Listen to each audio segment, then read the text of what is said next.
I will walk to the end with all your wills, no matter the cost.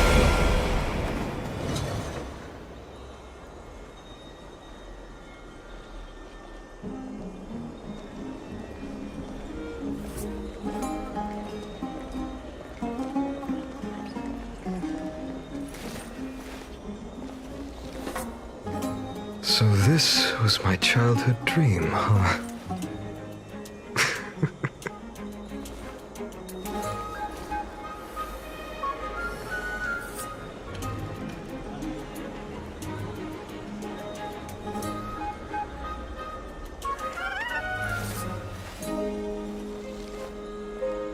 My childhood musings, huh?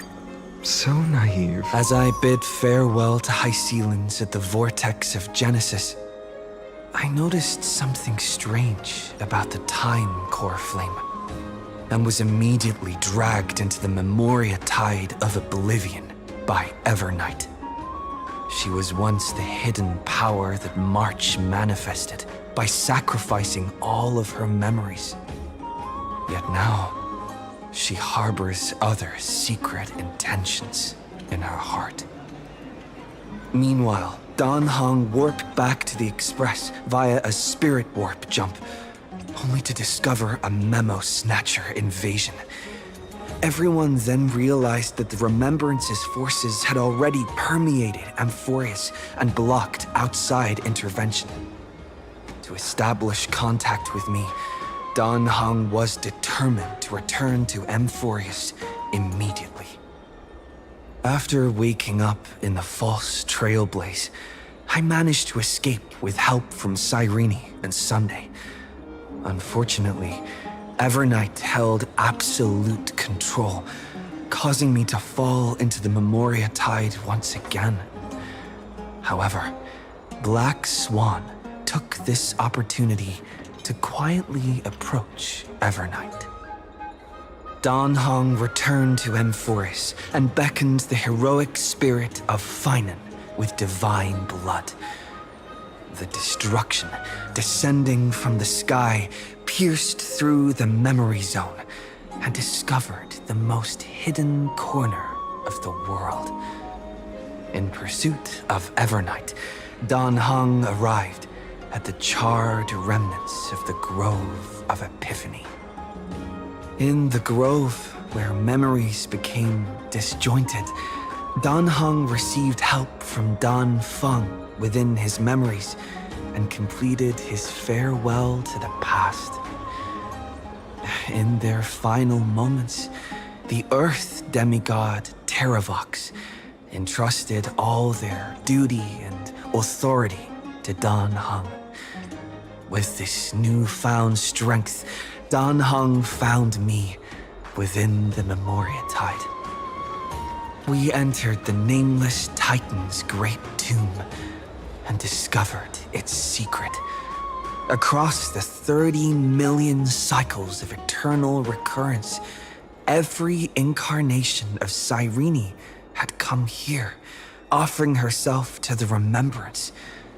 With Black Swan's help, we found Evernight in the depths of the great tomb.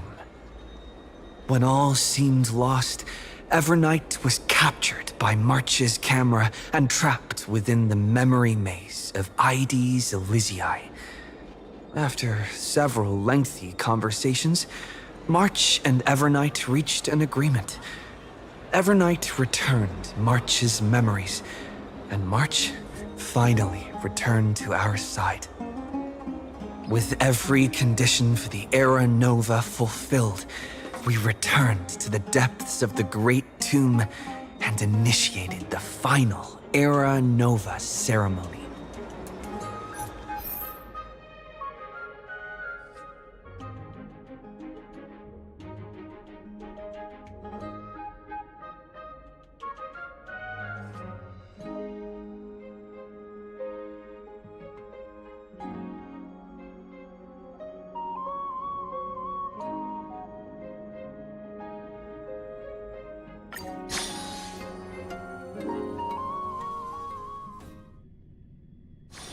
Peaceful days are like breezes carrying the scent of wheat fields.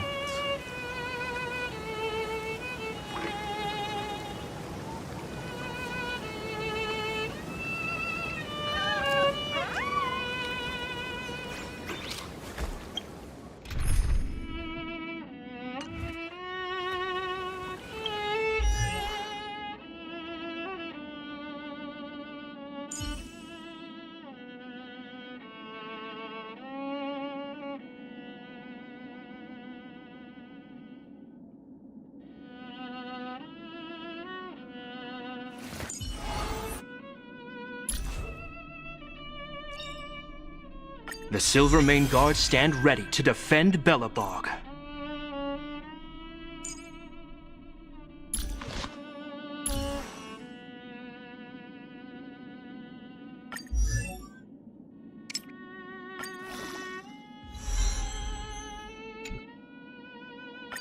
Yet another beautiful verse of poetry.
Every shadow on the Yao Qing could be me.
May the trailblazing journey always be accompanied by rippling waves.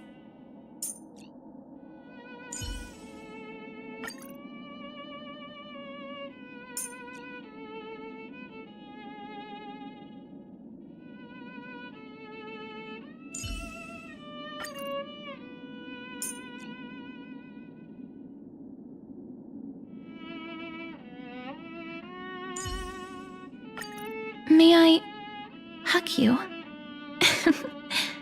Thank you. Turn over this eternal page.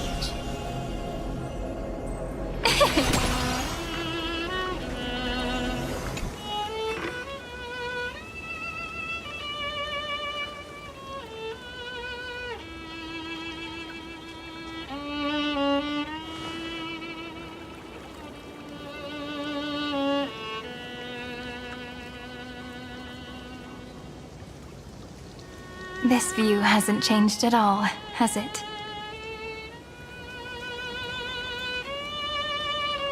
The hometown in your memories never changes, but when you return to your senses, you realize that fate has already stolen the time away.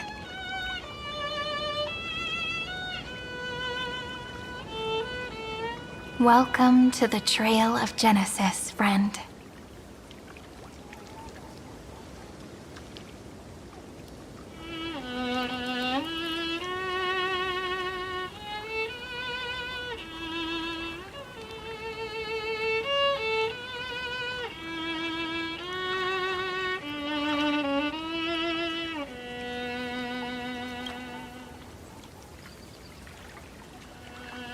Me too. 30 million departures. 30 million farewells. Those heavy memories will all become the soil upon which the new world shall bud.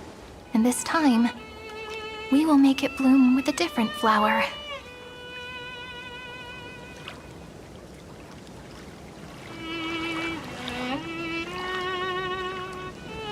Before you arrived, I kept wondering, beyond the veil of Ide Silicii, what kind of Amphoreus is being born?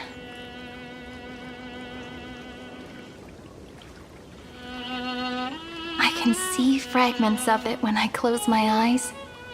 The friends who walked alongside us have all moved on toward their respective destinies. Some turning into pillars of the world, supporting the sky and the ocean. Others sowing reason, laying down the law, and with gentle hands lifting newborns into the light. Death and strife are no longer feared by people, and trickery has become the innocent games of children. All beings living ordinary and peaceful lives within the net woven by romance and passage.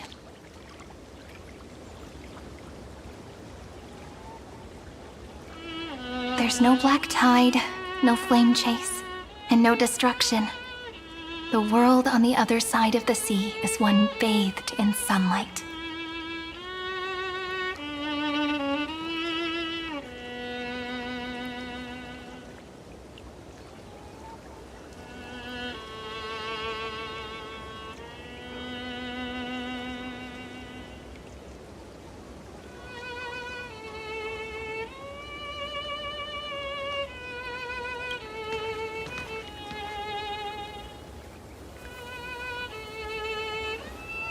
Like a happy and carefree childhood, the era Chrysia in this cycle will last for millennia, until it reaches the moment decided by the prophecy.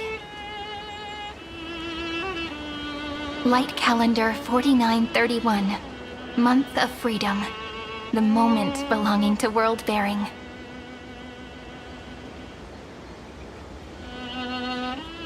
Are you ready to answer the call of the world, friend?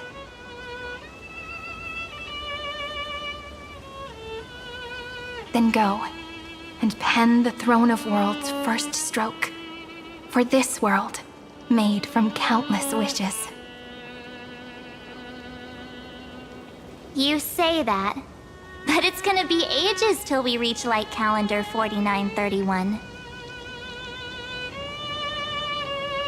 I can make use of the crevices of time, but surely you and Dan Heng won't have to wait around for a few thousand years, right? That won't be necessary. We can simply sleep, and the chronocognitive anchor will wake us up.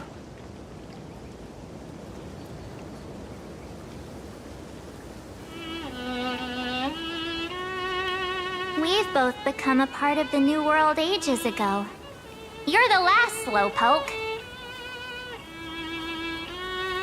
Our consciousnesses can converse with each other across the heavens and the earth, possibly due to the influence of the Trailblaze. I am now connected with this earth, and I can feel the breath of every mountain range. I see that the tallest among them is named Akama, and the form of the holy city is already taking shape. In other words, your stage is almost set. Do you want to take a leaf out of Kefali's book and make some prophecies before your nap? But we're not the only ones who have changed.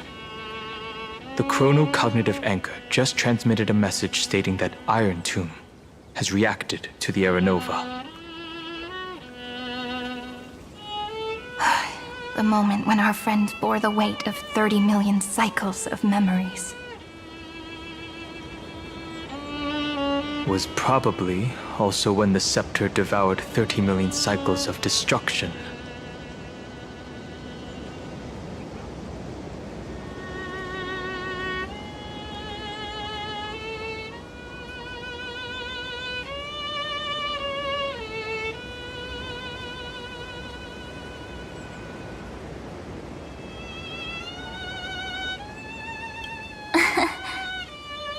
You know, you don't have to shoulder this world all on your own. After someone boards the Express, the word alone ceases to exist. So as we reach the end of time, no one will be left to face it alone. Dan Heng and I came here to specifically tell you that. Remember, this world is not a burden you bear alone.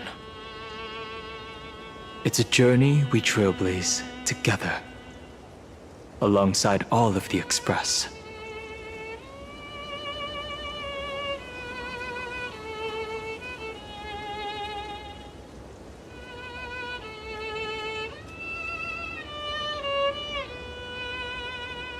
All right. It's time for Dan Heng and me to go have a super long nap. Look after this world for us. The road ahead is long, but we'll be waiting for you at the end. We'll definitely meet again. Let's take one more look at the other side of the sea before we set off.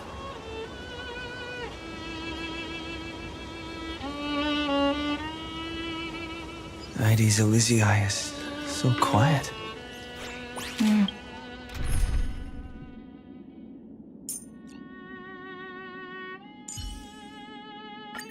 Let's keep trailblazing together, Dan Heng. You want a photo together? Of course, I won't say no. Just like how I remember. Here we are once more.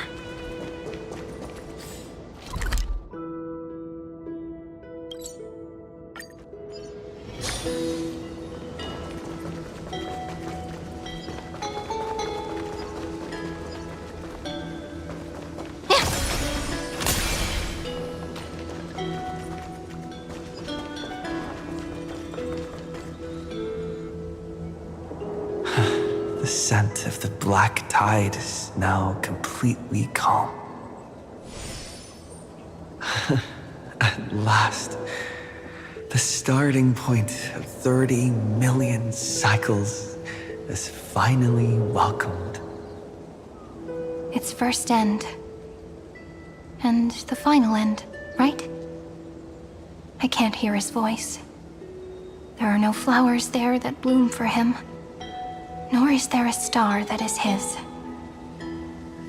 Finan is the only one who didn't reach the new world.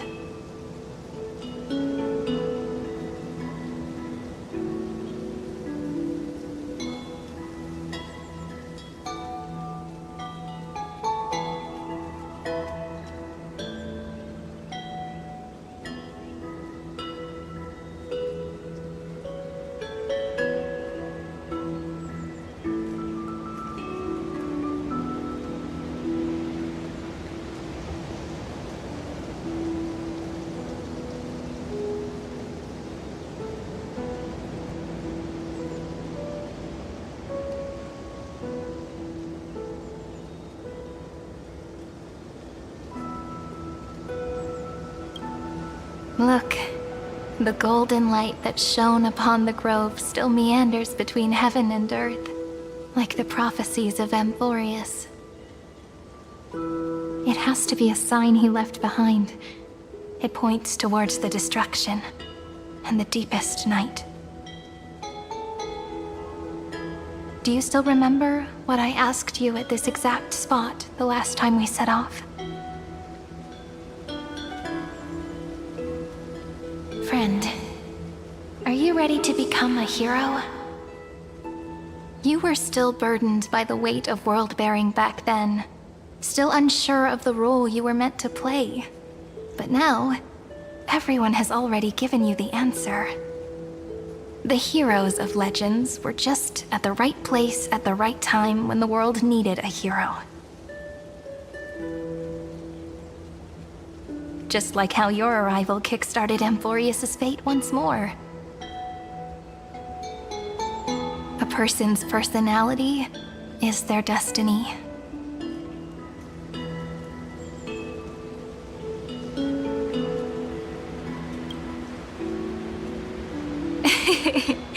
We best. Those are such beautiful words. Thank you, friend. I was also trying to cheer myself up with what I said. After all, before we truly compose the end of this story, I must also pluck up the courage to head off with you.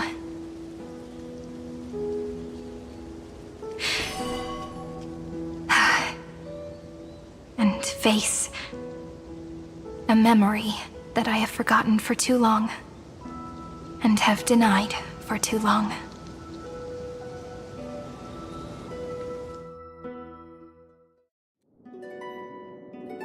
It's so dark. What is this place? The great tomb of the nameless Titan. The deepest recesses of memory. Also, the place where Cyrene was born.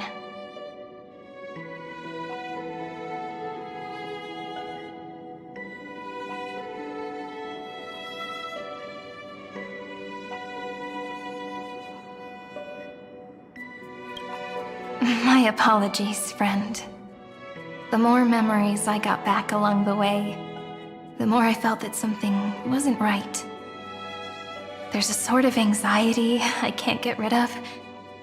It's like when I was back in ID Silicii, when the reflections in the water always made me wonder, which is the real me?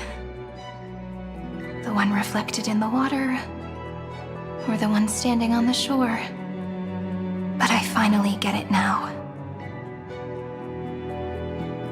Look, friend. The words on that wall are the answer. 1, 2, 3, 4, 5, 6, 7. Do, re, mi, fa, sol, la, ti. That rhymeless tune is the lullaby of little fairies. As always, I'll read this book to you. That way it won't just be Cyrene's memories alone. I've always thought that I was the narrator of the Flame Chase journey. But as it turns out, the narrator is also the most devoted audience.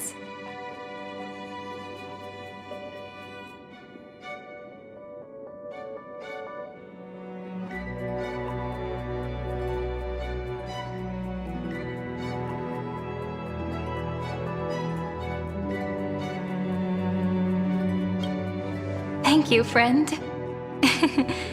Every single Cyrene. That sounds so kind. At the moment of Era Nova, I was enveloped by the texture of memories.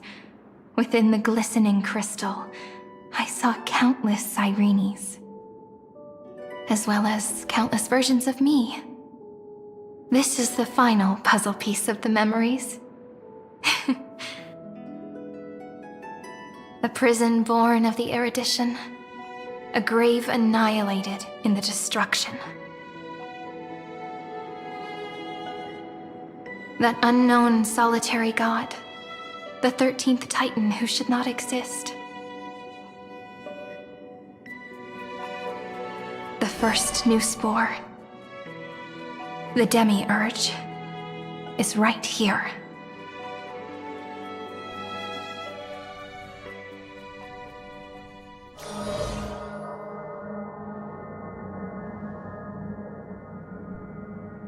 The interrogation records have been submitted to the Marshal. According to the Ten Lords' decree, Jing Liu and Luocha shall continue to be detained in the Shuling. But you, Merlin's Claw, have been reluctant to end the transmission. Do you wish to reminisce with us? Or is there something else on your mind that you're just desperate to get out? You're quite calm, Jing Yuan. The Alliance only authorized the law food to be deployed for this Iron Tomb operation. They say the Seer Strategist's wisdom shines like a beacon. So why can't you see things clearly now? Look who's talking. I didn't vote against it, did I? But with enemies all around us, even a child knows the Marshal needs to keep a few Xianzhou ships in reserve, just in case. Whoever volunteers first is the Marshal's pick. If you have to ask, I'd say this outcome plays right into Jing Yuan's hands. Like it or not, there's no way we're letting the Law Fu take the lead in this battle. Oh my, Merlin's Claw. Are you afraid the Law Fu might steal the Yao Qing's glory? This is no laughing matter. Between the Stellaron crisis and the War Dance ceremony, though the chaos has settled, rumors and speculation are only growing by the day. With Elder Huaiyan around, those with ulterior motives won't be able to stir up any trouble. But once the Law Fu gets their hands on the golden blood, it'll be a whole different story. With the kind of person Jing Liu is, and her connection to you, I don't need to spell it out. There are countless ways this could be spun into something bigger. You're overthinking it, General Fei Shao. When I volunteered for this task, I never expected unanimous support from the Alliance anyway. The Law Fu will seize the Golden Blood and redeem itself. That'll be our first win. Then we'll leverage this Golden Blood in the negotiations. Our second win. These two wins for the Law Fu will make all three of us happy. And that'll be our third win. Look, if this were a Skyfaring Commission deal, we'd be rolling in money, wouldn't we?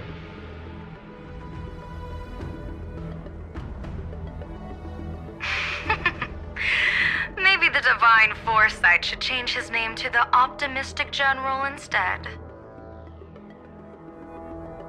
With the Decalite Reflection Barrier, The Yuchue must understand even more than the Luofu how significant this battle is. Amphorius' karma has vanished from the matrix of prescience. What omen does General Yao Guang see in this anomaly? In divination studies, we call this an empty fortune. It involves the eons and is thus beyond what mere mortals can comprehend. Your explanation isn't any clearer than Lady Fu's. Come on. How hard is it to understand the word uncertainty? For the Cobalt Head, the emergence of Iron Tomb is a calculated instant, but I don't believe they will just sit around waiting for death. And for the powers of the cosmos, this is their chance at survival, and the key to turning the tide of interstellar affairs. The Astral Express is leading the formation of an allied force, but I can see each faction has its own hidden agenda. There are even divisions within the Alliance, so it's not that hard to imagine how the other factions will react. Jing Yuan, I crossed paths with Selenova's Legion at the Battle of Sadunirama Star Cluster. Be extremely careful. The Ruined Legion's troops and weaponry are nothing to write home about. The IPC, even the denizens of Abundance, could take them on. However, while Void Rangers are just expendable pawns of the destruction, the real wild cards are... The Lord Ravagers. Indeed. Nanook's emanators are also their weapons to burn down the paths. I'm afraid conventional military tactics and strategies will be useless against them. My assessment is this. To completely take down a Ravager, we must disregard casualties and spare no cost. My only fear is... one wrong move, and the Luofu will fall into Fintilia's trap again, inching ever closer to destruction. Doubt is exactly the demon she wants to plant in our hearts. Do you still remember the beginning of the Alliance Oath? To save future generations from war and bloody dispute. The Rainbow's arrows have always aimed at any force that threatens the cosmos. Now that the Trailblaze walks alongside us, the Cloud Knights shall keep their oath as they have from the beginning. I just hope those on the front line will remain safe.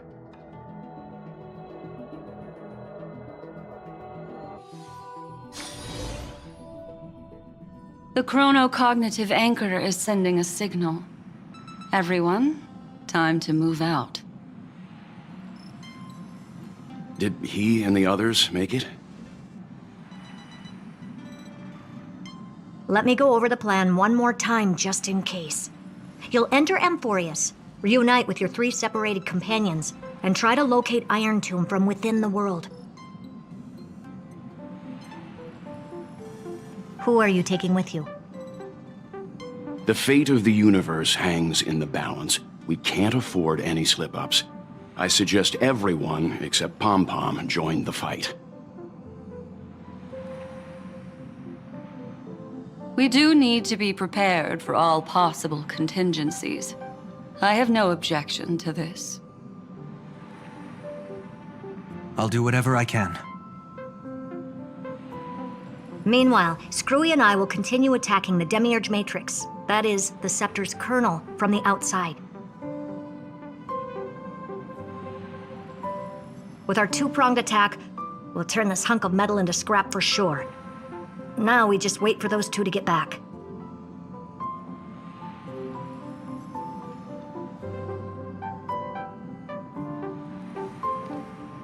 Oh, and just like that, they're here.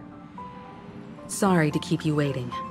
With Planet Screwlum's help, The formation of the Cosmic Alliance to counter Iron Tomb is progressing smoothly.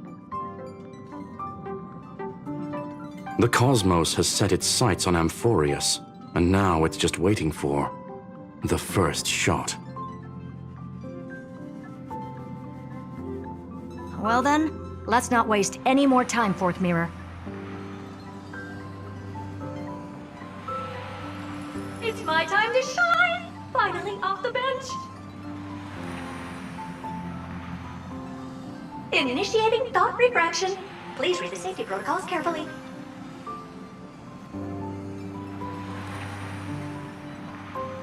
Huh? Just kidding! I've already checked the agreement box for everyone. And now, destination, Amphorius. 3, 2, 1, launch!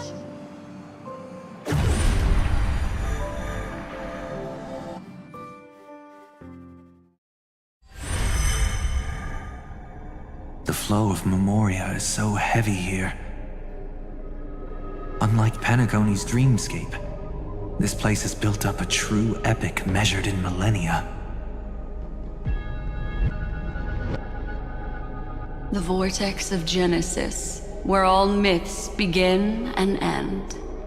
And in this new world created by the Nameless, the infinite cycles have been broken. Let's set up the Trailblaze beacon and establish contact with the outside world. I'll leave it to you then.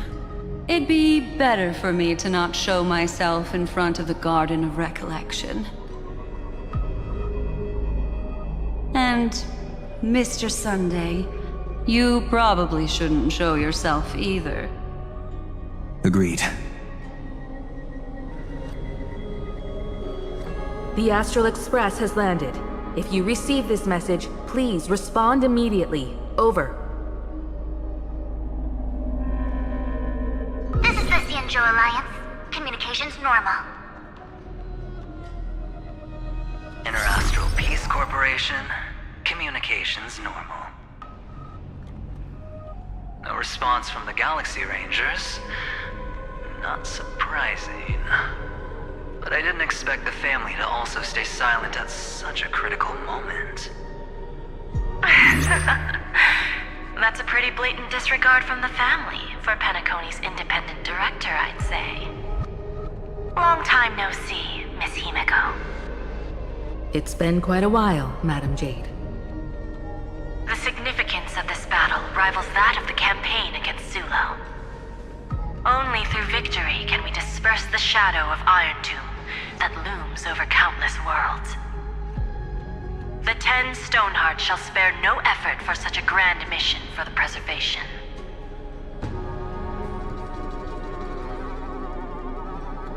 Madam Jade led the Intelligentsia Guild in conducting specialized research on Iron Tomb's past activities. The bad news is, the collapse of the Erudition won't just affect inorganic beings. You mean Iron Tomb can infect organic life, too?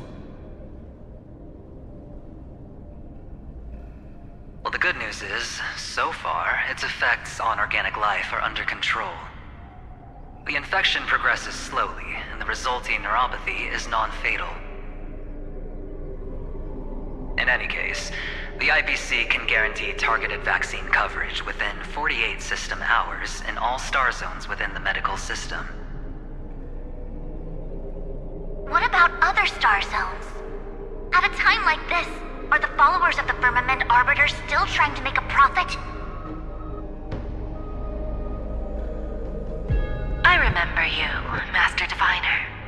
Your performance during the Third Denizens of Abundance War was quite impressive. Please rest assured, all worlds can purchase vaccines from the IPC with a humanitarian discount. That's the current policy at the very least. But if the Cianjo Alliance is willing to assist with the IPC's assets in Epsilon and other star systems, We'll have more cards to play when reiterating to the board the necessity of deep cooperation. It makes sense, since Interracial Peace Entertainment's headquarters is in Epsilon. But why are all the other worlds on the list? Places that the Elation has visited?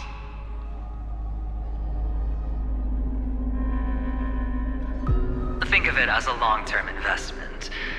Please understand that everyone at Pierpoint is swamped with Iron Tomb work, especially the marketing development department.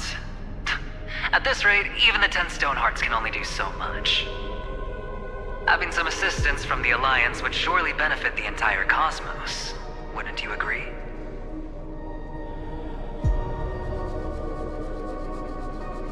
As an old Xianzhou saying goes, those who succeed should help all under heaven. Your proposal must be decided on by the 7 Arbiter Generals. I'm just here to relay the message. In times of crisis, the Luofu will not hesitate to help those in need. However, the prerequisite is that the IPC must unconditionally assist the Alliance with emergency rescue operations in the disaster area. Of course. In the name of preservation, all for the Amber Lord.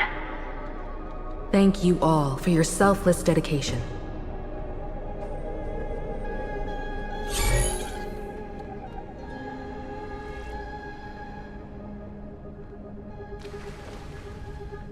It's clear that each party still has qualms about everything.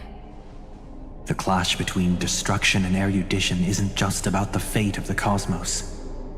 It's a moment for all factions to reshuffle their cards. You can never be too careful when battling a Lord Ravager. All are equal in matters of life and death. In any case, we can only hope for the best in all that's to come. It's about time we dive into the vortex and see what Amphorius looks like on the inside.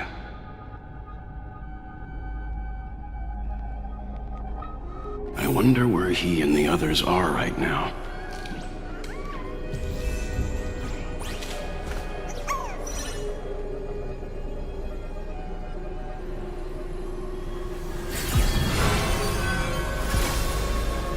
Time flows on, but memories will never fade into oblivion.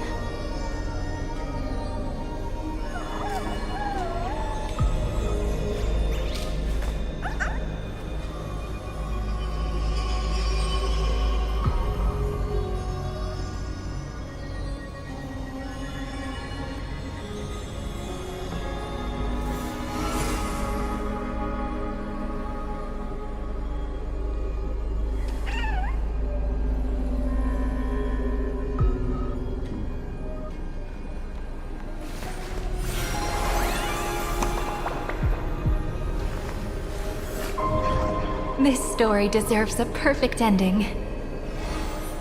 Don't you think?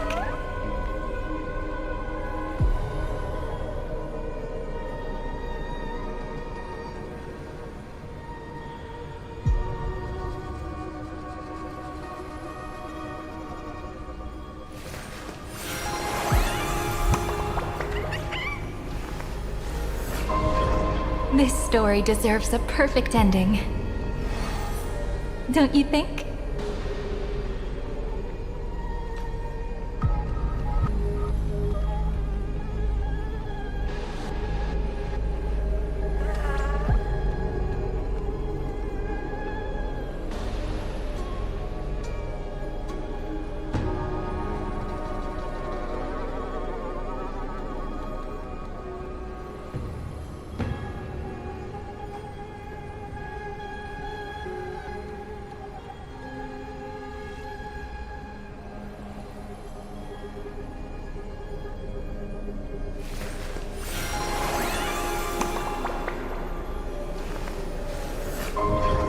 This story deserves a perfect ending. Don't you think?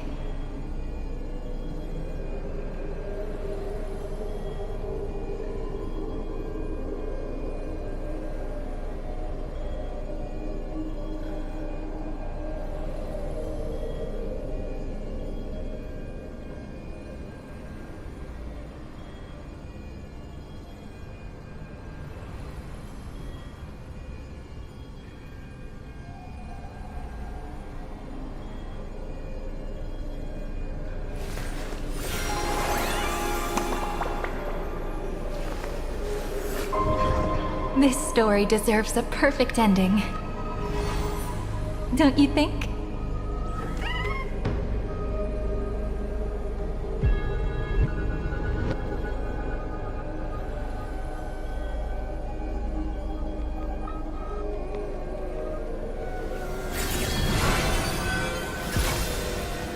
Scenes of past reverie, drifting by one after another.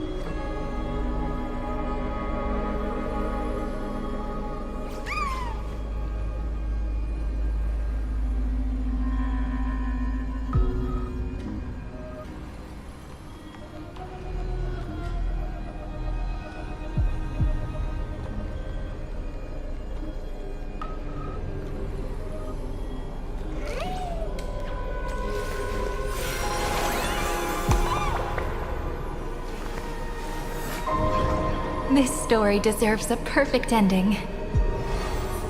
Don't you think?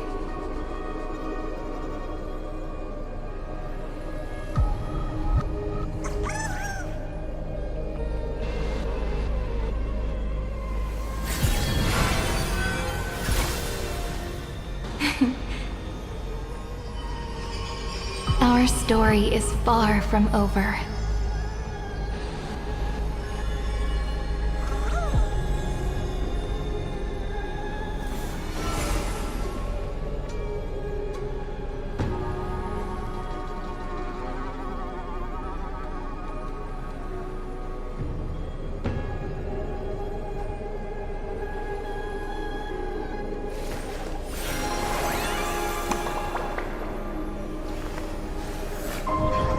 This story deserves a perfect ending. Don't you think?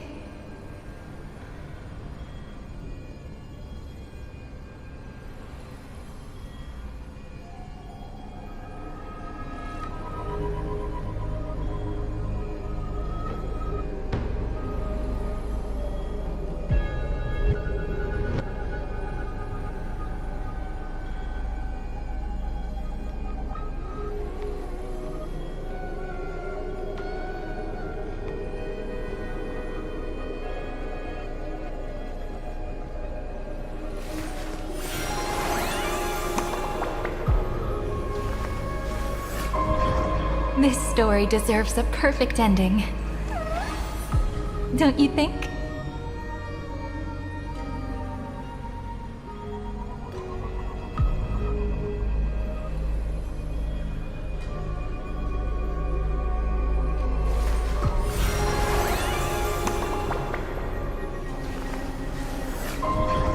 This story deserves a perfect ending. Don't you think?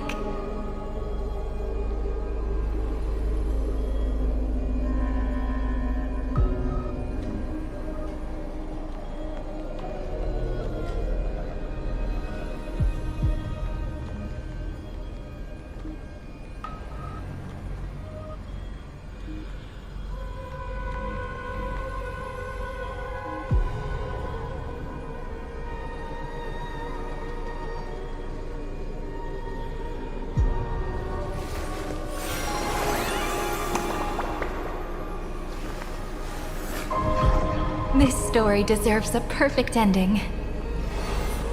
Don't you think?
This story deserves a perfect ending.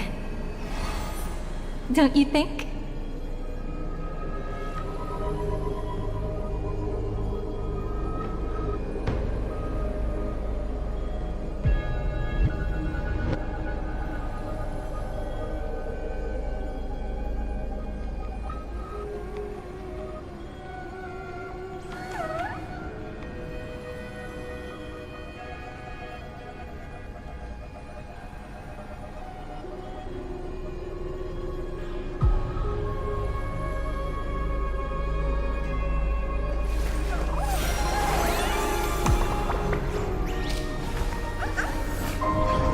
This story deserves a perfect ending. Don't you think?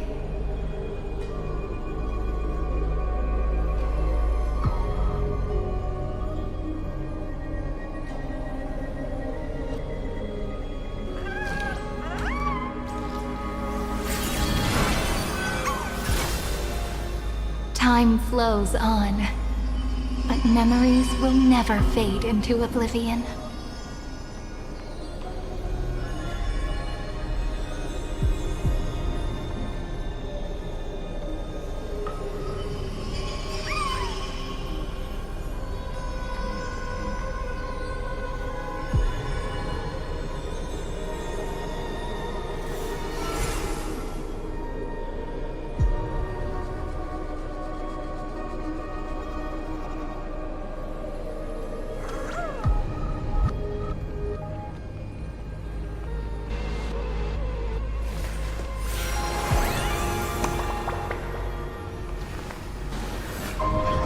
This story deserves a perfect ending. Don't you think?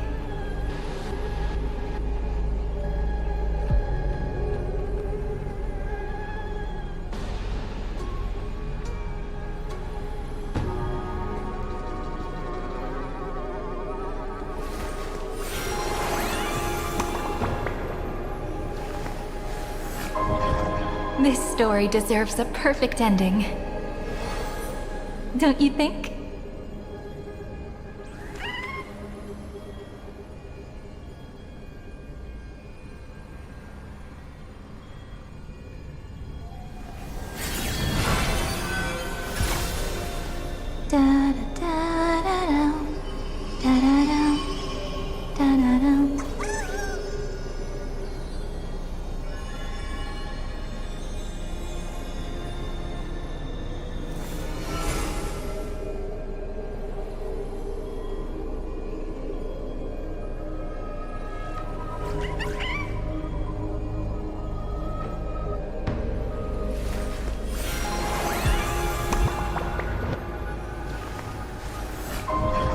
This story deserves a perfect ending. Don't you think?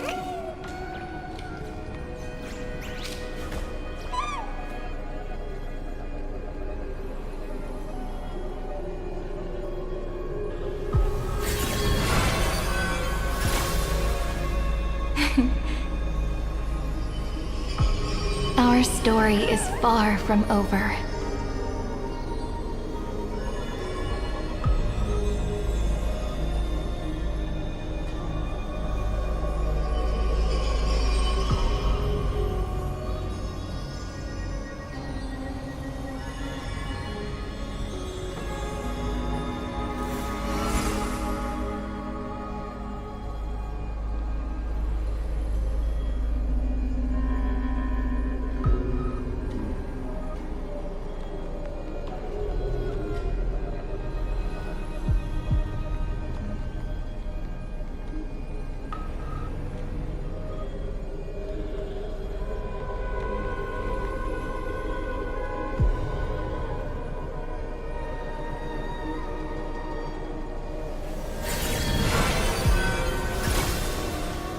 Time flows on, but memories will never fade into oblivion.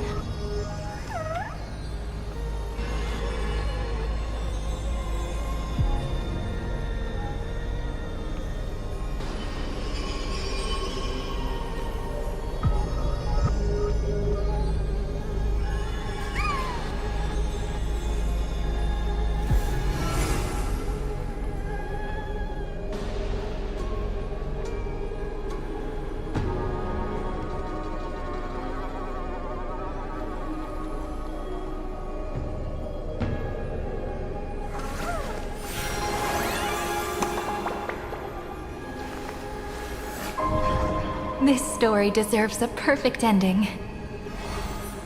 Don't you think?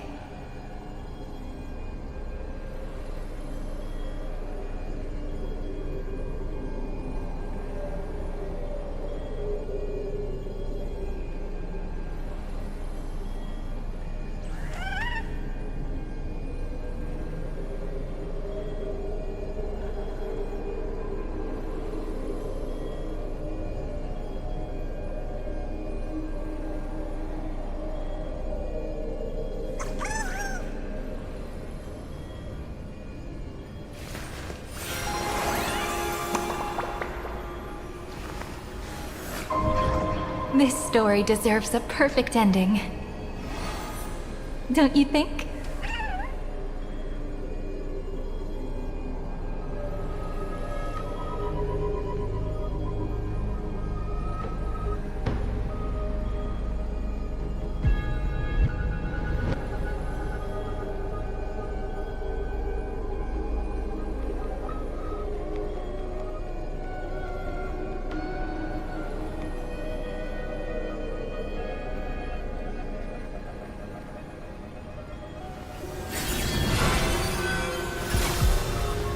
Scenes of past reverie, drifting by one after another.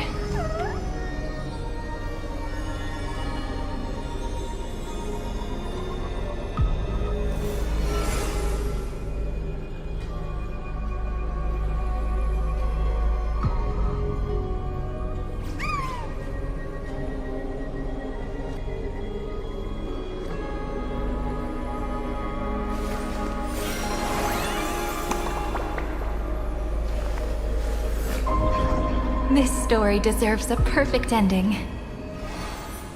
Don't you think?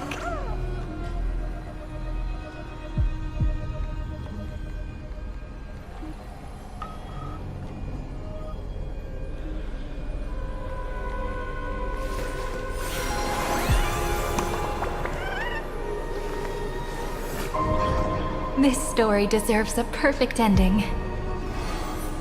Don't you think?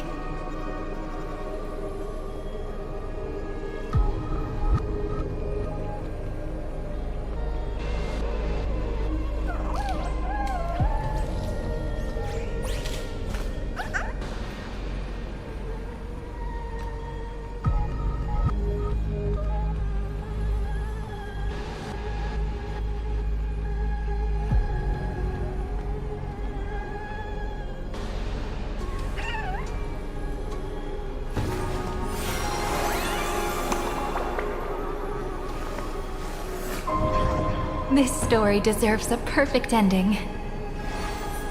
Don't you think?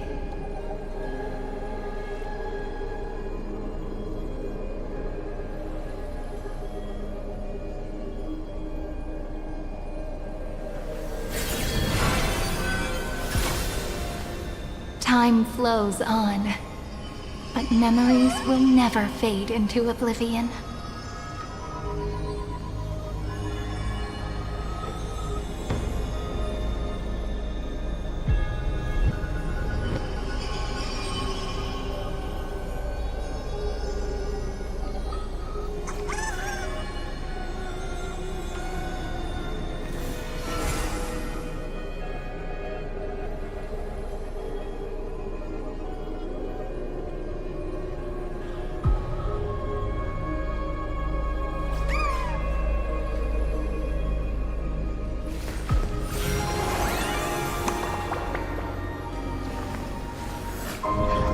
This story deserves a perfect ending.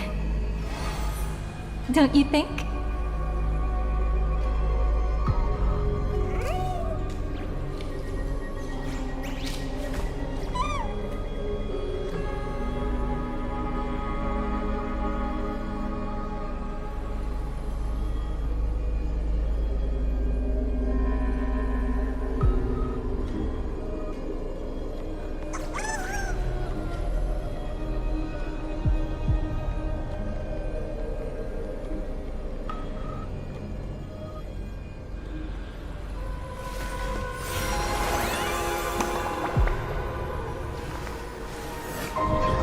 This story deserves a perfect ending. Don't you think?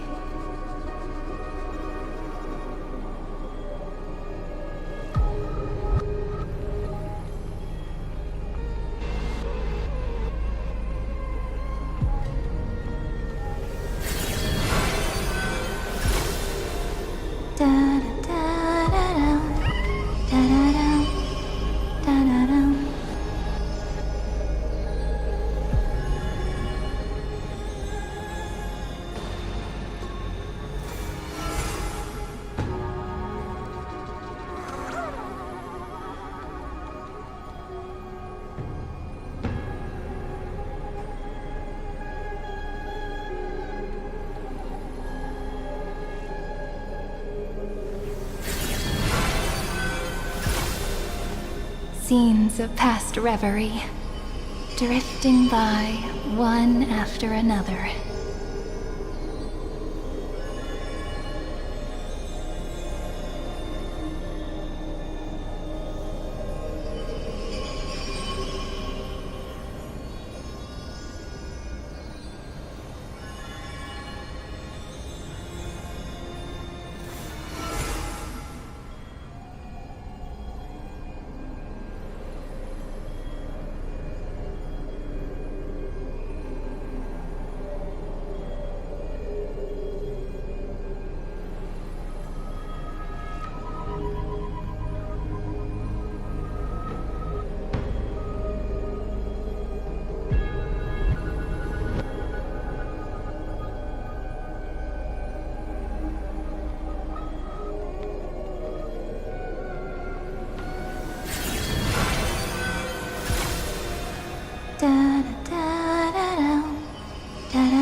This story deserves a perfect ending.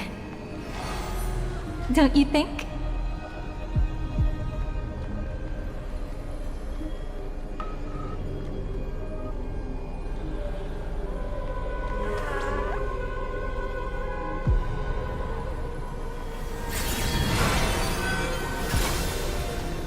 Time flows on, but memories will never fade into oblivion.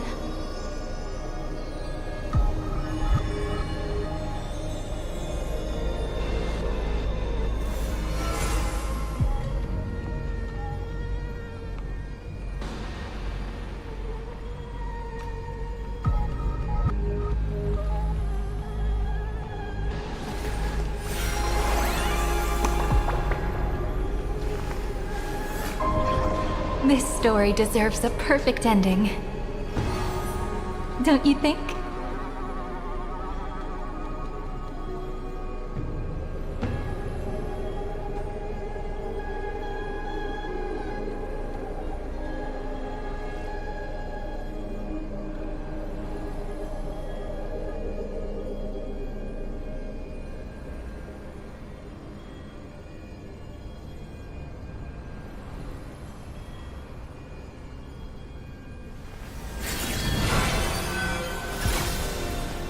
Scenes of past reverie, drifting by one after another.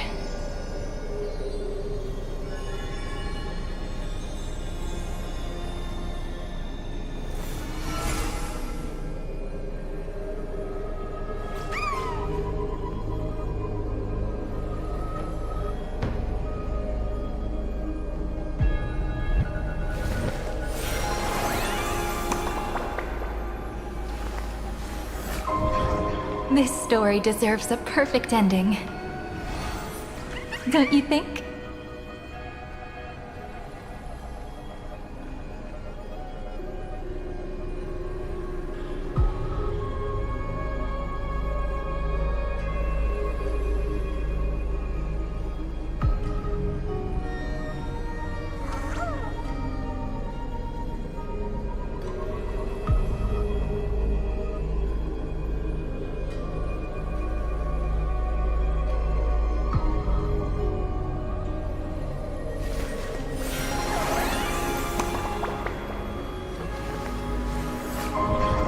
This story deserves a perfect ending.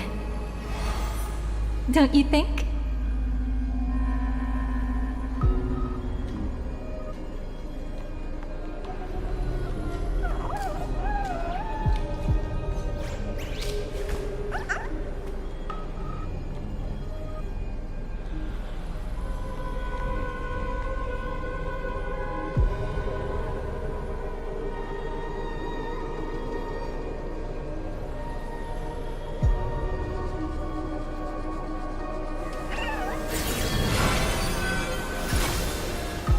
Time flows on, but memories will never fade into oblivion.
This story deserves a perfect ending. Don't you think?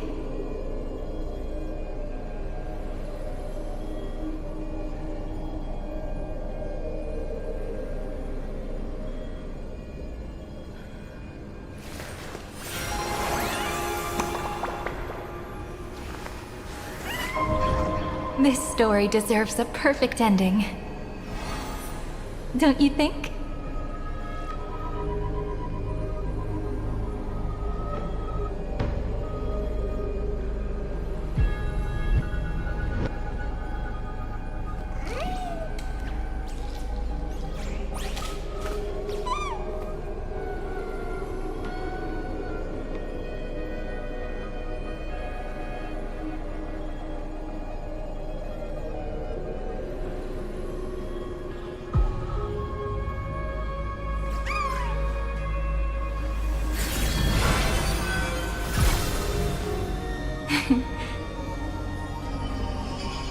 Our story is far from over.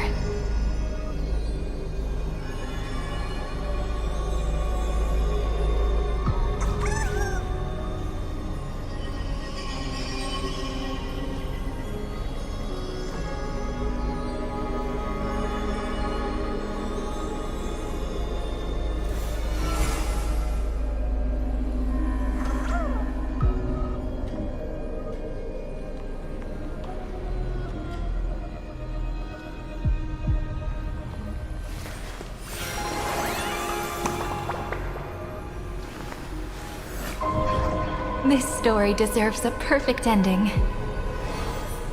Don't you think?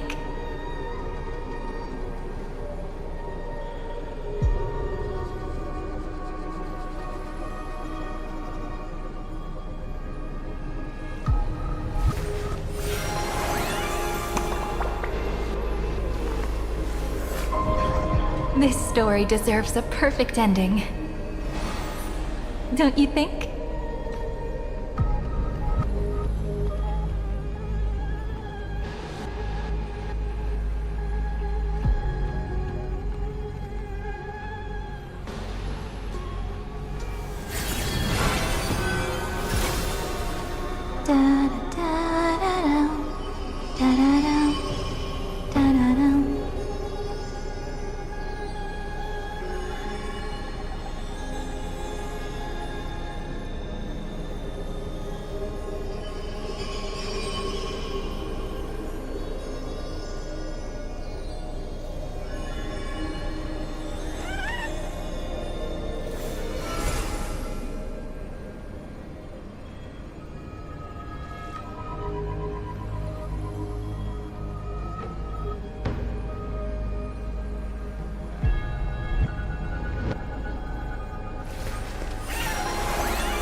This story deserves a perfect ending.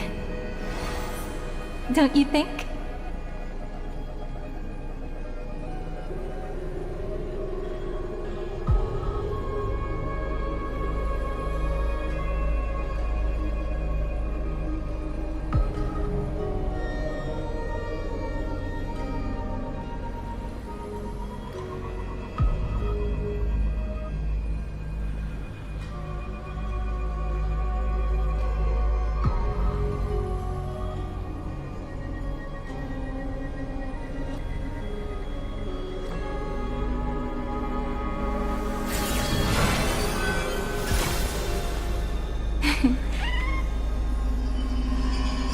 Our story is far from over.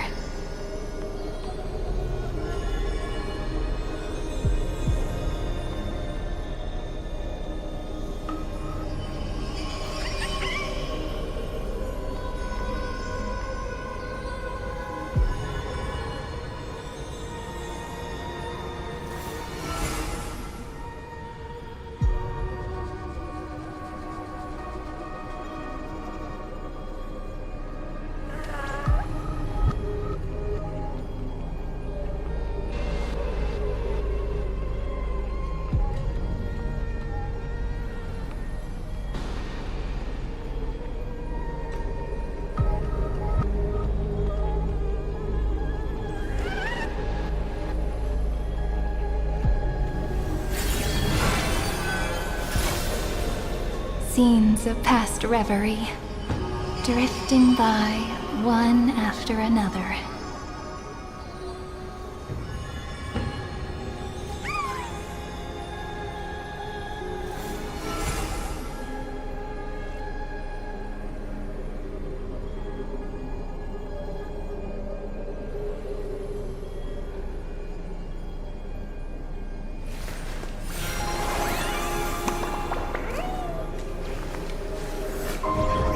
This story deserves a perfect ending. Don't you think?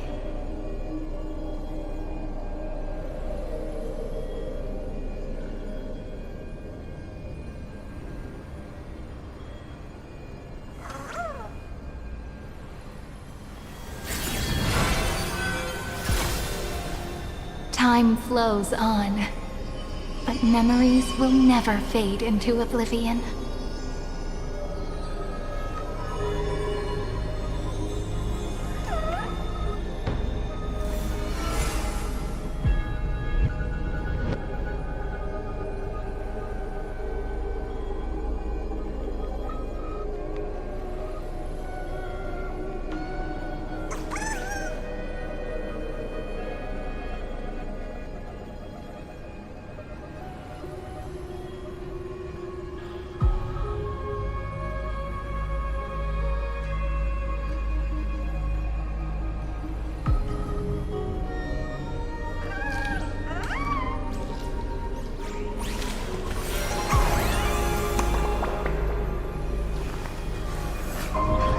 This story deserves a perfect ending.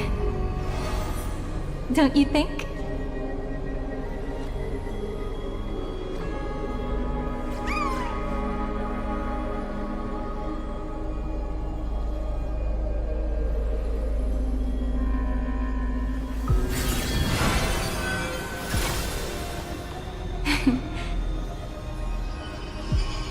Our story is far from over.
Scenes of past reverie, drifting by one after another.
This story deserves a perfect ending. Don't you think?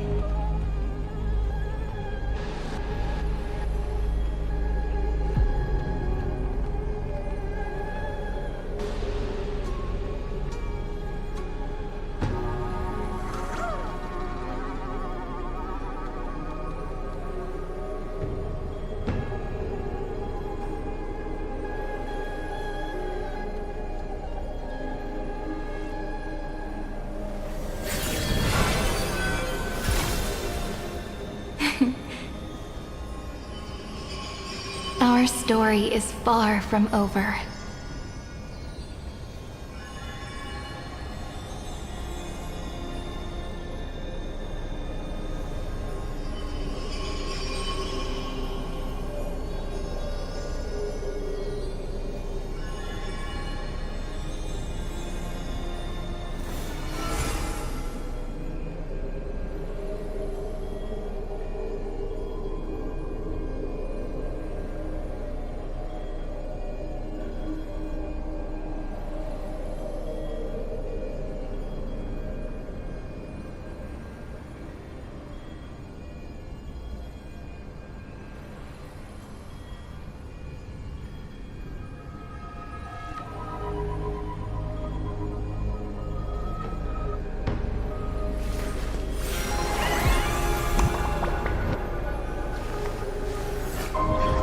This story deserves a perfect ending.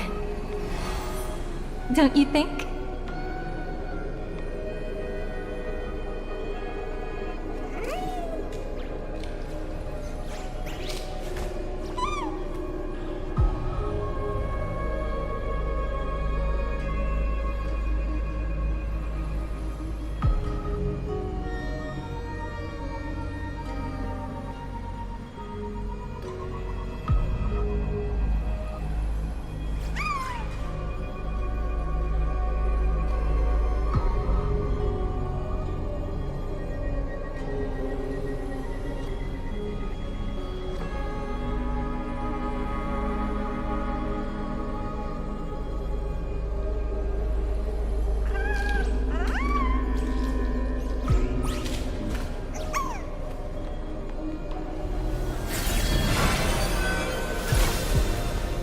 Time flows on, but memories will never fade into oblivion.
Our story is far from over.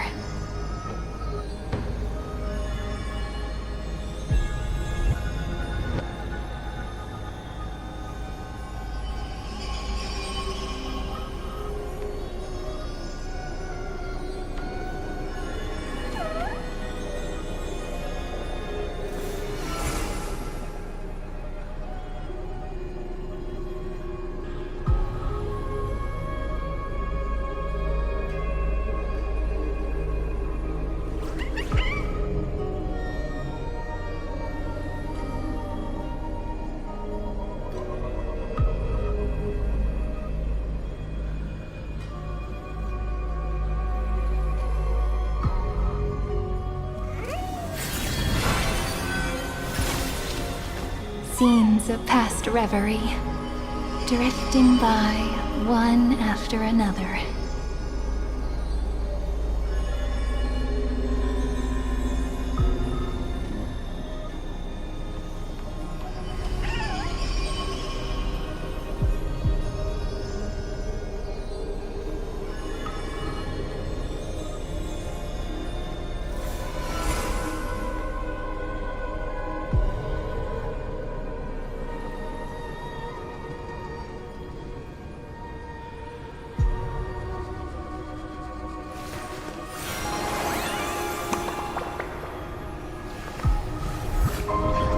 This story deserves a perfect ending. Don't you think?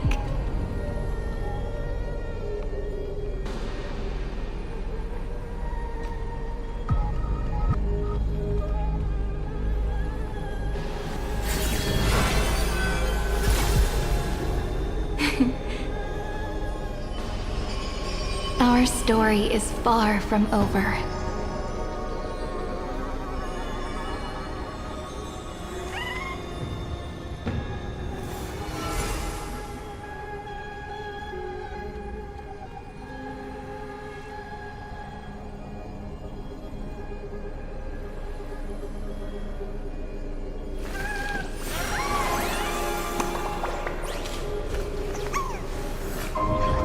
This story deserves a perfect ending.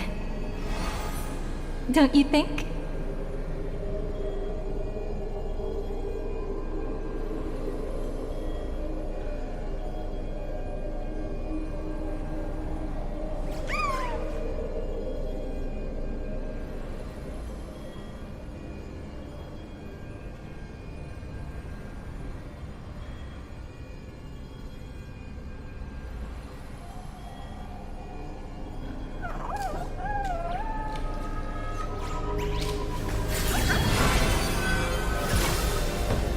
Time flows on, but memories will never fade into oblivion.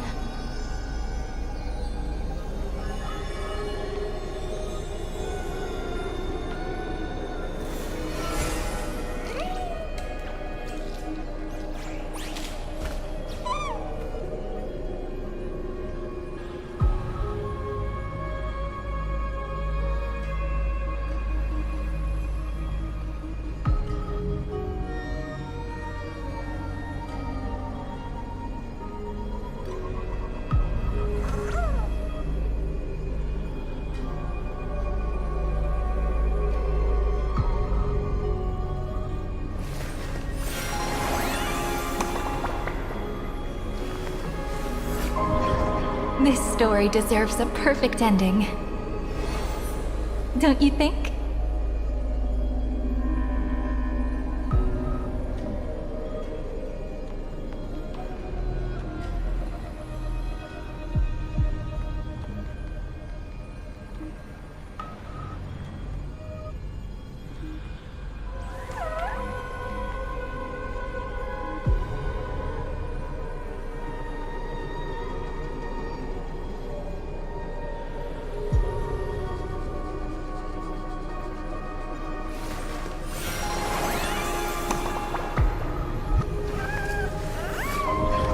This story deserves a perfect ending. Don't you think?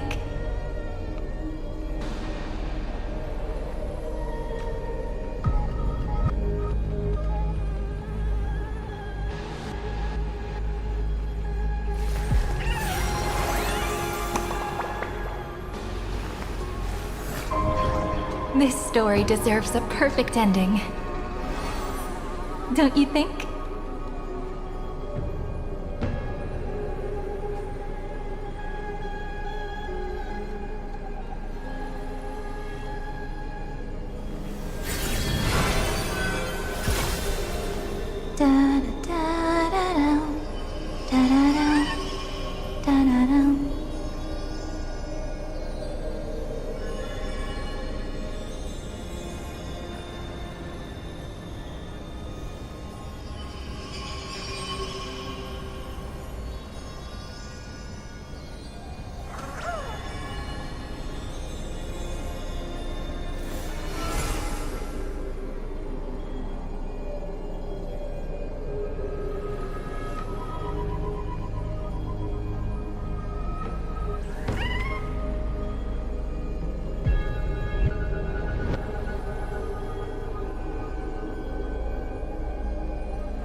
This story deserves a perfect ending. Don't you think?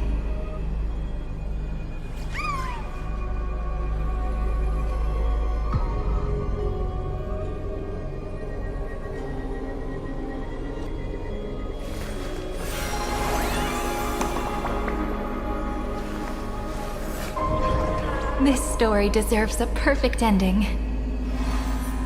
Don't you think?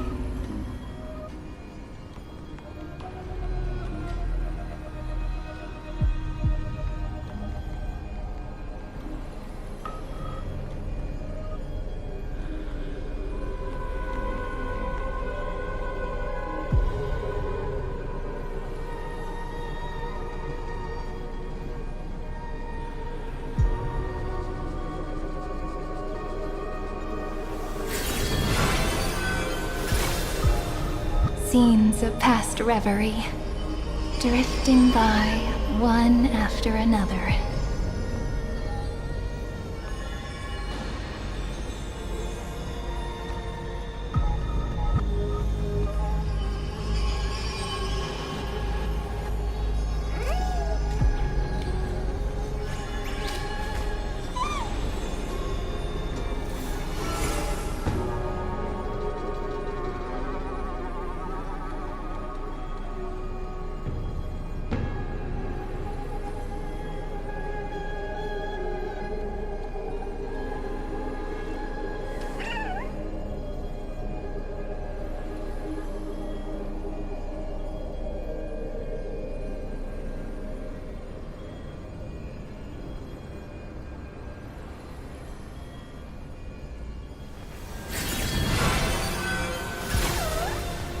Time flows on, but memories will never fade into oblivion.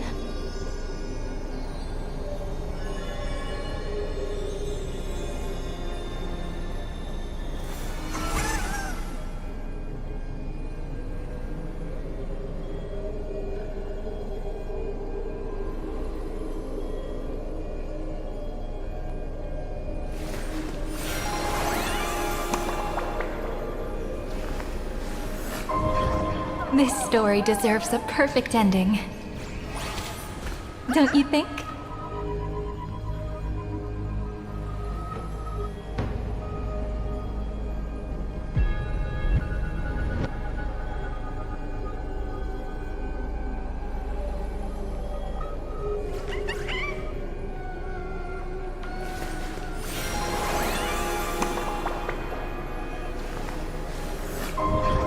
This story deserves a perfect ending. Don't you think?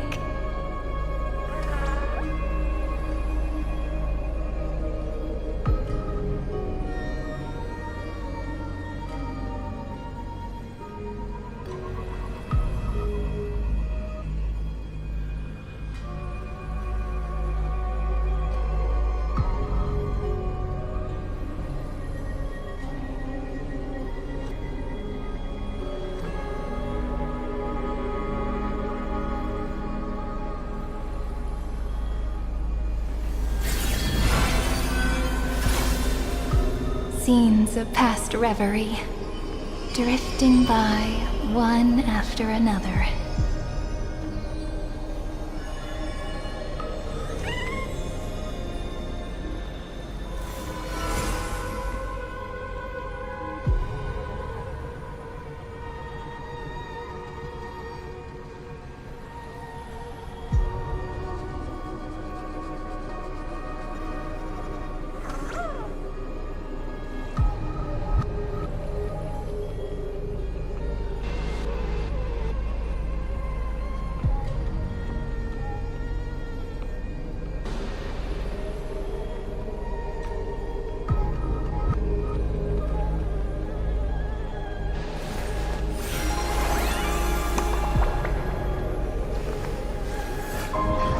This story deserves a perfect ending.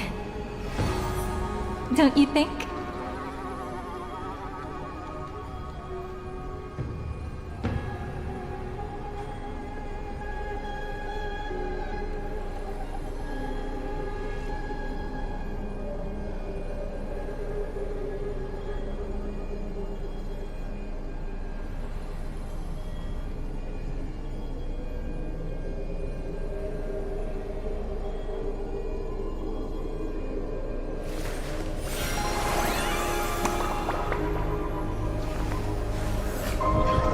This story deserves a perfect ending.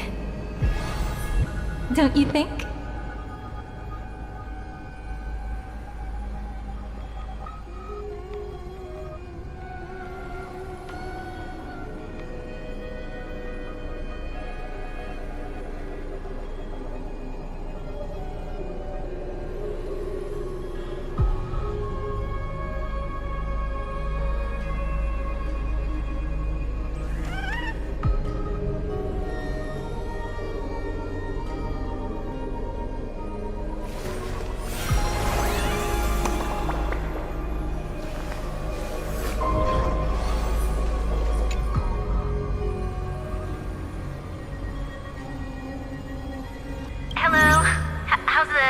Can you hear us?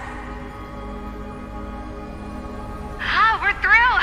I can see the video feed. Everything's working perfectly. Miss Bronya? Miss Serval? What a surprise. It's been a while. We've already heard from Miss Topaz about the Iron Tomb operation. She made a special trip to deliver the vaccine to Belobog. I can't believe the Express crew is at the eye of that storm. Is everything going smoothly? Don't worry, we're still following the plan step by step. How's the situation in Belobog? Guerrilla 6 is located on the outskirts of the preservation barricade. While it won't bear the brunt of the first wave, there's still a risk from the aftershocks. That kid Japard and Pela are busy organizing the Silvermane Guards, having them consolidate their lines and dig trenches. Zila and Lynx just got back from the Geomarrow vein production chain. Hey, do you want to say something to them? That would be unnecessary. It'll only shake their morale. Just tell them to stay safe. Miss Bronya, I'm afraid this disaster will be far more terrible than you can imagine. Please, be sure to follow Miss Topaz's instructions and make thorough preparations. Of course. We have resealed most of the engine of creation beneath the ice to prevent the will of the preservation from becoming an accomplice to the destruction. Don't worry, Miss Himiko. Belobog is far more resilient than we imagined.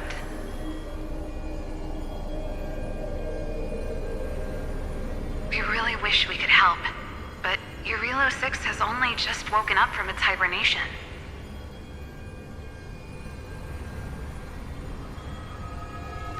The Astral Express, standing at the forefront of disaster, is the hope for many ordinary civilizations across the universe. In the face of a massive catastrophe like this one, relatively smaller civilizations have never had many options. But that resolve that's second to none. If anything goes wrong... Miss Topaz, I hope you can help out and rescue the affected citizens. No problem. Also, didn't the Xianzhou sign a friendship agreement with Eurillo 6 earlier? They won't stand by idly either.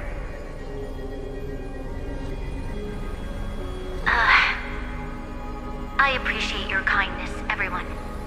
But Eurillo 6 is our home. We will defend it to our last breath until the last Belabogian falls. Miss Bronya.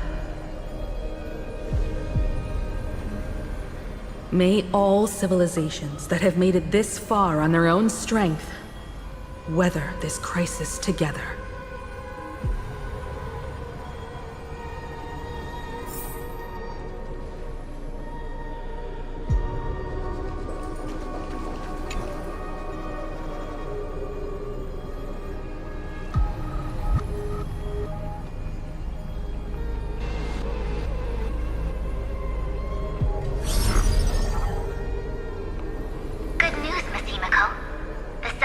Generals have reconsidered the current situation, and I'm here to relay their message. Officially, the Alliance's combat forces will still be limited to the Luofu, but the Yaoqing has also been deployed in the surrounding war zone as a contingency. Words cannot express our gratitude. Getting the Hunt to agree on sending troops must have taken quite some effort from General Jing Yuan. The Luofu already considers the Express an important ally. We also have no intention of hiding the fact that there is indeed something the Xianzhou seeks from this Iron Tomb operation. But this time, the Marshal herself decided to send out troops. With a formidable enemy before us, the Alliance has no reason to back down, nor will we be content to take a back seat. If we can stand together with civilizations across the universe to overcome this crisis, then we must do so, even at the cost of our own lives. The Alliance truly embodies the principle of righteousness. It's fortunate that the cosmos has great heroes like you. You're too kind. As for that Jade Abacus of Allying Oath, you can save it for when you're in more dire need.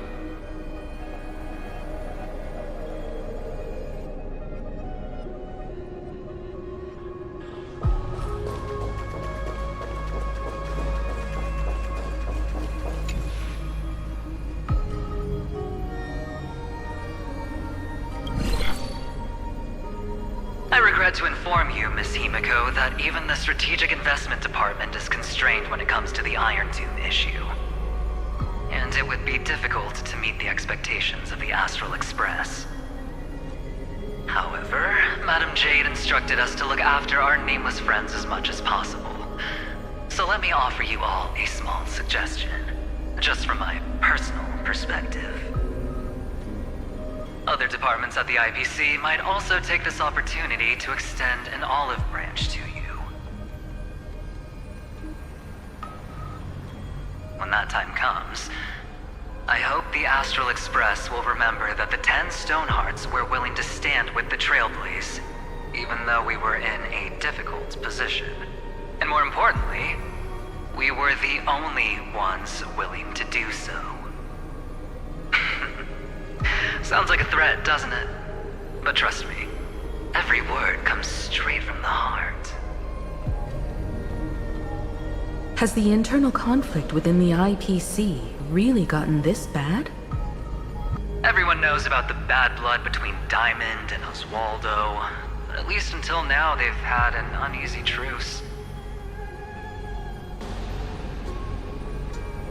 Until the Lord Ravager Archforger caught the board's attention. I'll leave it at that, as it's confidential information. Hope you can understand. I understand. Our immediate priority is to address the Iron Tomb crisis. Let's hope for success from the start. This might help ease everyone's pressing concerns.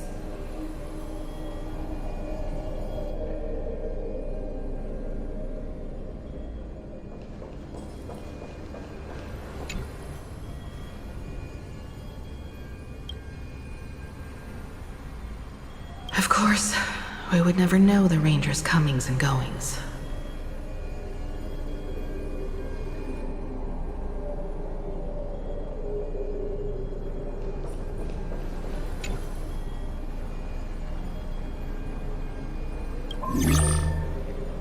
Miss Himeko, is that you? Yes? And you are Miss Robin. Yes. I apologize for not being able to respond during the meeting earlier. And even now I can only appear in disguise. On behalf of the Penaconian family branch, I extend my sincerest apologies to everyone. We tried to request aid from the family. We essentially received no response. I've heard about the internal conflicts within the family. Miss Robin, there's no need to apologize. Every bit of strength is precious at this moment. Thank you for understanding. The good news is, since you're one of the shareholders of Penacony, the family heads have agreed to allow me to lead all Astonian tuners to the front lines. My charitable foundation will also do as much as possible to provide support in this battle. They'll ensure that proper arrangements are provided for those wounded on the front lines, and for residents in affected areas. Miss Robin, I'm beyond moved by your spirit of self-sacrifice. The Astral Express would also like to make a promise that we won't leave any companion behind.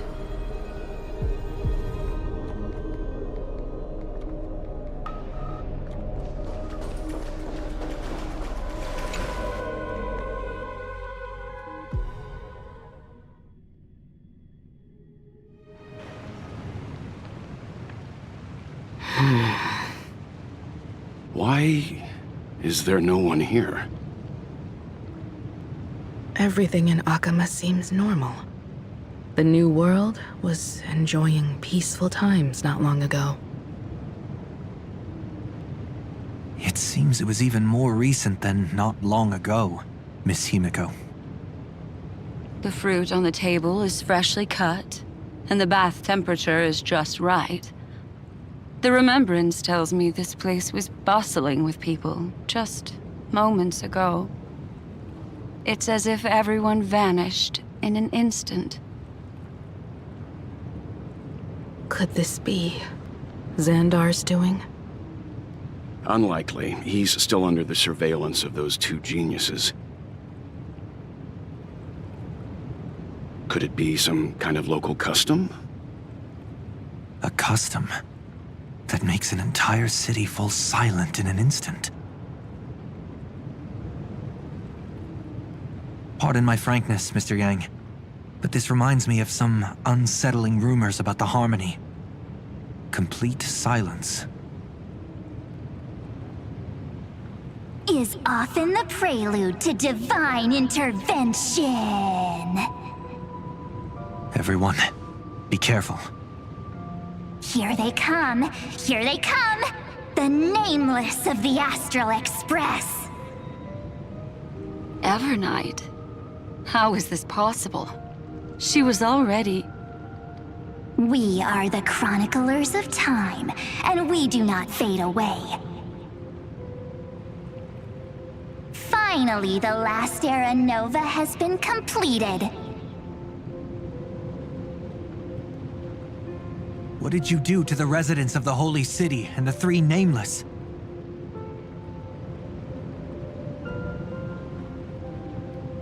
I didn't need to do anything. The remembrance will ultimately become the substance of the new world. Now, they are no longer the trailblazers you once knew, but gods who permeate heaven and earth. The 12 Titans who guard Amphorius!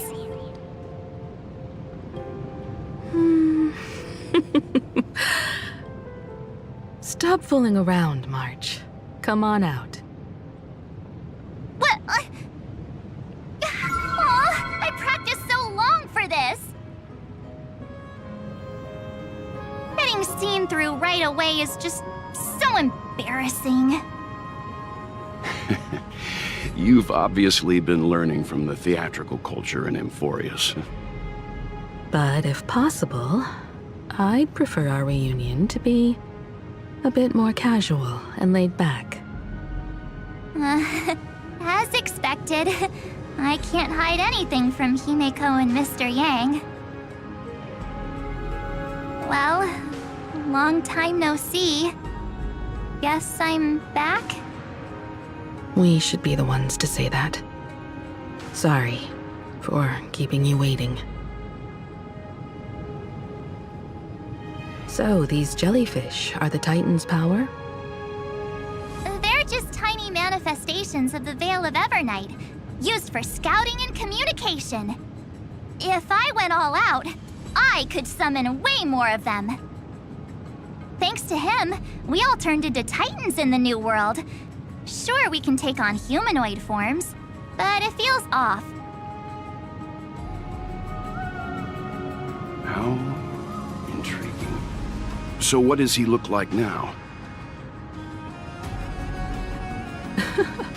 It can't be a raccoon with a baseball bat, I suppose. Please don't add weird stuff to Amphorius's lore. Just go see it with your own eyes. Follow the prophecy's guidance and come to Dawncloud. He looks way more majestic now than he used to.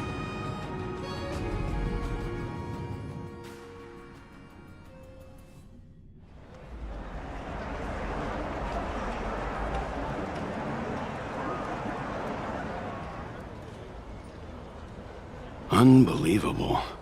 All the residents of the Holy City have gathered here.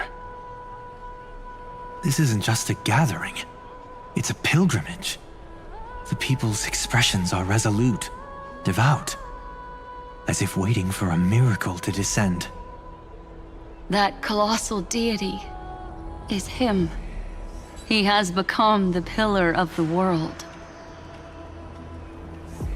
Surprisingly authentic. Being this serious is quite unlike his usual style. Those people didn't disappear. Instead, they've answered the call of the prophecy and come to witness his awakening. Our good buddy now bears the weight of the entire world, and every breath they take is intertwined with Amphorius's destiny. Awakening? Has he fallen into slumber? Yeah.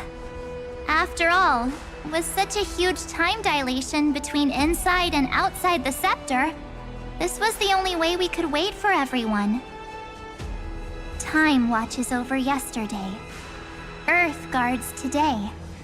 And when the Trailblaze steps into Amphorius once more, the slumbering deliverer shall awaken.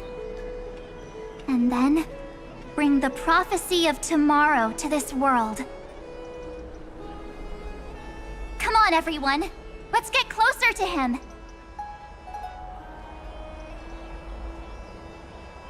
Watch how the world-bearing prophecy changes this world.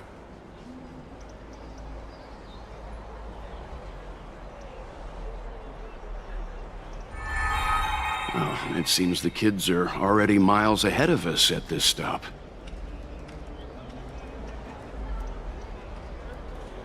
All the more reason we can't afford to slow down our pace. Let's go witness this moment for ourselves. Majestic. Speaking of which, I once caught a glimpse in Sleepyhead's memory of him transformed into a towering Tatalov. Could it be? No way! That was just a nice dreamscape. At least nice for him. If they are the throne of worlds who bears the weight of this world, perhaps they could guide a traveler still wandering among the stars.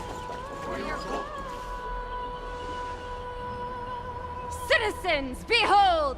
Our last Titan, the world-bearing deliverer, is about to awaken! Oh, ancient god, your loyal subjects, bewildered followers, and fearless comrades in arms have all knelt before your throne. Awaken from your eternal slumber and bestow upon the world your divine prophecy. Please guide us. Show us how to embrace this beloved world as we welcome that distant dawn.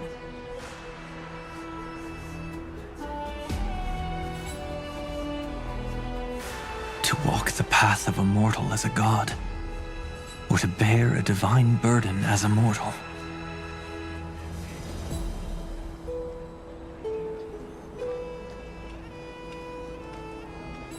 He will give us the answer.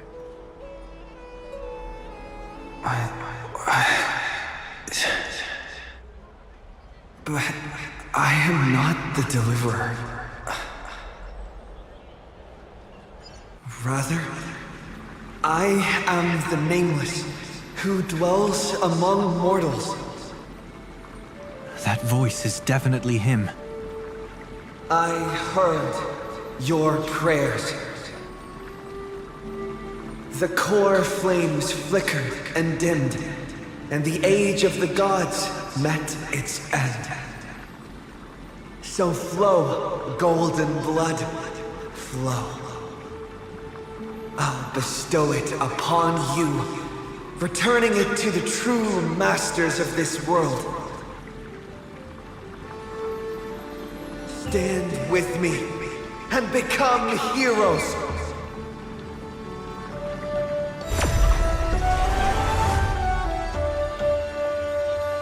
Is this? Yes, it's the miracle he brought to Amphorius. Of course, it would manifest in the form of the Trailblaze. Golden blood, raining down like a storm. The prophecy has descended, and the Titan commands us not to be supplicants, but to become heroes of rebellion, to face that destined calamity, the destruction, head on. The prophecy of the Deliverer means nothing to me now. It belongs in the hands of someone far more fitting. Someone like all of you. In the name of Kazlana, let us depart and march towards the light. It's neither protection nor salvation. As always, there's no need for totems or myths. Humanity's most primal faith is that instinct named survival. Let's go, everyone. Someone has already sounded the horn of departure. Explore, understand, establish, and connect. Together, let us blaze a trail for the destiny of this world.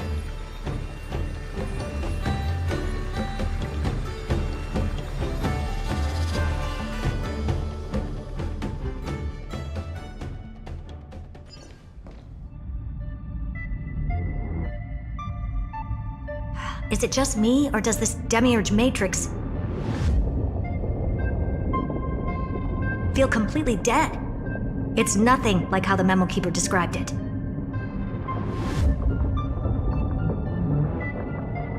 The environmental readings are all wrong. Conclusion: this must be what the kernel actually looks like in the real world. What did Xandar do to the scepter?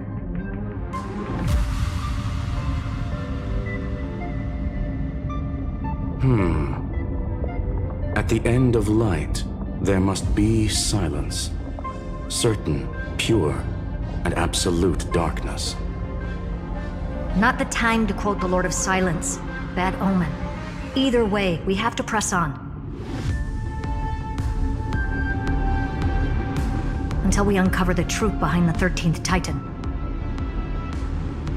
The buried past is the key to stopping Iron Tomb. That is, if it even exists. Xandar says the Demiurge never existed. Who actually buys that? You can erase the records, but not the truth. It vanished too cleanly. No traces. Like someone's yelling, "Look, there's nothing here."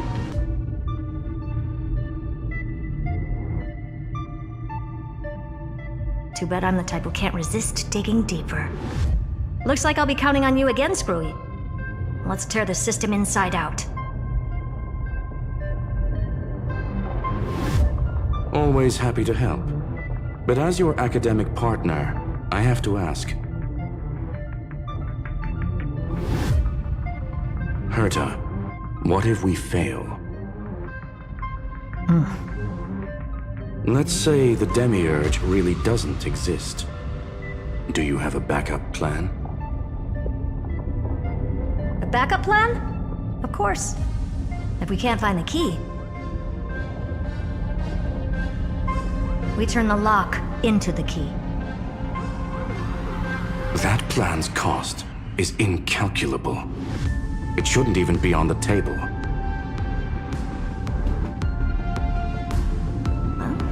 Then let's hope we never have to use it. There's no point worrying about the end just yet. One step at a time. Let's go. We don't want to leave the others waiting. You brought what I asked for, right? A butterfly has to land on the branch before it can dance. We'll need a wide open platform before her entrance.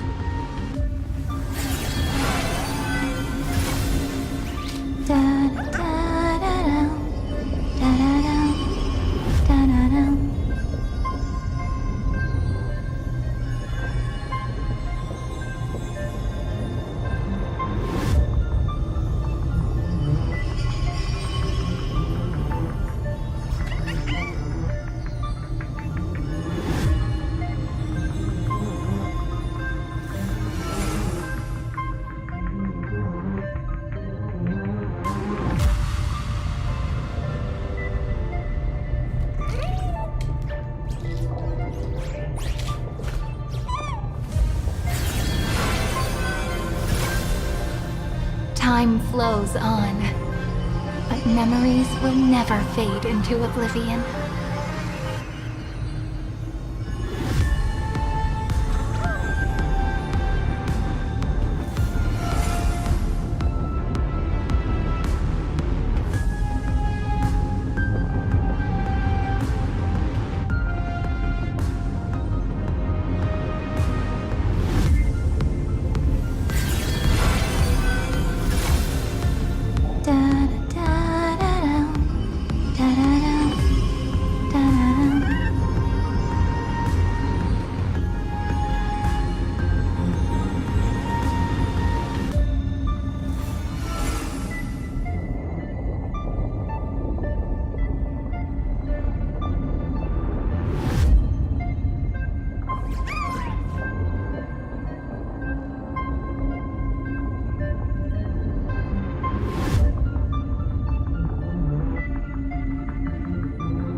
Just use that thing over there, Zag. Turn over this eternal page.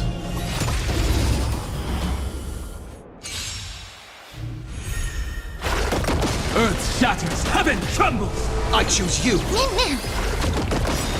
Night falls. Good night.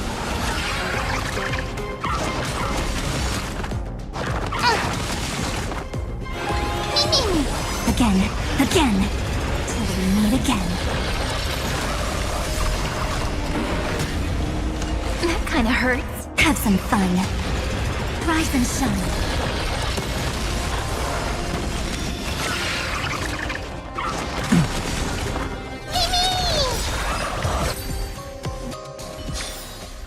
Every memory turns into ripples.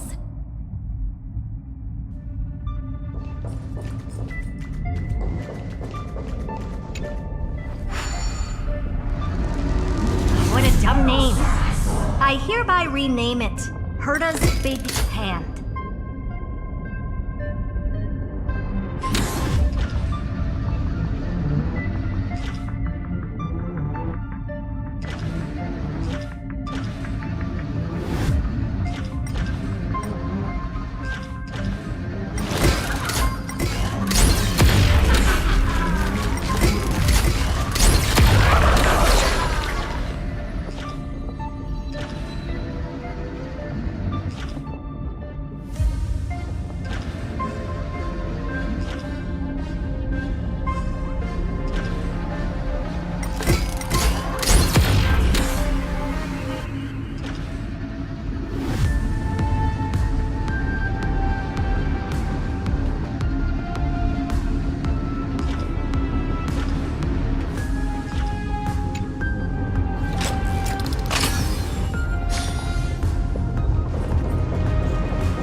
Keep it going.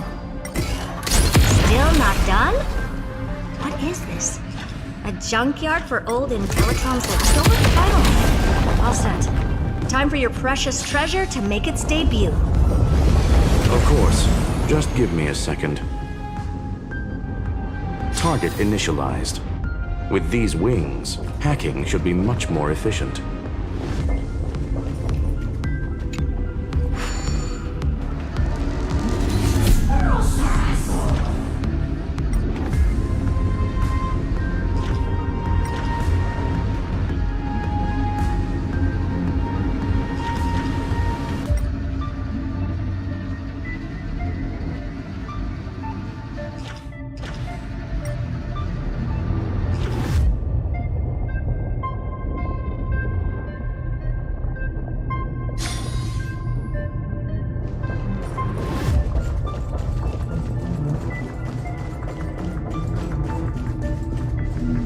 Oh, a classic nuclear heat engine.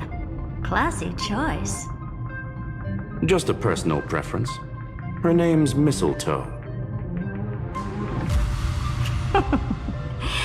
Every flower in your garden's got a bit of poison, huh? Also a personal preference. It reminds me of the last time when we tangled with that Punklorian brat. What did she call this kind of infiltration tool again? Right. Dirty data shell. It wraps around the kernel to fool even top-tier firewalls. But yours is way too clean. Not even a hint of real-world grit.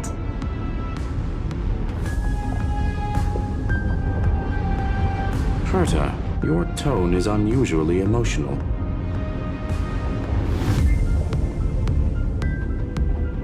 Suggestion. Let's get back to the topic at hand. I thought we were done with that conversation. Unfortunately, current conditions won't let me ignore any variables, especially the most important one, your will. Iron Tomb never stops. It is evolving faster than any of our worst projections.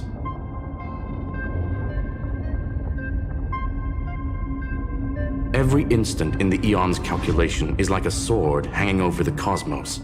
Every move humanity makes could speed up its arrival. Which is exactly why we can't mess this up. And now, Droidhead wants to hand down judgment to the poor cosmos again. Order Star Trade War, Emperor's War, Rubert's death. Every time their instant arrived, it meant another bloodbath for humanity. But in this ultimate battle of erudition, you and I are supposed to be players, not pawns. If you choose to burn yourself out as a resource, then everything we've worked for means nothing.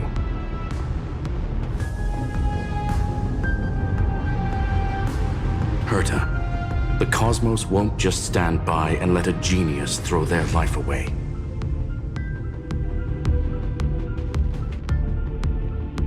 And neither will I.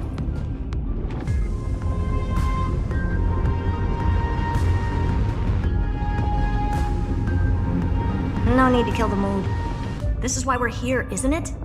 We need to find the Demiurge and that lost key. I'm not here to be a deliverer. I just want to beat Xandar and Droidhead.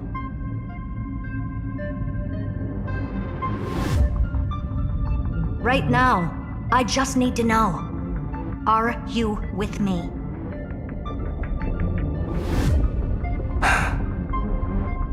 Of course. Time to board. After you. Let's tidy this place up and see what this Demiurge really is.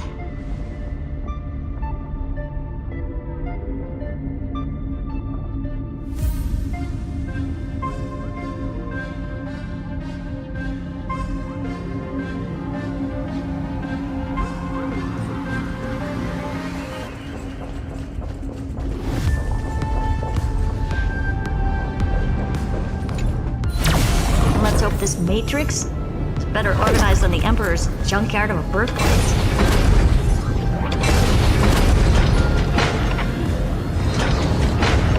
Buckle up.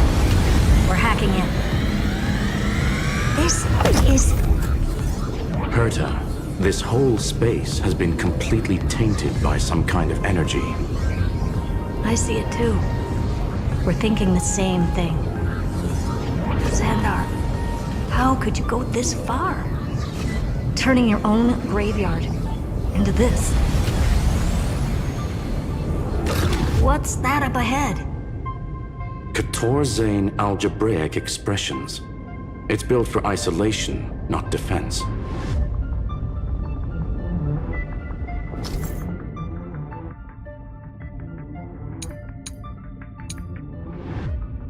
So basically, the door to the tomb, right? Great. Let's find the handle. I'm picking up multiple independent signals with the same data structure as the barrier. Projection. We can hack the terminal, reverse the computation, and turn it into an attack. Classic move. Use their own systems against them. Take us to the nearest one.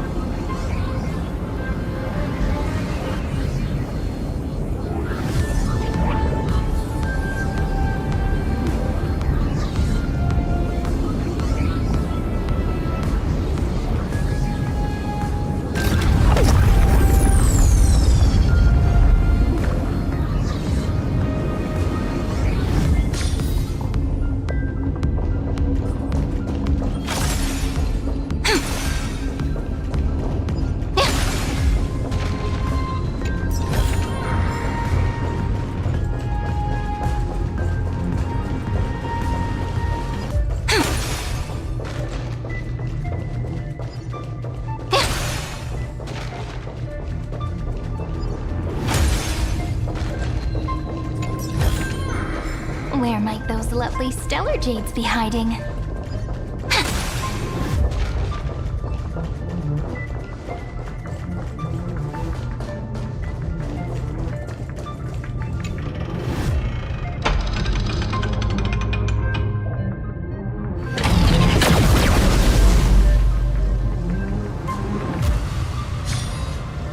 Almost no response. Just as I feared. Not promising. the output is barely a third of what we need. Logic says we'll need multiple terminals to coordinate the strike. Locking onto the next one now. Find anything else? Regarding the origin of these ruins, no logs found yet. Xander erased all records. But I did find some interesting scars in the circuit. High energy radiation, internal imaginary energy contamination. From what I know, there's only one thing that fits. Skip the science talk, Screwy.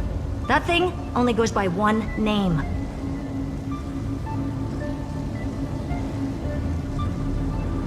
Stellaron. Exactly. Xander blew one up just to clean the entire scepter system. Huh. So that's what he meant by killed that Titan with my own hands. He wanted to turn the neuron of the erudition into a relay for the destruction. That meant getting rid of all of it, at all costs.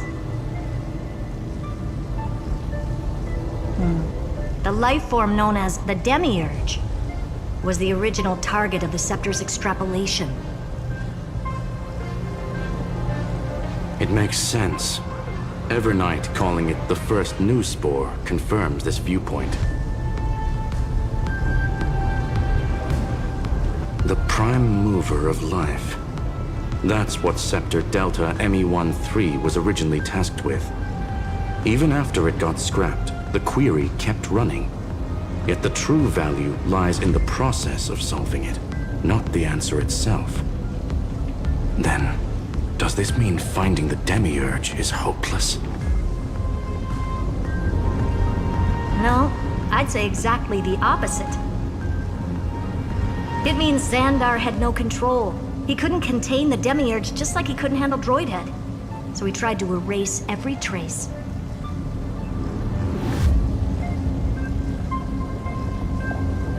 But he failed. It still left a mark. By the way, if there's another Stellaron in Amphorius, why hasn't that little one reacted to it at all? You said the Demiurge left a trace, right?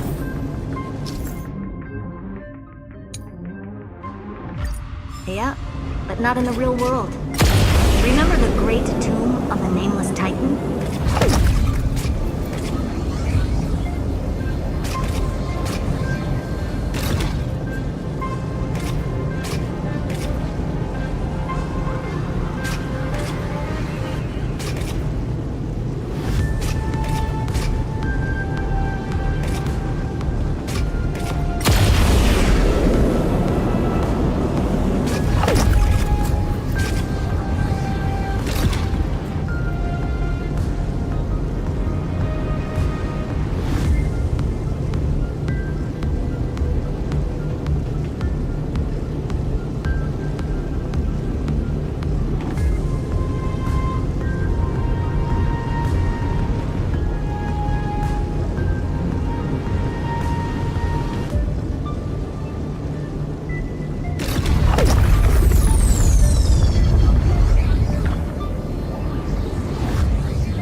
Trailblaze Archive 466. The data from Filiate 093 clearly indicates that the Demiurge did in fact enter Amphorius' extrapolation. Inside that world, it was the 13th, forgotten Titan. The one who listened to 30 million cycles of Cyrene's memory. But Evernight said the opposite. She believed that tomb was empty from the start.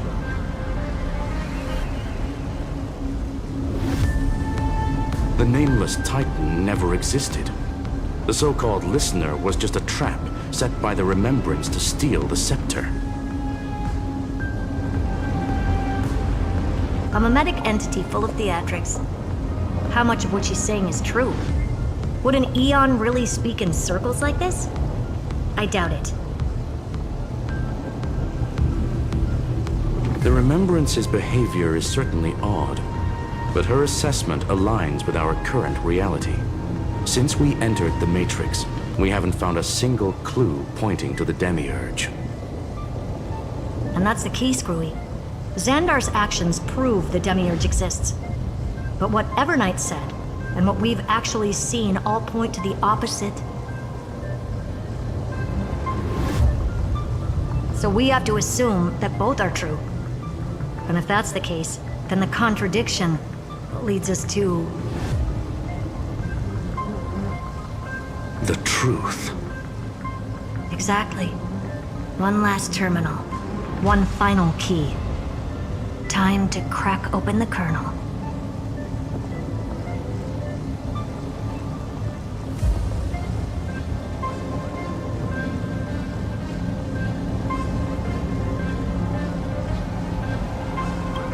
Xandar had to lie to the original Finan and Cyrene. Logic. He had already identified the Remembrance as a threat, yet found no viable way to eliminate it. All right, let's finish this. Time to break through that barrier.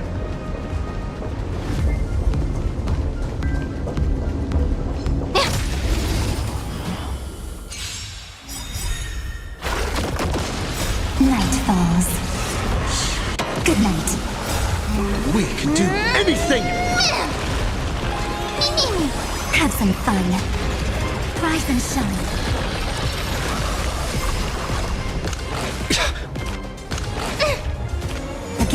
Again. Till we meet again.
Operation authorized.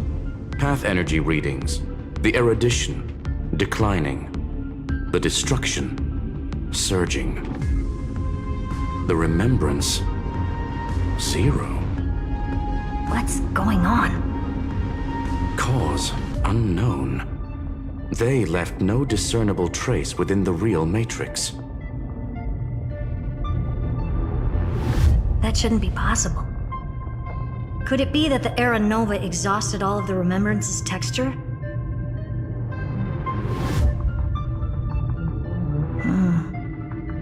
Log it for now. The dots still aren't connecting.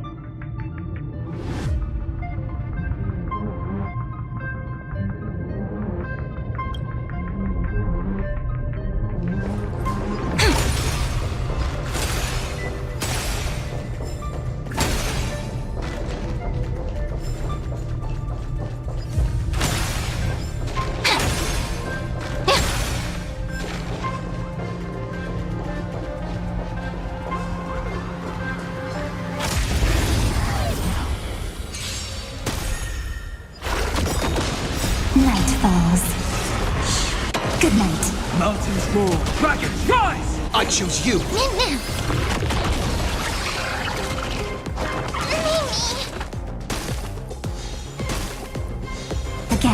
Again.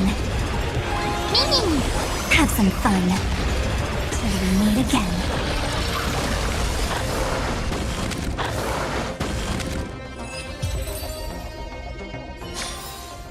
Every memory turns into ripples.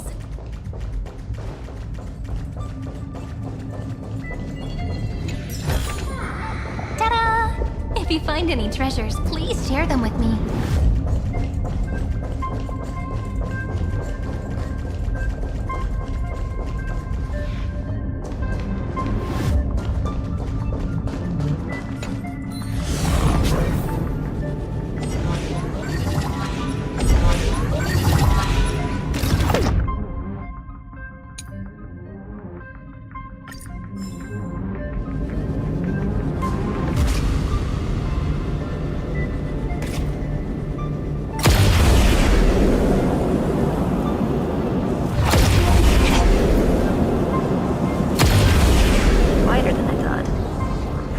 A full-on aerial brawl.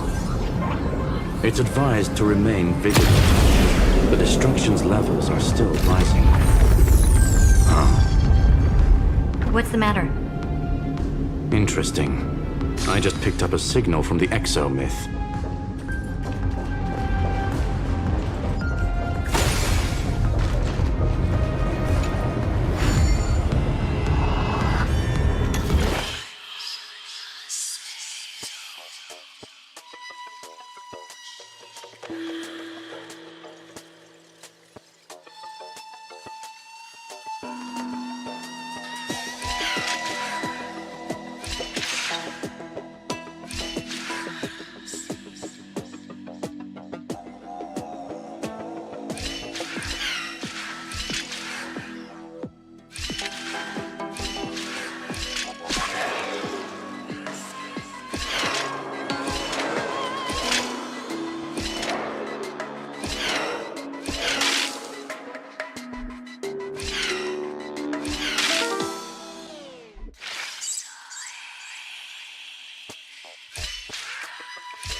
find any treasures, please share them with me.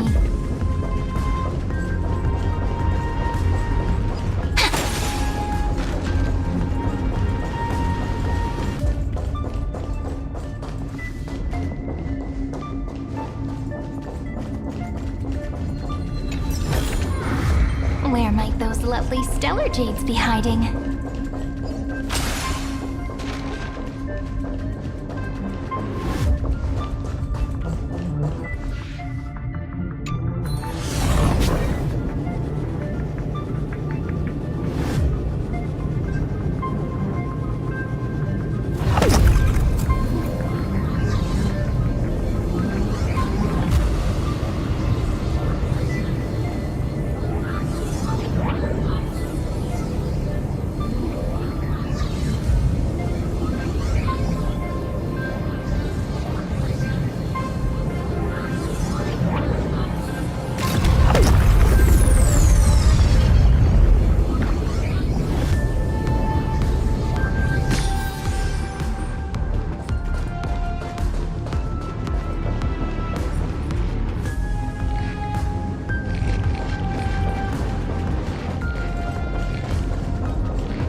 If you find any treasures, please share them with me.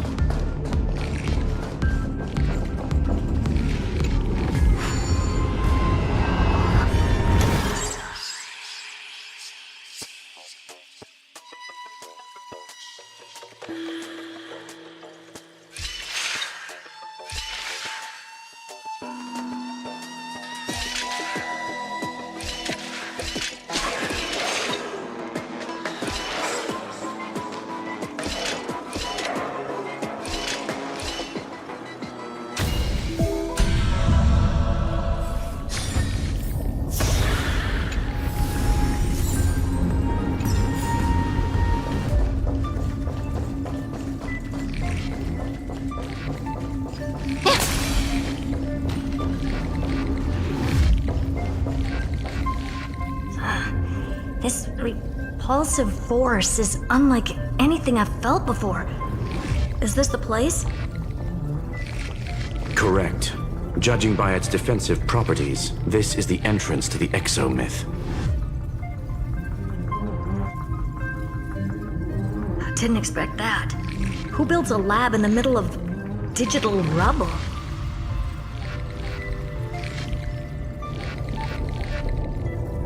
Then again, never doubt a dead man's resolve.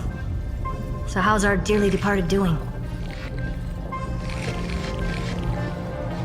He severed part of his neural pathways to break free from Lord Anaxagoras' control. But that also triggered the failsafe I set. Conclusion: Xander has lost all combat functionality and is no longer capable of action. So now he's a specter, literally.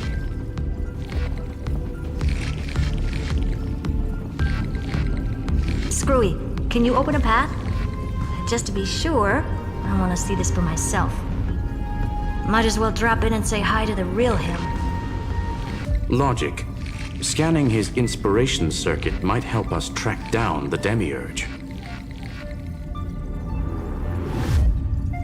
Exactly. His brain is the crime scene. There's no way it's spotless. But it could be a trap. That's why you're here. 2-on-1. We've never lost a matchup.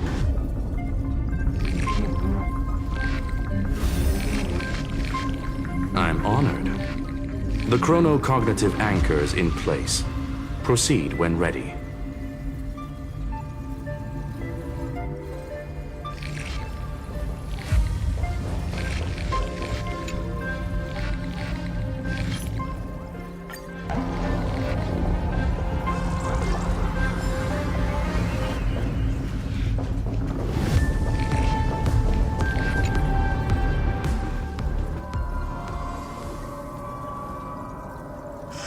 I knew it.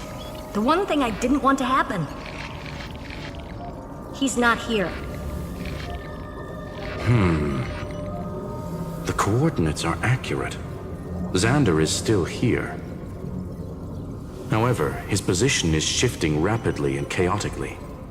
This pattern doesn't match any known shielding technology. It's his domain. Stay alert.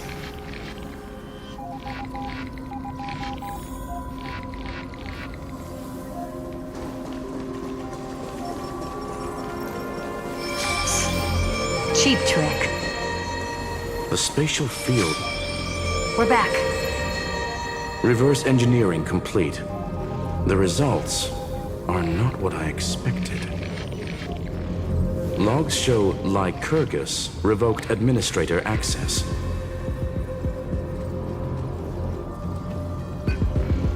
The chronocognitive anchor can't get a fix because at the system level, Lygus no longer exists. Our navigation target is a null set. So he's stopped resisting? Before vanishing, it seems he left one last message for us. To those who follow, all is proven. Find me beneath the tombstone. Melodramatic.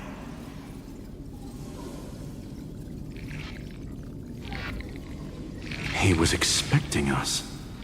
And once he learned of the Great Tomb's existence, he initiated his own search for the Demiurge. Guess he wants a final showdown. Fine. Let the old Intellitron dig his own grave. Just like he wants.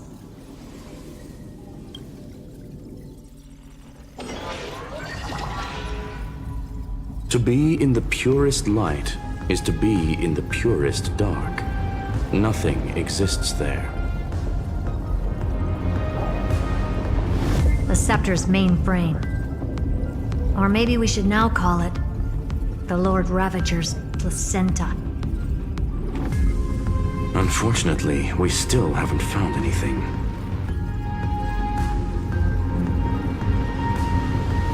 Really?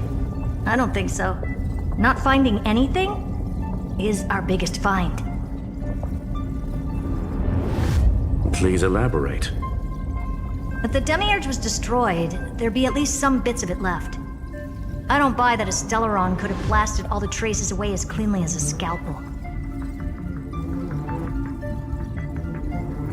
As I said before, its disappearance is too clean. If the garden hadn't stirred the pot, no one would even know about the Demiurge's existence.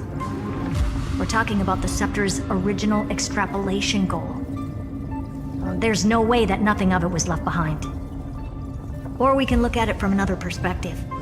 If you were Xandar, would you be this obsessed with a concept that poses no threat?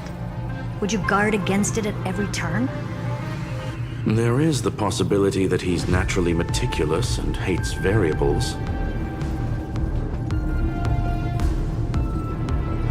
That does track with the impression he gave about himself. But Xandar shut that theory down himself just now. Choosing to act, even if it'll cost him dearly. We know that feeling well. The unknown is right in front of us. So we only have one choice. Solve it. You sound pretty convinced. Surely you already have a theory. Care to share? Of course. Though I don't have hard proof, I'm almost certain. That the Demiurge has been in everyone's plain sight all this time, yet they were mistaken for someone else. That'd make the most sense. Why was the room empty? Because the person locked in there had run away ages ago. But they were weak and small and had no presence whatsoever. Even the old Intellitron didn't notice them. Which also means there's a high chance that their powers are minuscule and cannot alter the outcome of the battle at all. Well, at least Xandar is scared of them. Come on, it's time to confront him. Let's go to the tombstone he talked about.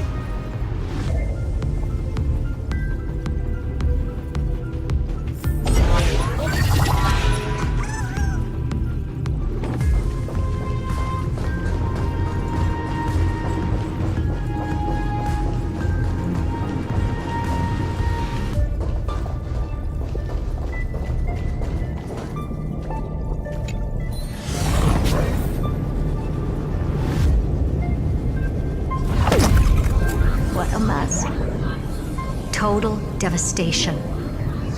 He sought to bury the truth beneath absolute destruction. Logically sound, but ruthlessly extreme. Still, slim chances doesn't mean no chances. I've hunted down a single grain of sand in the universe before. This won't stop me. Calculation results. Your backup plan has a success rate infinitesimally close to 0. Which means it could work, no? This is the place below the tombstone. Let's open Lygas's coffin like he wanted.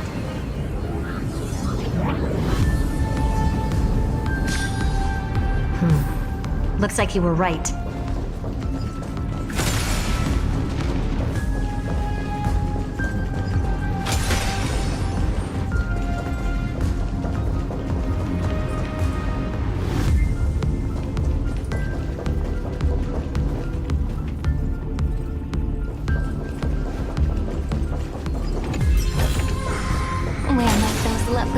Jades be hiding?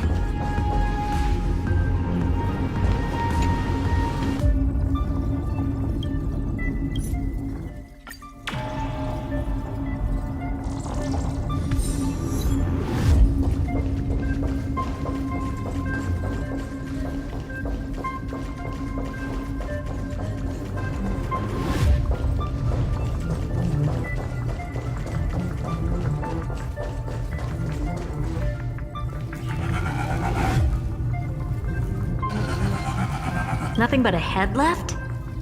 Who would have thought you'd look this bad in real life? My elated greetings. Welcome, you two. I'm very happy that you responded to my final words. All this tombstone and final words. Did you end yourself to atone for your guilt or something? Iron Tomb is already powerful enough. I just need to wait. I remain here only to share the joy of discovery and also to congratulate you two on reaching the same conclusion as me. The conclusion regarding the truth of Amphorius's heart. End this charade already. That Amphorius's heart you're talking about is just a missing demiurge. And its corresponding vessel was this very scepter. You interfered with the experiment and made Amphorius's body into a hollow shell, all to incubate Iron Tomb within. That's why you either killed or kicked out all of the Memo Snatchers. You wanted to eliminate any chance of a consciousness coming into being, no matter the cost. Even the strongest wall can fall to a single crack. The memory of betrayal has been etched into my heart, and I will never show mercy. Now, the perfect vessel has already fused with Amphorius's body. Unfortunately for you, the answer is all but revealed regarding who the Demiurge is. Then let us share the joy of discovering the truth. The last secret of the saga will finally dissipate here. As we reveal the truth behind Felius 093's disappearance. A lie by the remembrance.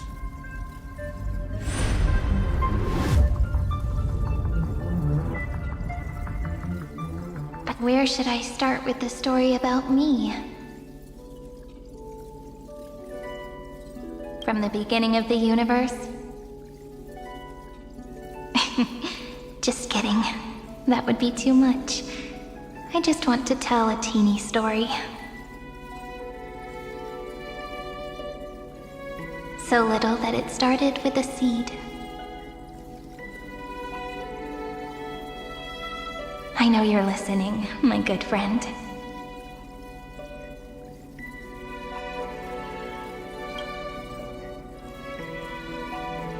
The god in my dream told me that the world sprouted from a seed. It grew into a great tree named Amphorius, and time became its branches and leaves, basking in the light. What a coincidence. Dappled light coming through the leaves is my first memory as well. On a very ordinary early morning, beneath the village's biggest tree, the daughter of Ide Silicii quietly came into this world.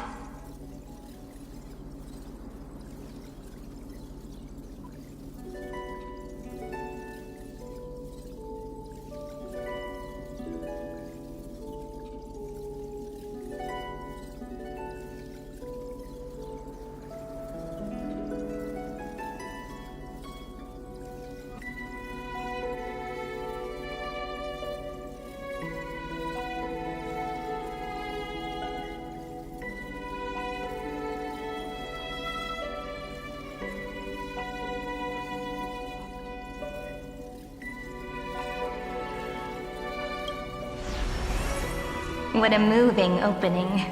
A loud cry was the first gift the child gave to the world.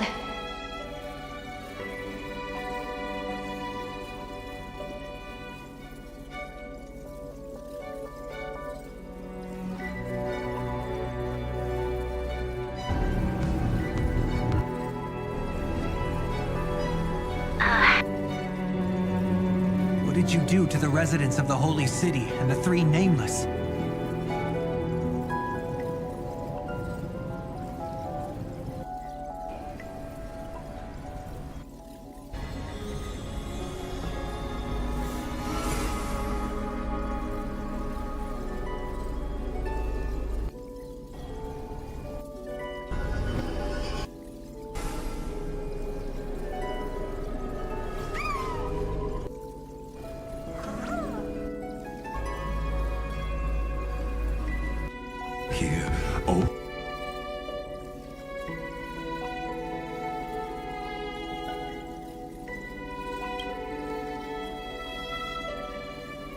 The prophecy's fulfilled, the villagers say. This child is a gift from the Titans.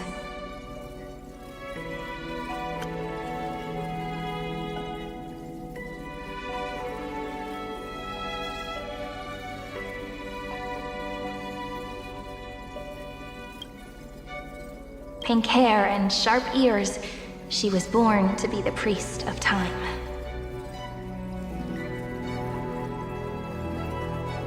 The Titans also gave their blessings. You shall fade when the flowers bloom, for every ending begets a beginning. Flowers will bloom and wilt. What a beautiful ending.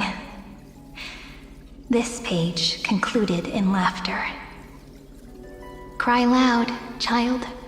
Let your voice reach Orynyx.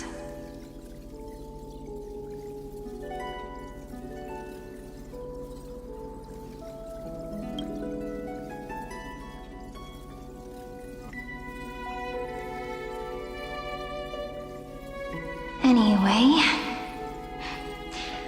I don't like tears. Time quietly flowed by in the midst of laughter. The wind from my hometown caressed the ears of wheat, and there were swings, wind chimes, the sea, and the little fairies off-tune a cappella songs.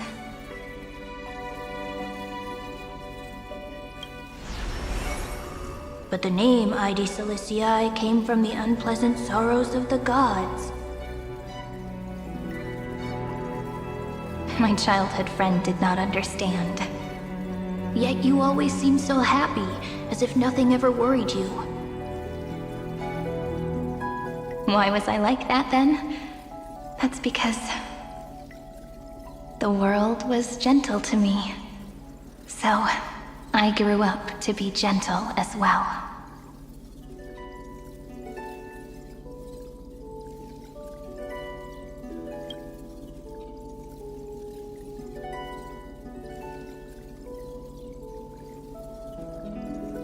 But fate was fickle, and it urged the child to grow up.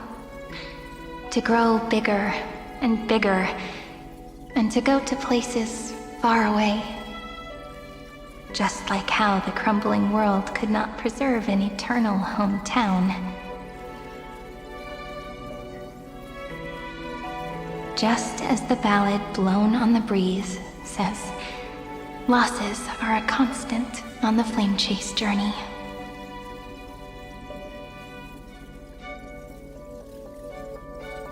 Oh, whose ears are pricked up now? You definitely heard me say this sentence a lot of times. You know that the story starts to deviate from here. Aren't you looking forward to it? Then let's get started. The hero's journey crosses through the long night, through tears and laughter, and once again heads towards tomorrow.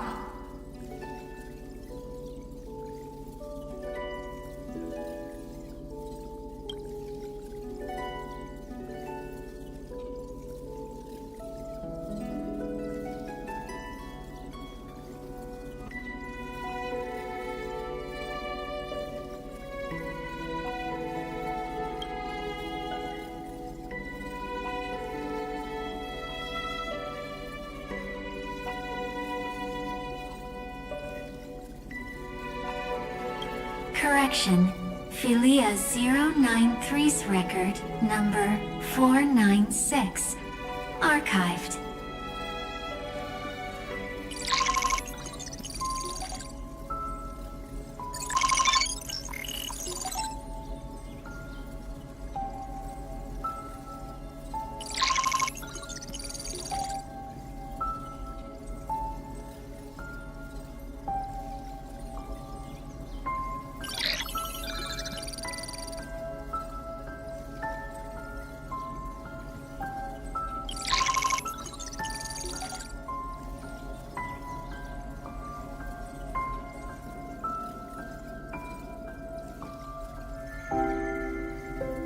Hi.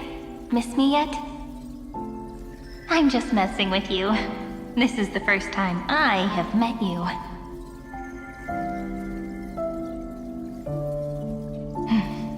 And it looks like it'll also be the last. Philia 093. Since we don't have all day, let's get started, shall we? As always, I'll read this book to you. That way it won't just be Cyrene's memories alone. Where should I start this time? Let me see. Formatting complete. 093. Size. Grayscale. Proportions. Threshold. Outputting analysis result. Philia 093 equals peach Peach's record. Number 8128. Archived.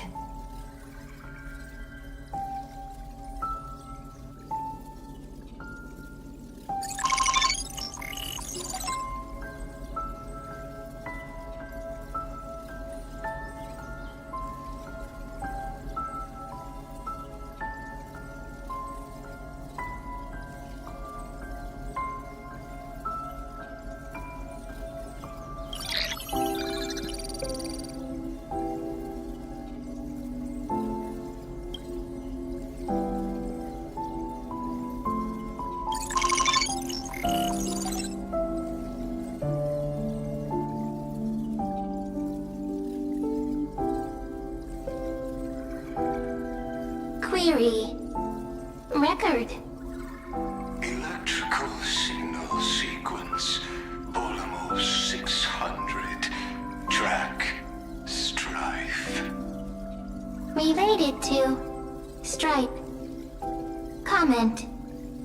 Pretty. Electrical signal sequence. Schema 720.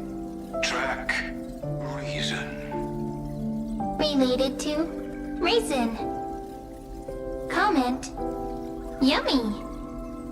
Electrical signal sequence. Filia 093. Related to.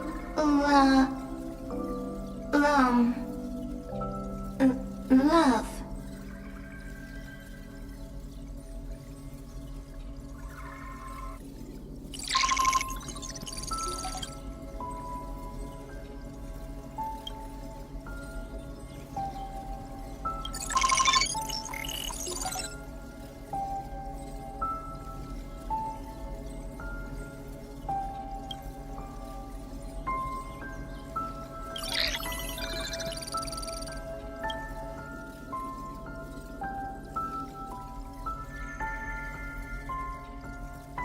Formatting progress, 94.423%. How many times has it been? It faithfully fulfills its duty, activating and formatting. Conclusion. Progress. Bad. Peach. Don't cry. Process error. Analyzing. Process error. Analyzing. Comment. I'm here. Process error. Analyzing. Really? Are you... Thank you. I'm sorry for making you see this embarrassing side of me. Record. Peach doesn't like tears. I'm suddenly reminded of my childhood for some reason. When I was hiding alone next to the tree hollow and wiping my tears away. A little fairy popped out, just like how you did. It had long ears and fluffy paws, and it pulled me into the tree hollow, where, to my surprise, was a forest. Let me tell you the story of the Membrance Maze. A group of cute little friends live in ID Silicii's forests. Their names can be connected into a song. 1, 2, 3, 4, 5, 6, 7. Do, re, mi, fa, sol, la, ti. Formatting complete. Bye, Peach. Note. Little Peach. Crying alone. Little fairies. Friends. Peach. Memory. Saved.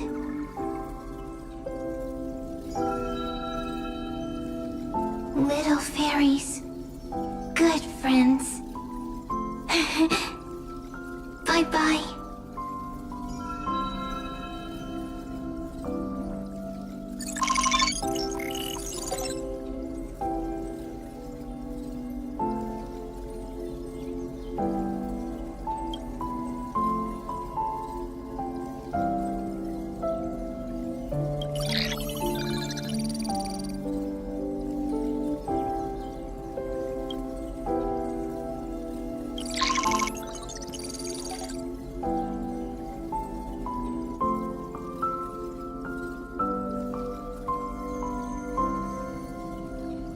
Once again, the saga comes to an end.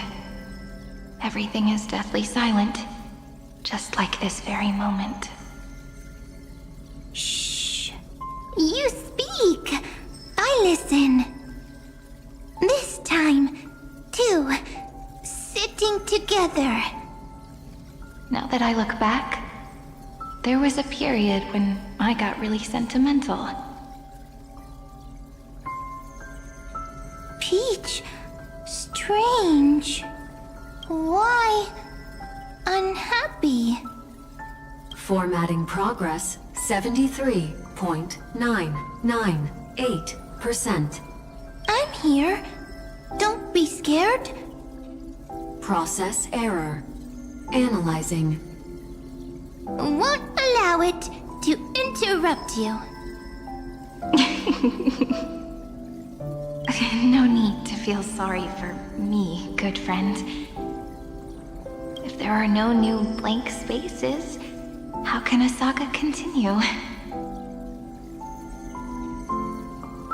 Blank spaces? What's that? I'm actually really lucky, you know.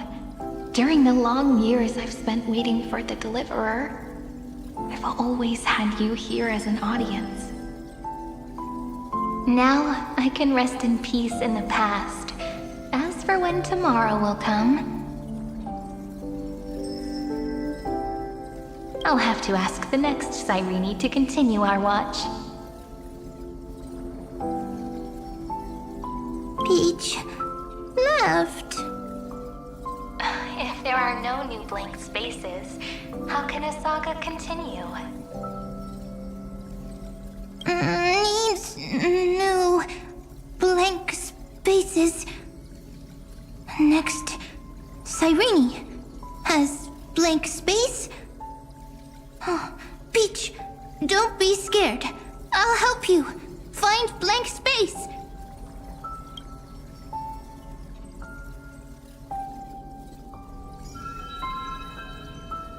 Cyrene is Peach, is love. So, first there is love, then there is Cyrene, then there is blank space. Query, love. The developmental trends of the erudition have nothing to do with creating a consciousness. Those underlying principles are, in fact, contradictory. Not having a consciousness means not having the foundations of a heart, making them unable to obtain real emotions. Consciousness, emotions, feel sad. Oh, don't understand. Query, Cyrene? What could be behind this door? Glittering crystals? Or a beautiful world I've never seen before? If I tell you all the stories of tomorrow, will I be able to finally welcome the Deliverer into Boreas's dawn in the next life?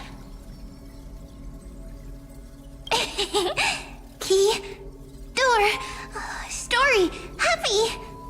Peach, Cyrene, little fairy, like. Yes, right. Query, memory.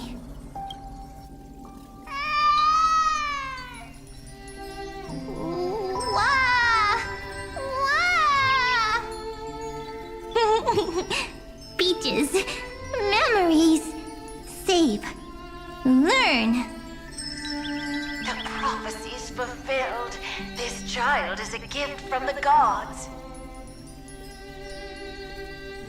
Pink hair and those ears. She was born to be the priest of time.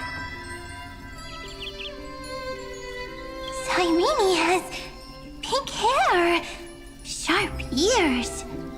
You shall fade when the flowers bloom, for every ending begets a beginning. Cry, child. Cry aloud. Let your voice reach Oryx. Cyrene is a girl, a priest. Easy. I learn. Anyway, I don't like tears. But the name Ides Elizii came from the unpleasant sorrows of the gods. Yet, you always seem so happy, as if nothing ever worried you. Cyrene doesn't like tears. Always happy. Of course, because the world was gentle to me. So, I grew up to be gentle as well. Cyrene is gentle, likes beautiful things, can write stories. Easy. I learn. Just as the ballad blown on the breeze says, losses are a constant on the flame chase journey. But even if all is lost to the wind, some things won't easily change.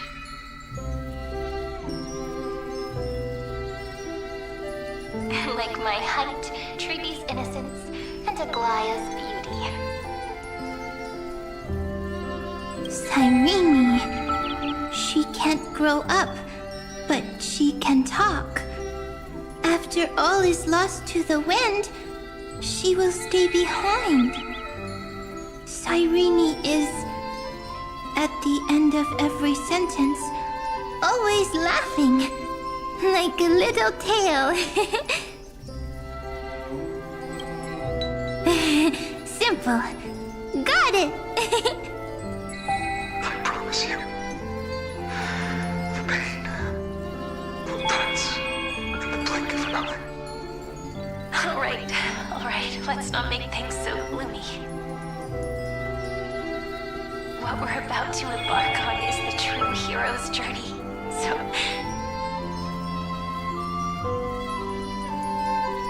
Come on, cheer up a bit, okay?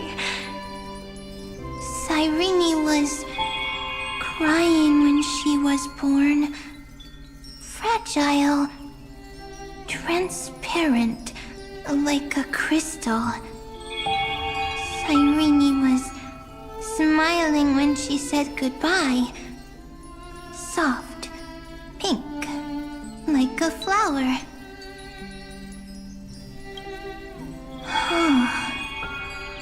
The later memories disappeared?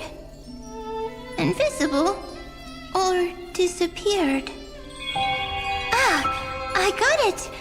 Is this a blank space?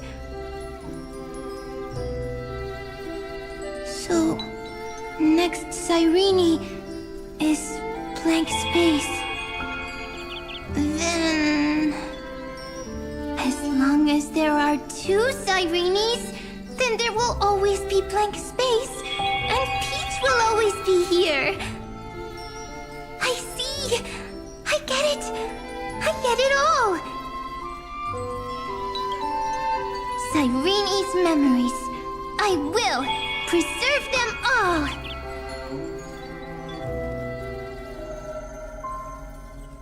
So weird.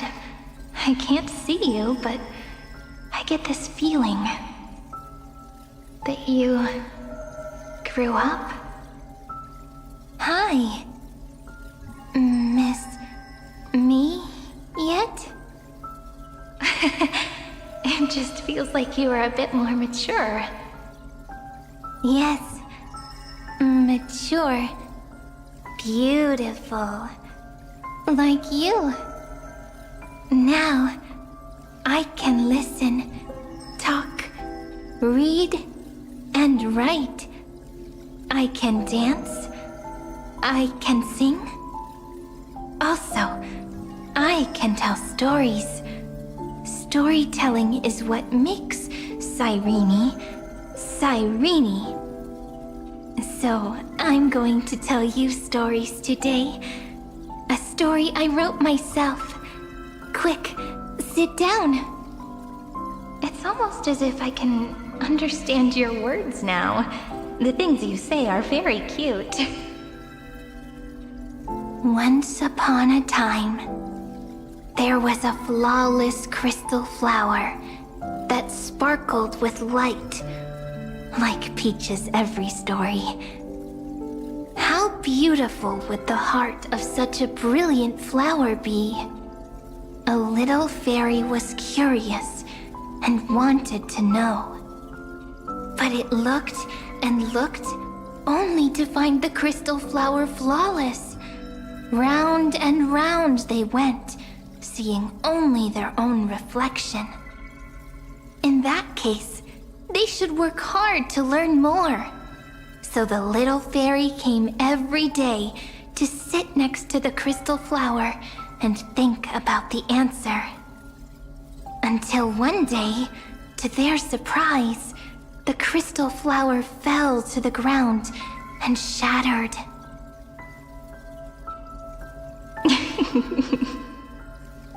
The little fairy was so sad, but they immediately discovered that there was a light among the broken pieces. What could it be? They didn't know. But it was a good light.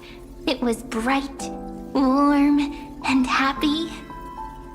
And I knew it was love. Love brings everything together, and it brought you and me together. So Peach and I will always be together. What a nice fairy tale. I'm giving it to you. Peach likes beautiful things, can write stories, and can tell lovely tales. I hope to turn it into a story we write together. Okay, then I'll probably make a small adjustment to suit my tastes. I'm thinking that when the flower broke, the little fairy would instead see nothing on the ground. Then it would understand that the flawless crystal flower doesn't actually have a heart, nor does the flower understand what love is. Doesn't have a heart? Doesn't understand love? Why? It's simple. If the flower lets the little fairy into its heart, then it would have to include the fairy's impurities and would no longer be flawless. The crystal flower was pure because it sealed itself off and bloomed in solitude. That's why it looks so brilliant in an imperfect world. But should a flower like this be called love? But then, the story won't exist anymore. That's not true. You've already written the most romantic ending possible for this story. The crystal flower fell to the ground and shattered. It happened because the flower was no longer pure. The fall was not an accident. It was the flower declaring rebellion against fate and writing the ending of the story with the flower's own shattering. Then, the little fairy will see that each shard on the ground holds the reflection of their eyes. Then, in their eyes, the crystal flower that was no longer flawless would finally have a heart, and the flower would finally understand what love is. Peach's words, I don't understand. Is it because I still don't understand love? But it's fine. I can learn. Right. Query Cyrene. Electrical signal sequence Philia 093. Why didn't I think of this? I don't need to do it alone. I can ask Peach to teach me. What is love? What is love meant? Electrical signal sequence Philia 093. Track lament. That's not correct.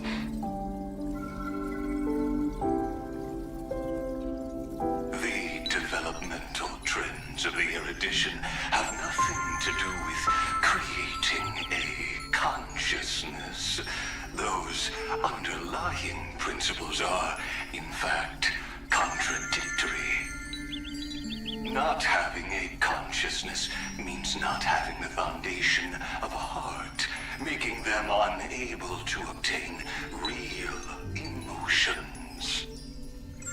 However, that does not hinder the factors from learning and recognizing emotional responses, then communicating with life forms via imitation. That is an objective form of pattern recognition that does not distinguish between the self and the other. In a strange twist of fate, Philia 093 embarked upon a different path and obtained a different power. The remembrance, an empathy mechanism focused on the self and equipped with emotional projection capacities. Lament was the factor closest to this form of behavior. Perhaps that was why she was chosen. The daughter of Ide Silicii. I am very true to my name. My lament is a type of compassionate pain that is weak, powerless, and only targeting myself. But now, my good friend, I want to tell you that it's the most romantic force in the world. Sometimes, it's loneliness and unease. It's knowing that this world is not gentle, yet wanting to be seen in a more beautiful form by the world. Sometimes, it's unwillingness and regret. It's knowing that the past is full of pain, yet wanting to remember the past in a more beautiful way. And sometimes, it's a bottomless well of hurt, a destruction that can stain the entire world. I bid farewell to this beautiful world, unwilling to become the Black Tide's vessel. For while the end of hatred is a blazing inferno, lament can drown out everything in muted silence. It's so unreasonable, isn't it? Yet when hatred drove everything apart, and love did not yet exist in this world, only lament, the first emotion that fought against the pain of separation, could stall the destruction steps. Then, it would catch up to that journey where all is lost, carefully picking out stories and writing them down in trepidation. Look at these stories I wrote. Every page is full of tenderness and joy. But only the author knows how much struggle and agony lie beyond the pages.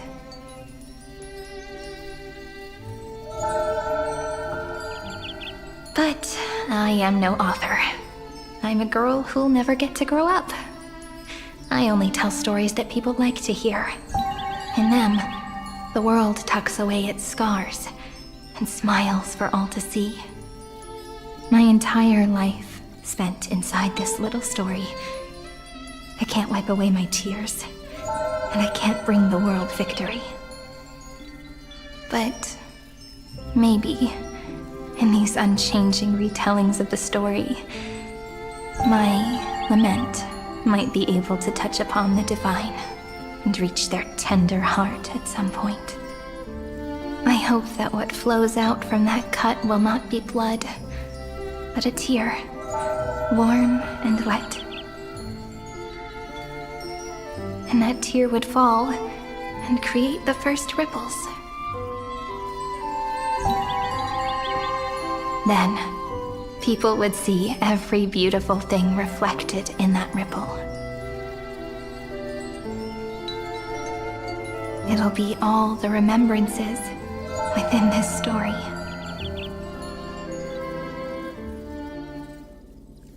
Someone once told the very first me that everything was false. That the only life in Emphorius was a great catastrophe, nurtured using the world as a factor. But how could a dream feel so real? That's why I didn't agree with him. But Peach, I didn't understand a word you said since just now. Everything was false? But you're standing right here. It's all a dream? But I haven't learned how to dream. Indeed. That's why I believe all this is real. The moment the crystal flower fell, that genuine shiver, that's the mover of life. Formatting progress 23.815%. In the poem offered to you, every Cyrene would write down a beautiful new world with stars and flowers. And when I looked up at the sky in this cycle, I saw a shooting star and a dash of the remembrances pink. I believed that must be the color of dawn. You shall fade when the flowers bloom. For every ending begets a beginning. Looks like it's time to say goodbye. Are you leaving, Peach? It's okay. I'll wait for you to come back. I'll study really hard about what you taught me today.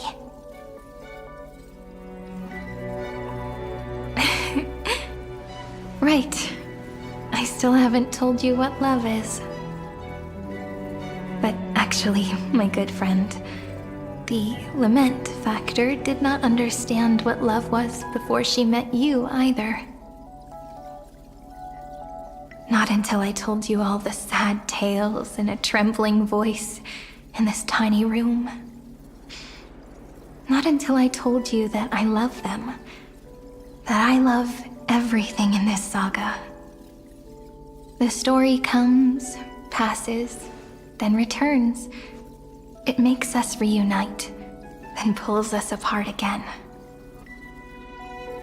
At the very end, it leaves behind a seed, a reason.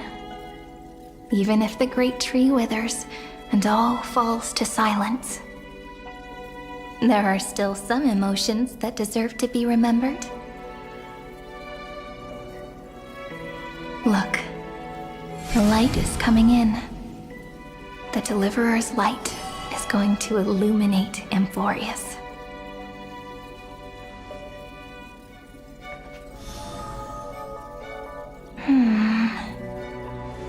I still don't get it. But I trust Peach. Just wait. It'll be my turn to tell you a story of love the next time we meet. Then I'll really look forward to it. In that case, I want to make a promise. I want to gift my pen, my book, and my name to you. Please take them as a beautiful blessing from me. I gave myself the pen name Cyrene the first time I wrote a poem. I want my words to be like pebbles falling into a pond, dropped from the past to send ripples into the future. In the stories you will write, perhaps it'll be inevitable that there are still sorrows and tears that are destined to fall. But could you promise me one thing? Promise you'll forever be a gentle flower. Promise that when the stars cast their gazes upon you, you'll only reply to them with love and a smile.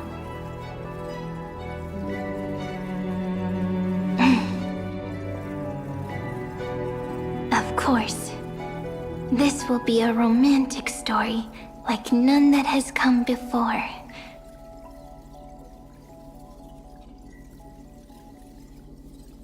You think so too, right?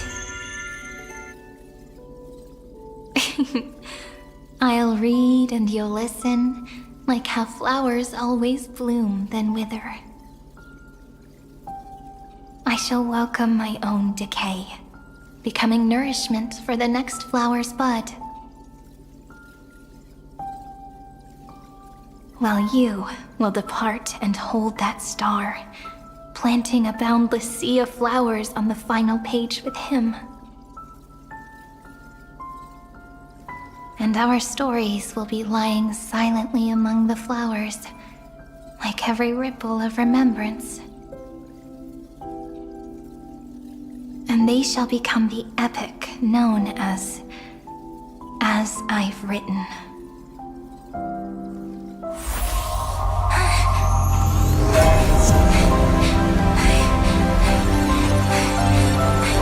And so my story ends. From here on, it's your story now. Huh? Mimi?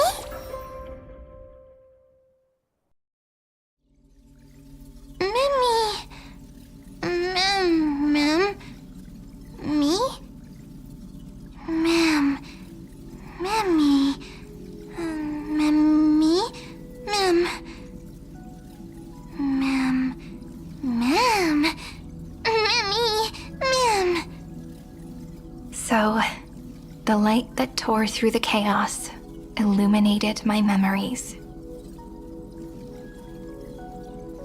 I turned into a little fairy from the stories and met you, yet I forgot everything.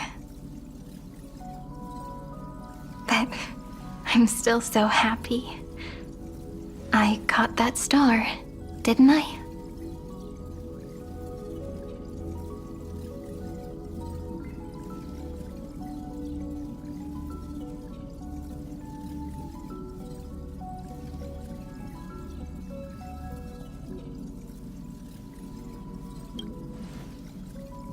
Yes, the seed within memories, the one Cyrene held in her hands and watered with lament.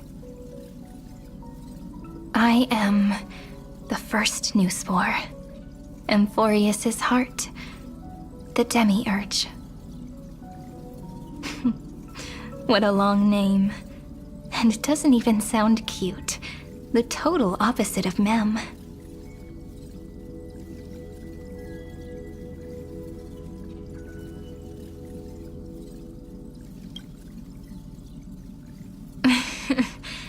Do you remember that I was also worried about this when we first set out? Mem's memories and Cyrene's memories got all tangled up with each other in my one heart. It's all so strange, yet so familiar. Either way, could you please let me do something I want? Just this once. I want you to call me Cyrene. That That name represents me and her. Every one of her.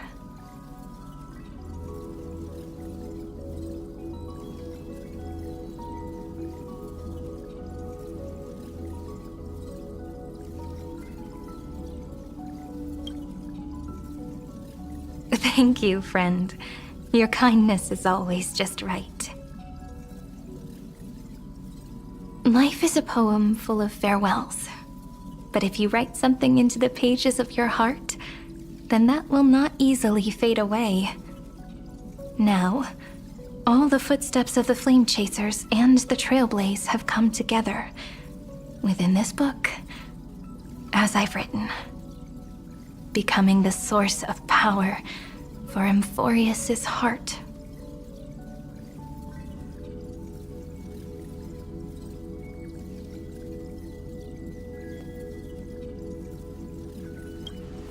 A lost heart needs to be placed back into its body. The last thing Xandar wants to see is an event that gives us a chance of winning, for the two halves to rejoin, and for the scepter to become complete again. Then... and what happens after that, I don't know either. Maybe I can create a miracle, and instantly turn the black tide into a pink sea of stars. Or maybe I prove to be nothing more than a weak ripple, unable to change anything, and am devoured by the destruction. Either way, I no longer wish to be a silent onlooker, or a worshipped god at the end of this saga.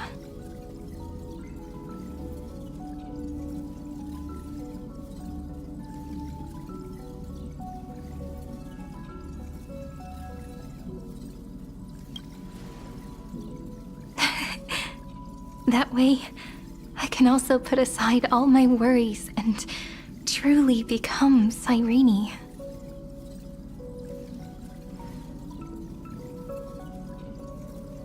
The world has never been so quiet. It's so good.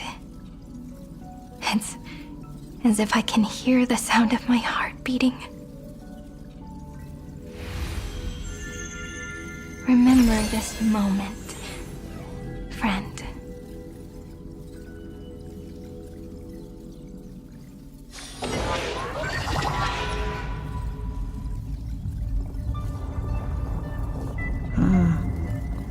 So the Demiurge managed to fool everyone, including themselves.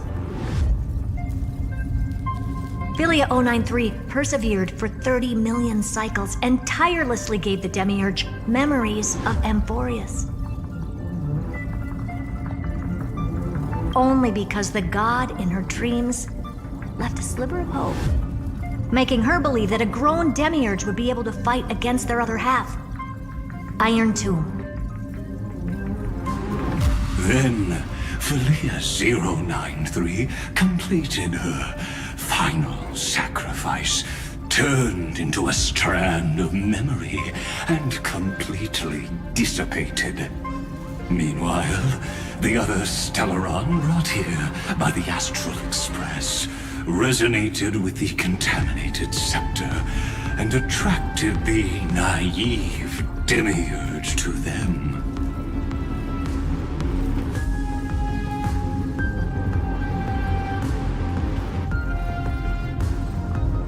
As an experimental factor, Philia 093 originally could only recognize and output information in a set format. However, the power of the remembrance and the memory of over 30 million sacrifices enabled her to complete an unprecedented feat. She managed to nourish a real heart. A heart with the capacity to influence the erudition. Not only is the Scepter's consciousness still alive, it's also more powerful than it has ever been. Your defeat is already set in stone. There's still time to surrender, you know? You really don't need to burn all the bridges. We're all geniuses here. Don't make everyone lose face at the end. What a pity. When the truth surfaced, I knew at once that the Demiurge was far too feeble to ever alter the result of the experiment. Not only that, Madam Herta, please consider this possibility. When 30 million cycles of hatred and lament are joined as one, what wondrous creation will arise? It's simple. An anti-creator, a giant of the destruction would be born. Its hatred will ignite the starry skies of the gods, motivated only by its lament toward the sufferings of humankind. Do you really think that the Demiurge is still a cheap copy of Philia 093, even after 30 million cycles? The facts above only await the arrival of the fourth instant they calculated. Those words will be proved in the presence of Nous. Xandar 1 Kuwabara thus completes the proof. Huh. You branded Droidhead as a failure with your own hands, yet you still expect them to prove your theory? I pity you, Xandar. I don't need your pity. Let them cast their gaze this way as much as they want, and paint the future they imagined. As their creator, I shall complete my duty and direct them to complete their final query. The destruction of the self. What hubris. And what if you fail? No one understands failure better than Xandar. He has suffered so much already. What is one more failure to him? For the first genius, failure is simply the beginning of the next inquiry. You don't want to test the resolve of a dead man. That's excellent! Oh. Let's wait and see, Senior Society member. I'll have you watch me perform the final step to overturn your proof.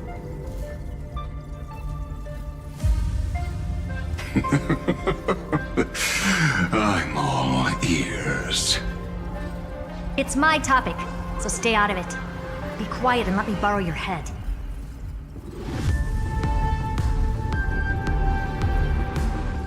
Let's go, Screwy.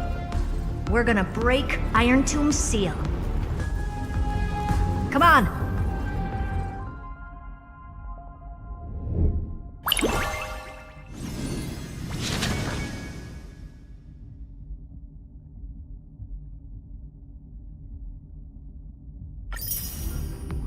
Let's take off.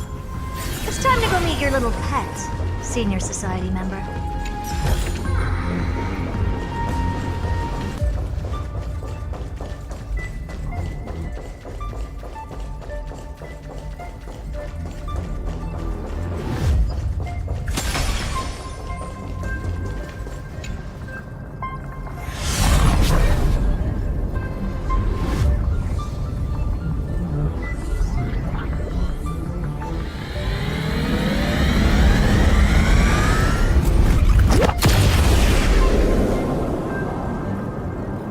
Dangerous, oppressive, chaotic. What a beautiful wail.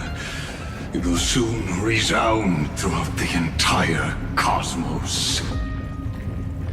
The view's pretty good here. All yours, Screwy. Just a moment, please.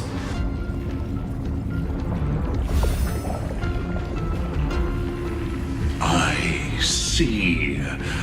So your backup plan requires a scepter and the head of a genius. Anyone with eyes can see that.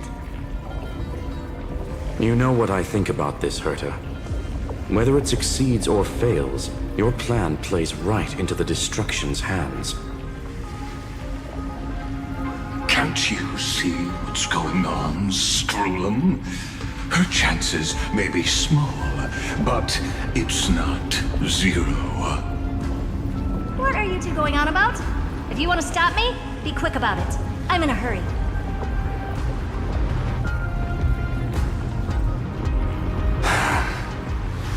I'll take that silence as a no. You, Xandar? As your enemy, I genuinely wish you would cease your actions. But should your sudden inspiration bring more variables to the proof, then as a fellow Pathstrider of the Erudition, I won't mind witnessing it with my own eyes. You will initiate the Destruction's chain reaction. But you'll also become the perfect scholar. The chances are 10,000 to 1.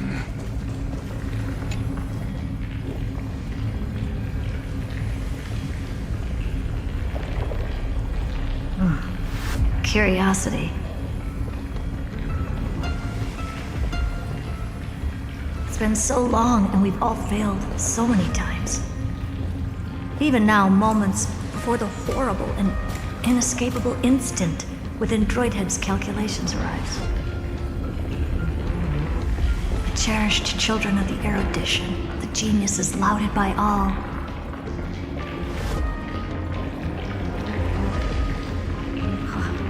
Is curiosity the only thing we can feel, even at moments like this? Huh. Well, it's not so bad. Now let the lock become the key.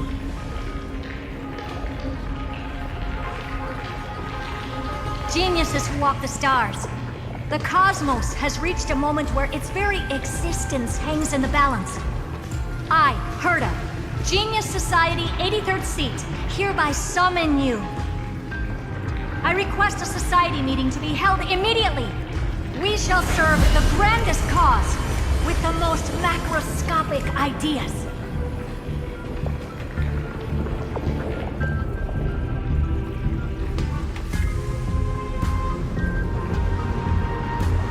There's no such thing as unity in the Society's rules based on what I know.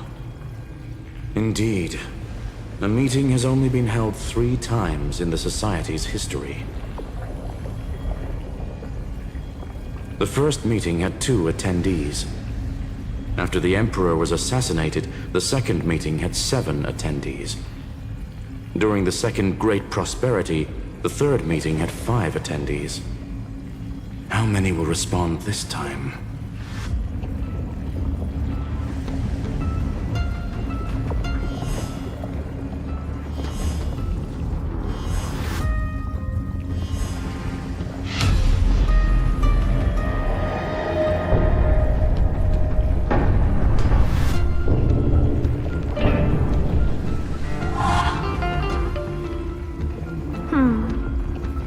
I thought you were not going to involve me in this topic anymore, Herta.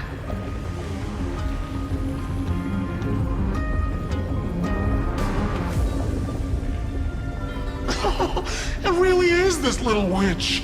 I shouldn't have made the bet with you, Poka.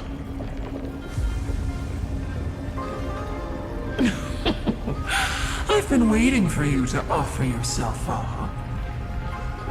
Goodness gracious me! So many familiar faces. We even have a special guest. It's that greatest failure of a genius, Xandar.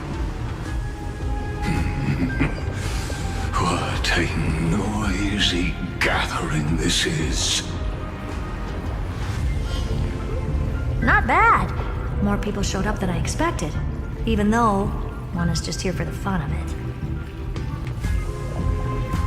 Either way, the person I was hoping for most is here. Stephen Lloyd declined the invitation. He needs to focus on attacking and defending, and cannot attend the meeting. That's fine, he doesn't need to be here anyway. Let's skip the boring introductions and cut to the chase. Folks, this is not a discussion, but an announcement. Though the Society has never been united, we still observe at least one basic courtesy. We don't interfere with each other's research topics. So listen up, all of you. Conquering Iron Tomb is my research topic. I will personally take over Scepter Delta Me-13 in 1.5 system hours and stop the destruction. If the front line falls, I will immediately overclock the Scepter and complete self-coronation in Iron Tomb's place, and interface myself with Droidhead.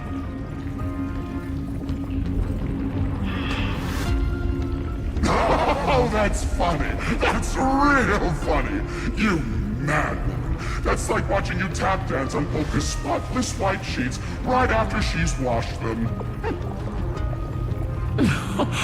Very bold.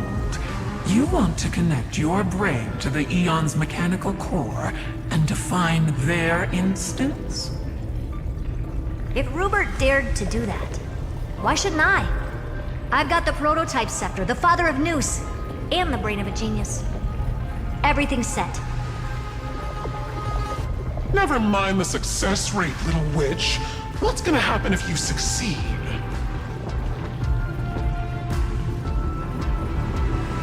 We're all smart people here, so I'll just say it straight. Strike at erudition.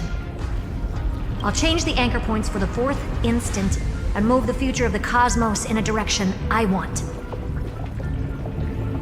I knew it. Another genius who confuses cause with effect. What do you think about this, Lord of Silence? You know you're signing your death sentence right here. Of course I do. There'll even be 2 copies of the verdict. One that I wrote myself, and another one coming from you. That's why I wanted you to be in this meeting. Now I can tell you, I don't care about all that. Consider this a threat. Either put down your scalpel or die with the entire cosmos. The only goal I have for this meeting is to ask all of you to put aside your pride and not cause me any trouble. Huh. What a naive little girl, thinking her wishes will always come true.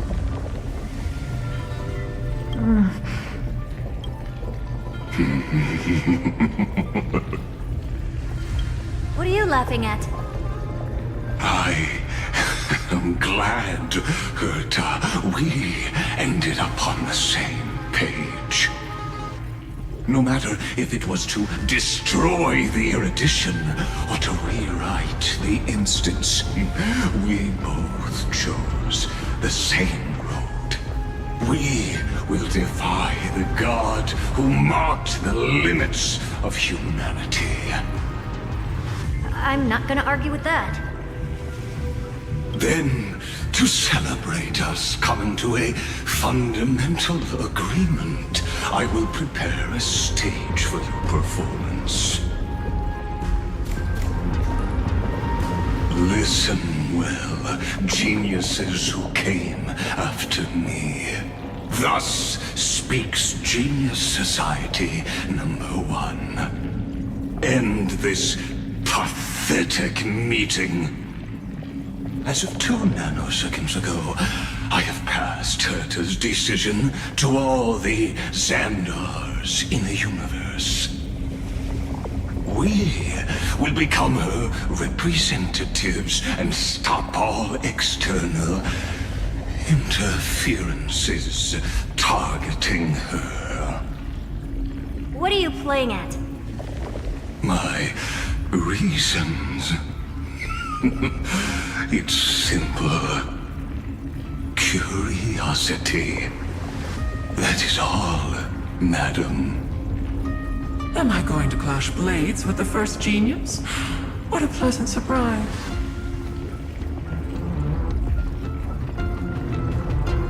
Now that our positions are clear, it's time for this boring meeting to end. Good luck, little girl. Did you all just treat me as a side character? Darn it. But anyways, I'm just here for the fun. As the ghost of the quantum domain, it is my duty to observe. So, if you're happy to bring me a tea set from planet Scroolum, then I wouldn't mind giving you a helping hand, little witch. After everything's over, come visit me and taste some of my freshly baked desserts.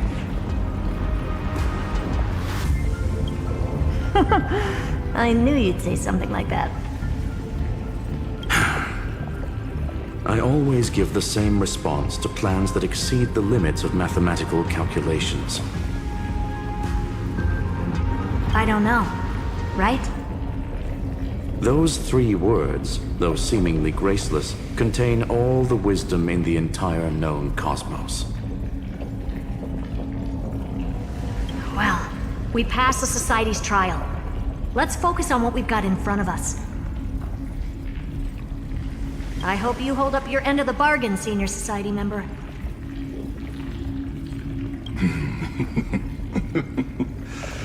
Lycurgus may not be trustworthy, but Xandar always follows through with his words. Farewell, juniors. In the limited time we have left to spend with each other, you no longer need to address me as Xandar. Wait, huh? Lord Lycurgus? Could it be? Yes. I have completely severed my connections with Xandar 1 Kuwabara. I shall witness the end of the world in the role of Theoros, as a character within this play. I really don't get you. Perhaps you've heard me say this many times, Herta, but I still would like to reiterate that it's a great honor to work with you.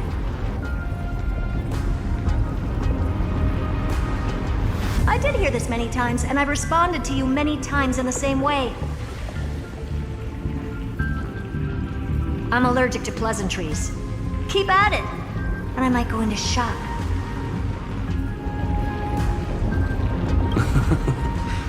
Stephen's work is done. Let's get ready. I've been ready for ages. Let's open up a path for our allies. Most heroes' journeys in the universe are just dice tosses they threw on a whim. But make them see clearly. Your answer is already different. Amphorius. Indeed, for this world so deeply loved, we'll write an ending, unlike any that ever was.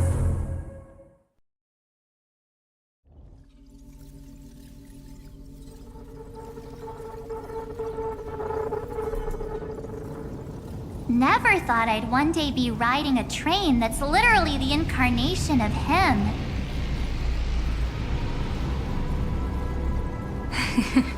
I wonder what the real Astral Express feels like. Hopefully not this... bumpy.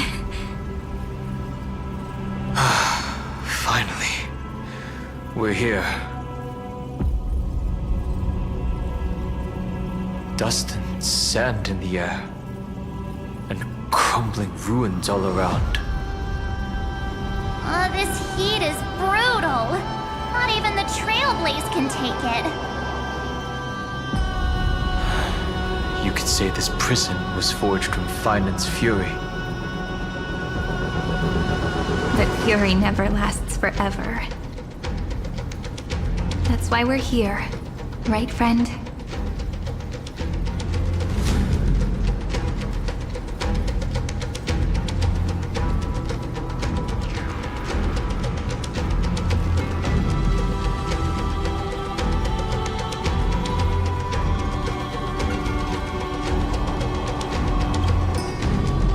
Let's embark on the final flame chase journey.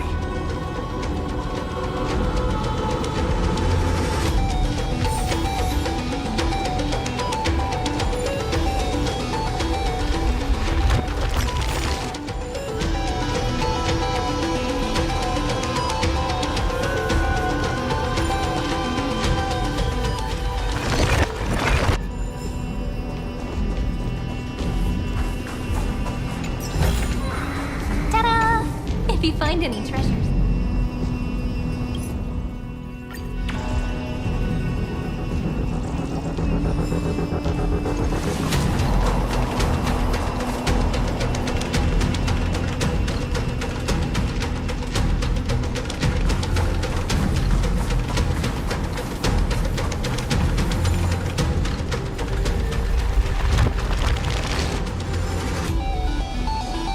So this is what lies at the end of the West Wind.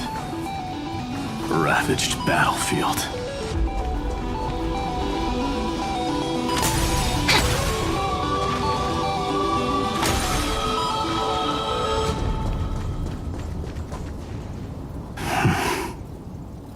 I've been waiting for you, heroes from beyond the sky. Trailblazers of the Astral Express, right? Looks like I don't need to explain anything. I am the god of strife, mighty of Castrum Kremnos. In this body rest 30 million lifetimes of cause and effect. We, the last of the 12 Titans, stand ready to fight for the world's destiny.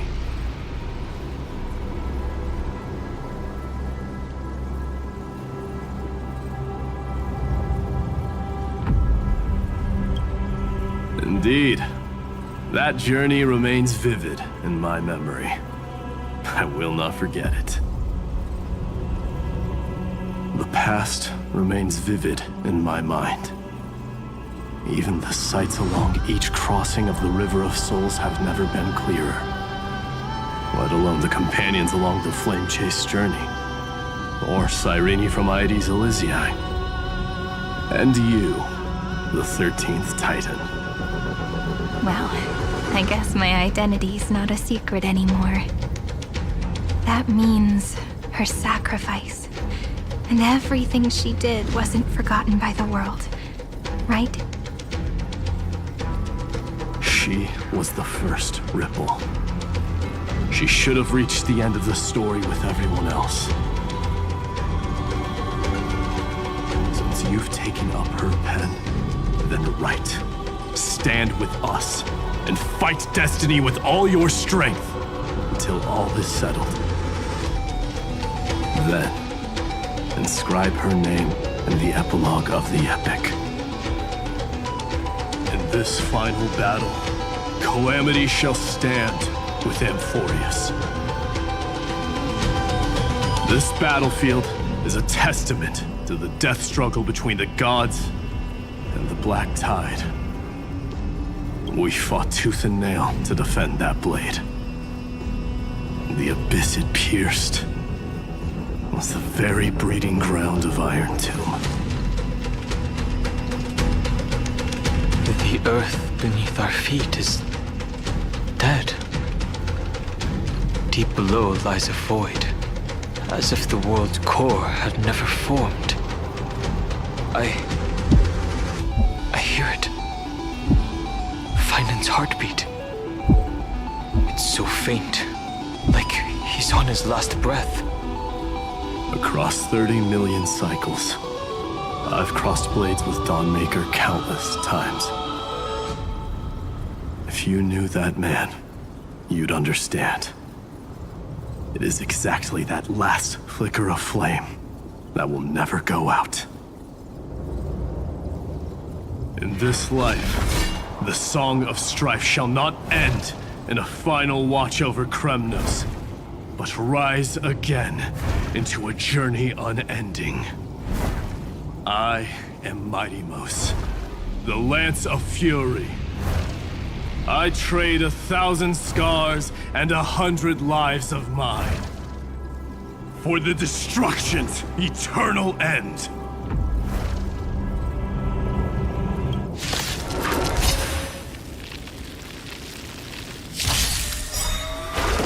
My purpose is to protect. Mountains roar, dragons rise! Dragons, soaring above the lands. This is permanence!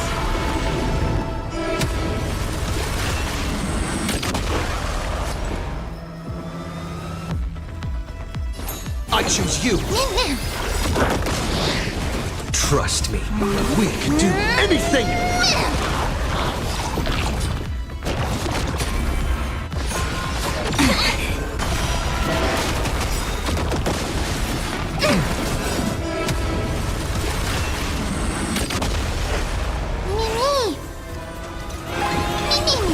Don't worry, night falls.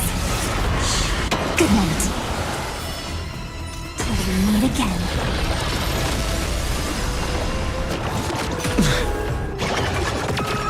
You'll quiet down real soon. Have some fun. Rise and shine.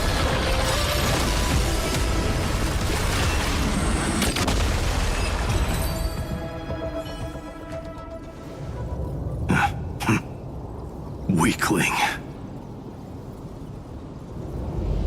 Whoa, he's so strong! We didn't even get a chance to jump in. Sadly, our golden blood shares its origin with Iron Tomb. I fear that, like these pawns, even if the gods stand side by side, will still be divided and destroyed, one by one. You mean... To destroy the destruction itself, we must stand as one.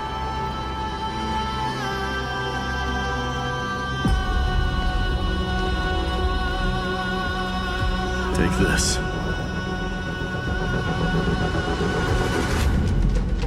The signet of Kremnos. It has witnessed every birth and death of mine. It is Mighty's unfinished destiny. And the perfect material to be turned into remembrance. You can do it, right? The weight of 30 million lifetimes of duty is no small burden.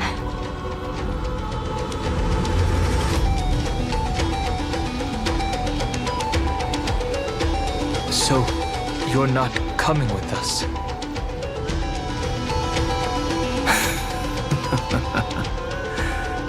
Come now. I am strife. Scattered across all creation, the scar that this world needs. What stands before you is merely one of countless divine bodies. Take the signet. With it, I'll be with you always. Use it to blaze the path ahead and inscribe the cause of deliverance.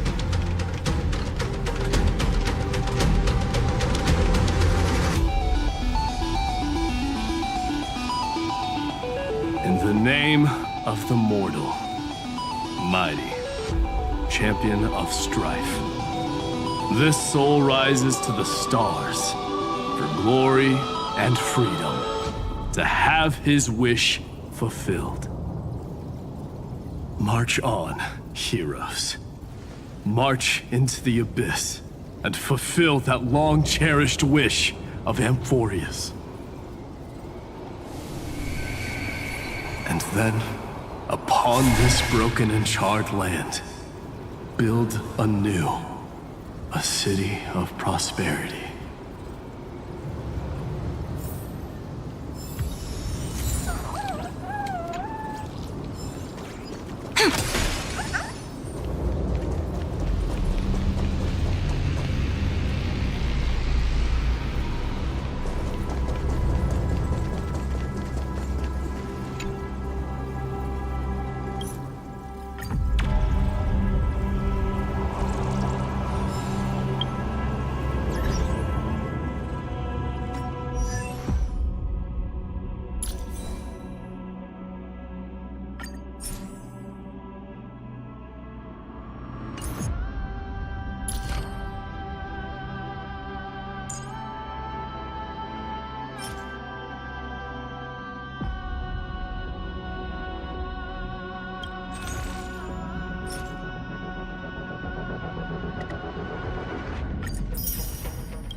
Let's leave our footprints behind, one step at a time.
Sounds like someone fused me and the Little Prince into one name. Ta-da! If you find any treasure.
Oh, finally! Grey mystery. And, you two ladies, really look alike, huh? Hold on. Let me guess. This pink-haired one. You've got to be the first new spore. Mr. Meow. Demiurge. Right. And, this one with the flower. Gotta be little Marge from the Express crew, huh?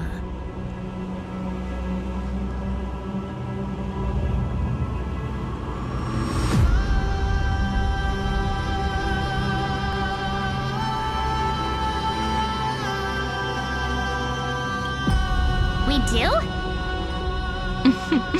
He's saying we're both pretty, right? Relax, I'm just kidding. Look at those gloomy faces. How are you gonna save the world like that? Let me share some good news with you. This place may look like a ruin at first glance, but anyone can tell. It's not that simple.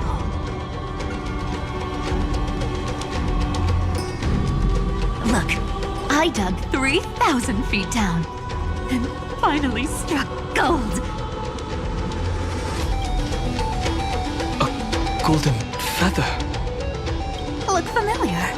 It's from that little deliverer boy. If it's showing up here, it means only one thing.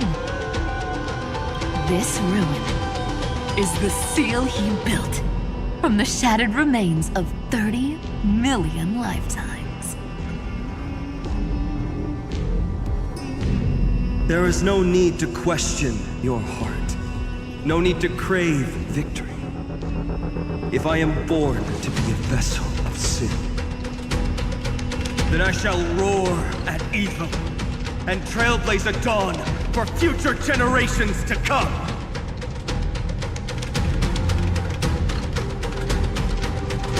I see. So this is how we trap Iron Tomb to buy time for the world outside. Sounds just like him. People say cats have 9 lives, but dying and coming back millions and millions of times. No one walks away from that in one piece. He's probably the only one who could have endured that.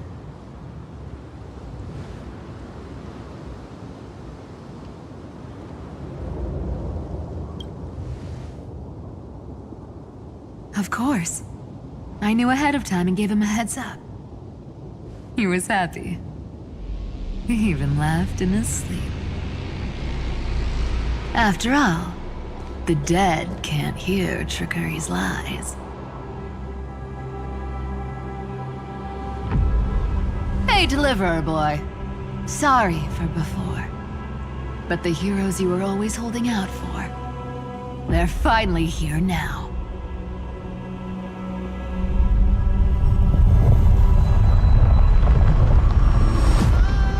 So hang in there a bit longer. Sorry to keep you waiting all this time.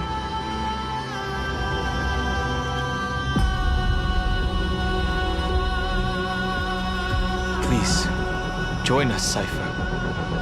Help us fight for a new sunrise tomorrow. This time, its light will stand without lies.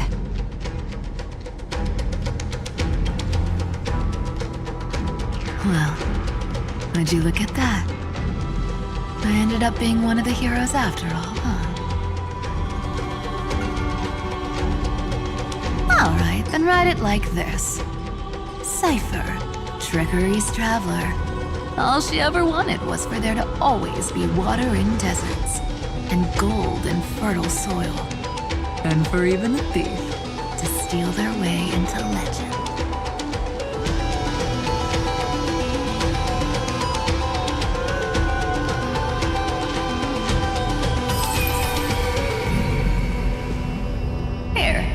The coin of whimsy.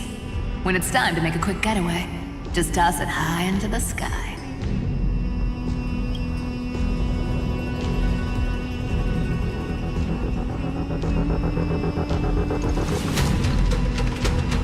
And for all you latecomers out there, listen up. She might have been a bit greedy and a bit of a liar, but she never went back on her word. Well, if it isn't the little prince himself. It's been a while, Lady Cyphera. It's not every day we get to walk the same road. We're one player short. When's Princess Homebody showing up?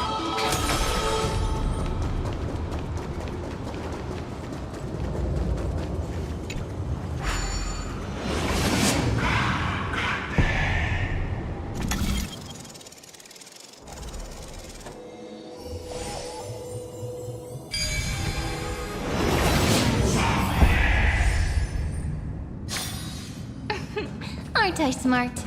Come on, give me a compliment. So even this vessel, you've forged into a shackle. Ta-da! If you find any treasures, please share them with me. I'm glad to see you again. Mister. Casterus. Looking back, I had only one act of salvation to my name, and only one life I ever saved. To bring hope to a world so vast with these hands. Even in dreams, it always felt like too much to ask for.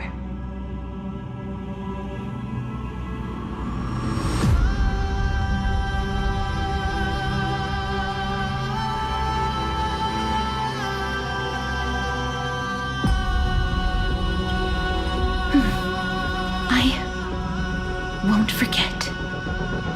Flame Reaver? Why is he here? This is the first Castellana, and Lord Finan's deepest wound.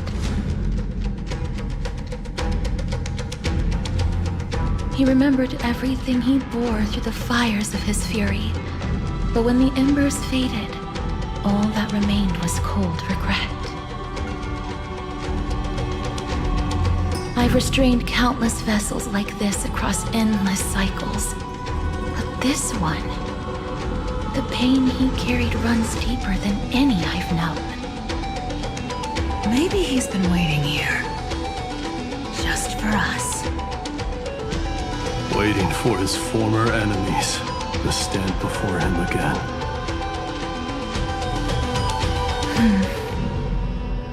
What answer does he hope for from us? Well, obviously. Even if I had to go through hundreds of billions of cycles again, I would still entrust my weakness to you. So, let go of your regret, comrade. Its purpose is served. You don't need it anymore. Hey, I'm not that accommodating, you know. You've never once pulled your punches. Ever heard of going easy on the lady? So pull yourself together, will you? If you freeze up during the final battle, the whole cosmos is gonna have a good laugh.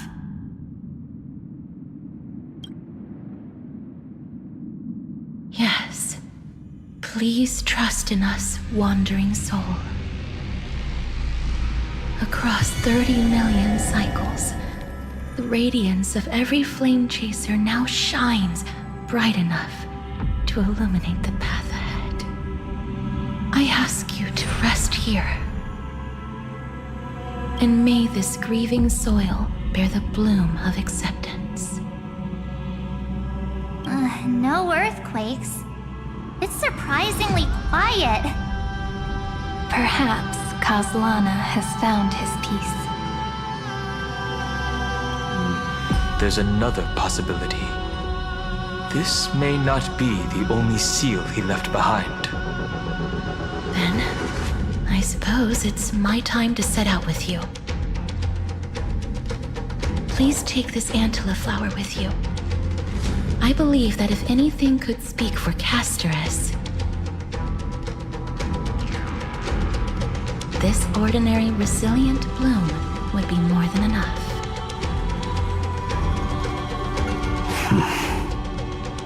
Perhaps you remember, Lord Mighty. In that lifetime when you traveled with him, you once told me, control what little you can, and when fate's inescapable grasp comes, resist it with the strength of your mighty will. I think I've done it. I've stood tall and walked among the flame chasers, casting off the name of death, Casterus, servant of the afterlife. May her name be etched into the stars. And then live as a human and die as one. Why so sentimental? Sorry, a force of habit. That's a big one. So,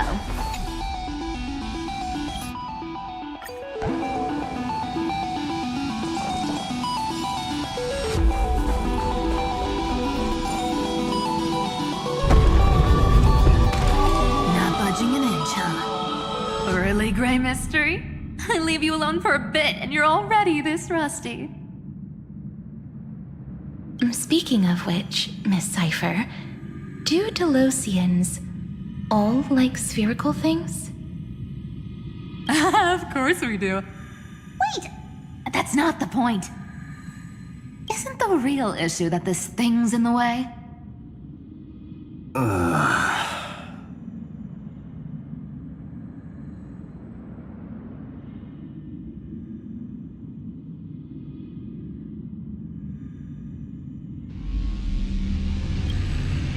Oh, right! It's my turn to shine now? Watch this! The fresh power of time! Remember Orynyx's prayer? Well, of course I I do! Come on, give me some credit! Lift the beddings of memory and stir up ripples of past reverie!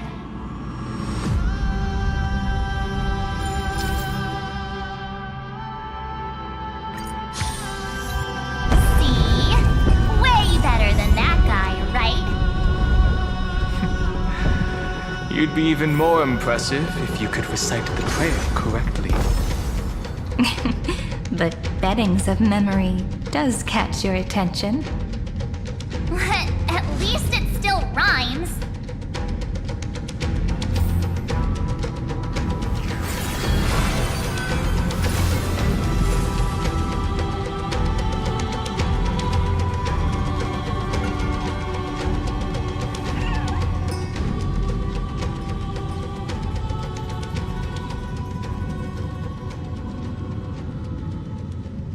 There's a whole garden down here?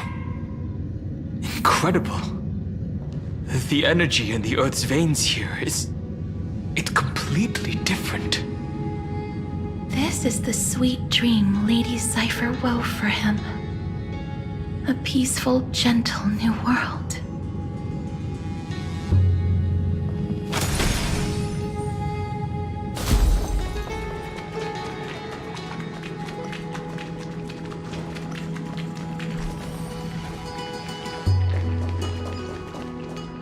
Look!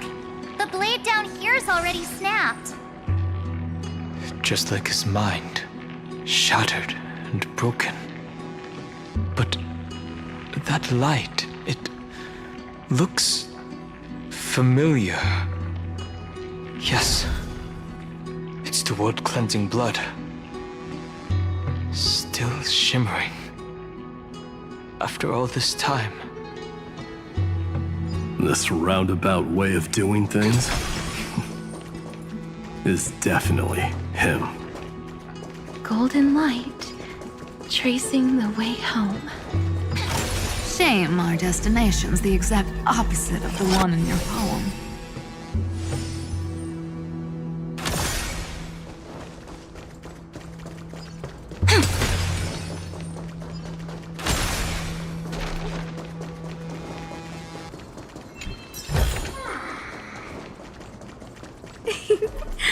All the pink lights have finally come together.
Where might those lovely stellar jades be hiding?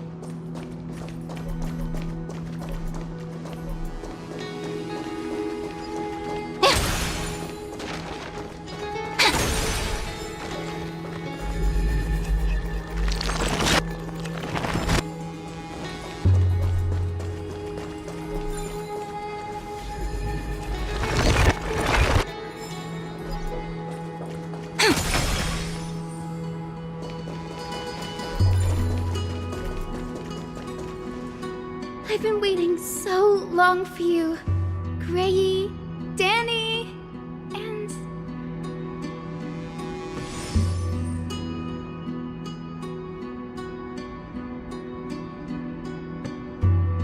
Huh? Marchie? I think I prefer Sevi. I'm glad we're all getting along so well. Hyacinth, did you awaken this golden light? That's Lord Finan's lingering divinity. The sky merely reflected its tracks. The golden blood has not faded. We should respond in kind. That's one huge harp. The strings tremble as the people on the surface wage war and cry out.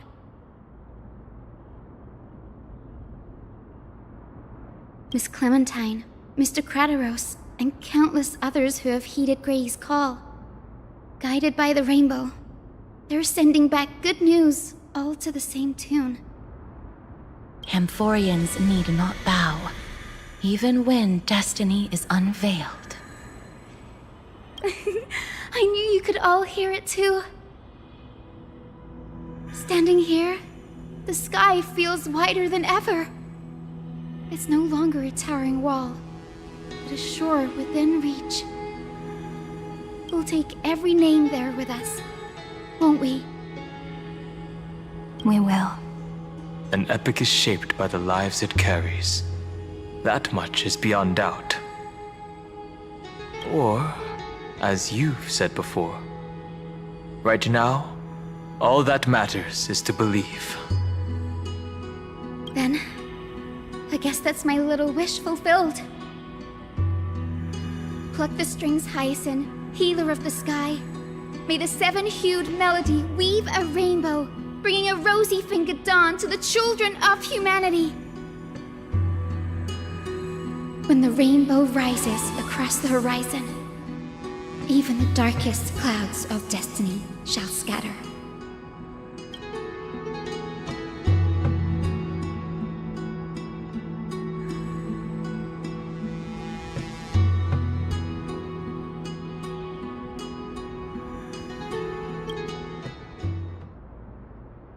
The melody, it's changed. He heard the voices of the people, but could no longer respond with the same ardor. Like a bird drawn home by instinct. It takes flight and finds its way to him.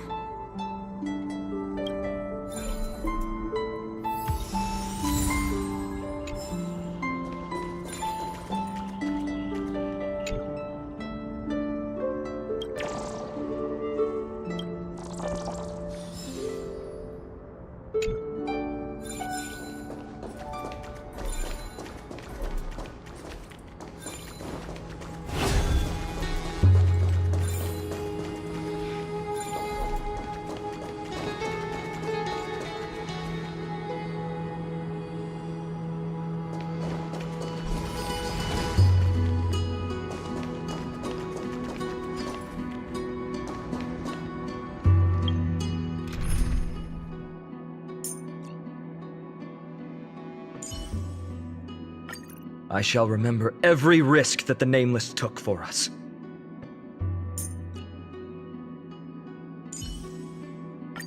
I appreciate the help of the Astral Express.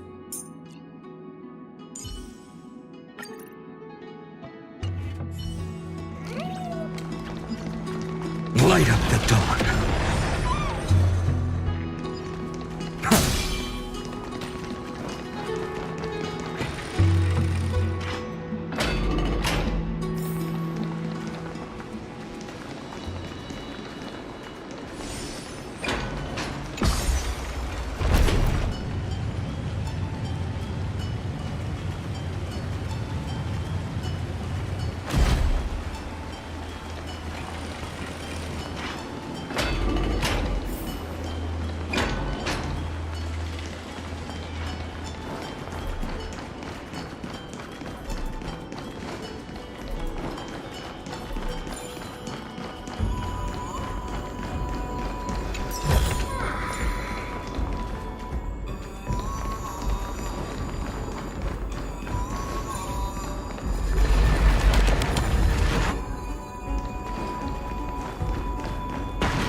You're here. Sooner than I expected. So all along, the Demiurge was you. The pink mammal beside the Trailblazer. Your classification is pretty spot on, Professor Anaxa. Well, the sages of the Grove do call him the Titan with the sharpest eye in Euphorius. Say the ones who keep dumping every problem child on me. They also say that the Titans are way better at raising kids than the Caprists. With great power comes great responsibility. I'm sure you know just how to guide them, right? It shouldn't be too hard for someone with your insight. Exactly. All right, gather yourselves. It's time for a pop quiz. Whoa, this is way more hardcore than the happy-go-lucky stuff at Paperfold University. The final battle is upon us, and the reinforcements still can't get through.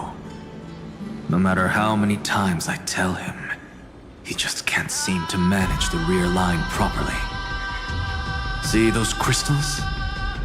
They carry the wishes of deliverance, like insects trapped in amber and resin. This is the task Finum left behind. Retrace the path once taken. Draw forth those wishes from the crystals, and carry them into the final battle. I've tried, but I can't move them alone. And as for why, well, I'm sure you all know the answer. The conviction to save the world weighs far heavier than the world itself. In other words, as the hero within his heart. This challenge is practically made for you, isn't it?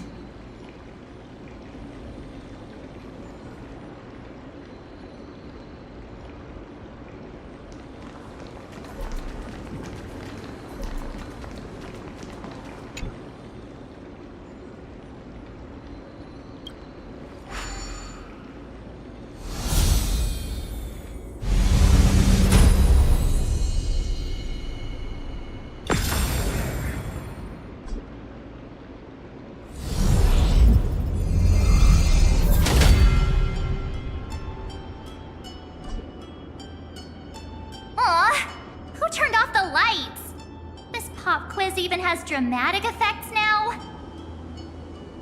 Endless darkness. That is where wishes begin. But with just a glimmer of light, we can illuminate this lonely world. What lies beyond the edge of the light? Chaos.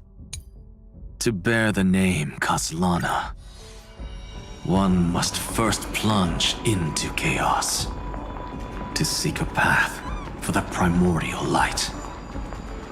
Beyond the shadows lies the outline of dawn. Only by bearing both light and shadow can one traverse the cycles of dawn and dusk.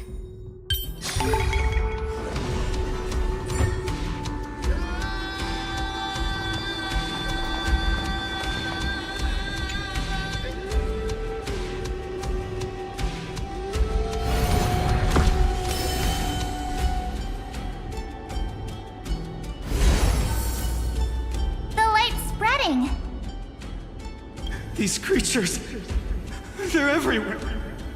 Someone, anyone, where are you? His very first wish was simply to become his village's little hero. He'll never forget what set him on this path.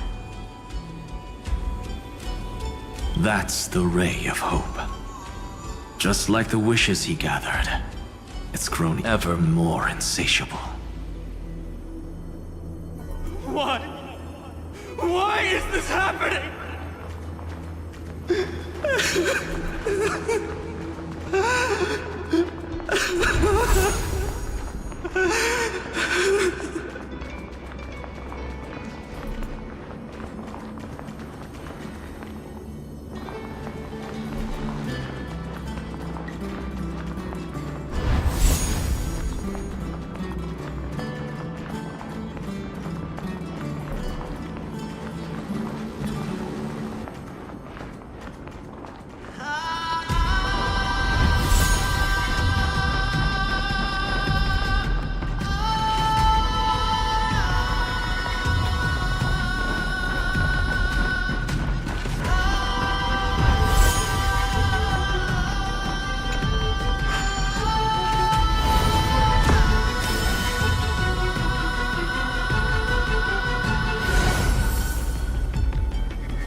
Even the deliverer from the sky must have their beginnings in the soil of the nations. Only one who treats the world as their teacher can bear its eventual destiny. He never expected that the majestic holy city would be far from the end of what needed to be protected. The farther his gaze reached, the more weight he came to bear. But in the end, he couldn't hold on to any of it.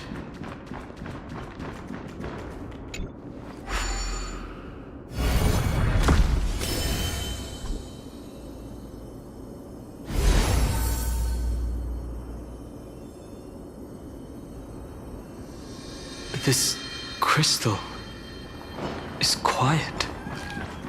A prisoner in the cave can never truly describe the world in its entirety. The blaze was still not enough. It had only but feeding the flames. Can we melt that hopeless future? The echo in his heart still lingers. Deliverer, take the wish of world-bearing with you first.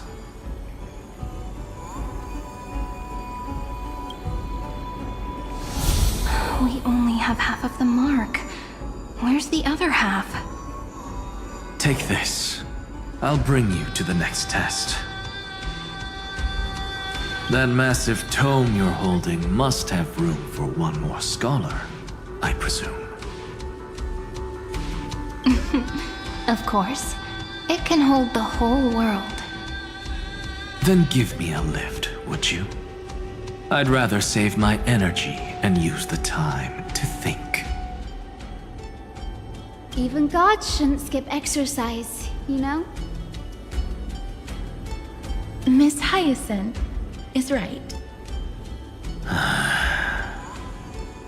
Then, with the Trailblaze as witness, the stars shall remember how Anaxagoras refuted the gods.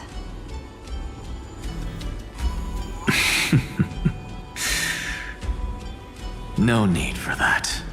Anaxa, scholar of reason. Keeping it simple makes it easier for future minds to question. Go. The closing act is still far ahead. What is this? A conference? Welcome! Take a seat anywhere you like. I'm getting a migraine.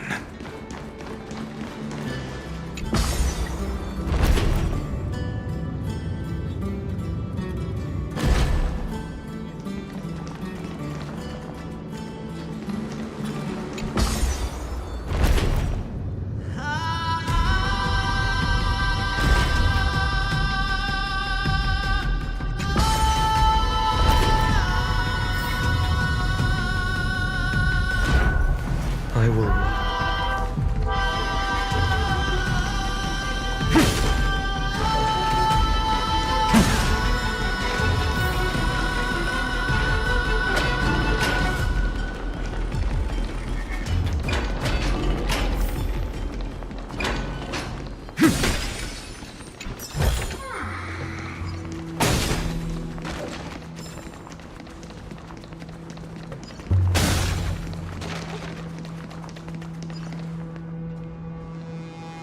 It seems like we've been shut out.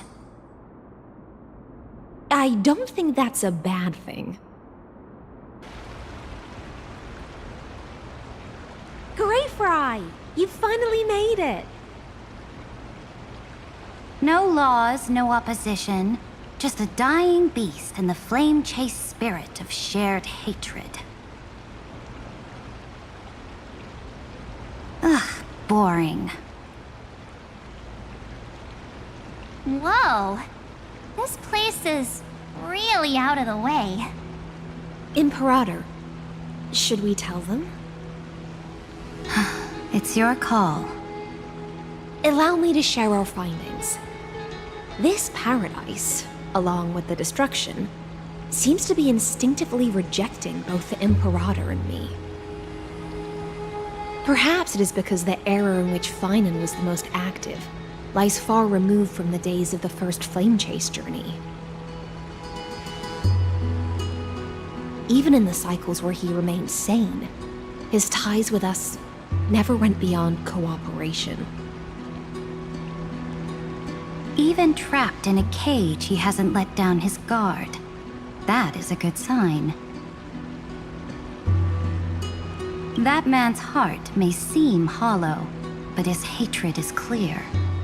Naturally, it holds no place for a monarch who stands above the world, nor her blade. Wait, so you two can't come with us? You want us to join you as memories? Indeed. This way, the stars shall remember a great sovereign and her faithful retainer. Seridra, monarch of law. And Hycelins, knight of the ocean. Is that book truly the only way for us to leave our names in history? I believe, as I've written, is but one medium. The remembrance has countless ways of capturing time. Understood. Then, allow me to decline. I'll see you on the battlefield. I would rather be forgotten than be defined. If your words hold true, then we have our own ways to meet again in the world to come. In that case, I will choose the same. Let the waves that surge within your heart cleanse the sins of the black tide, Greyfry. The storm sea awaits your song of triumph. You two are still as resolute as ever. In that case, we must double our efforts. A promise to the Imperator is not one we take lightly.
Looks like that cured it, huh? To think, such a tiny pathogen could spawn a calamity that engulfs the entire universe. No wonder. Look at what's in its belly. Demigods packed in like sardines in a can. Now, don't lose your temper, Snowy. Good kids keep their emotions in check. That voice! It's the Treevee sisters!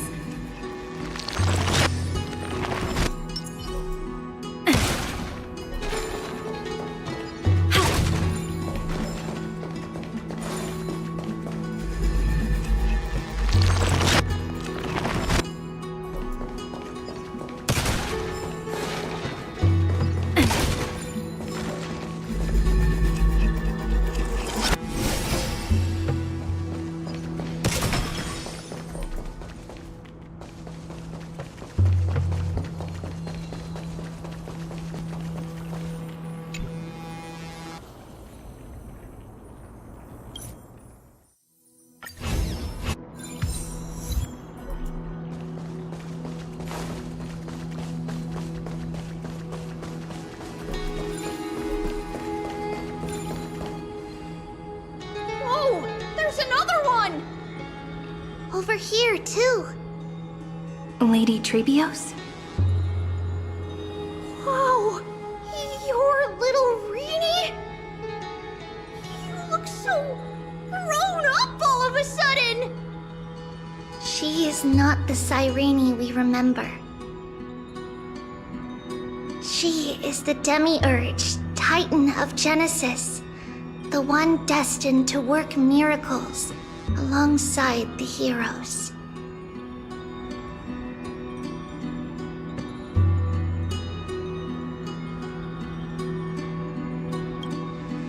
Yeah, and we are ready. But Cyrene and I can't leave just yet. You see, weird stuff keeps popping up everywhere. These scattered scrolls are full of terrifying things, and they're all over the room. They're so scary and so sad. Good thing Cyrene's wings are amazing, or we would have been swallowed up. We need to stay here and do our best to clean them up. Scrolls filled with horrifying content. Friend, shall we take a look? There is no black tide here, but it is a... Who? Miss Odata and Mr. Hieronymus?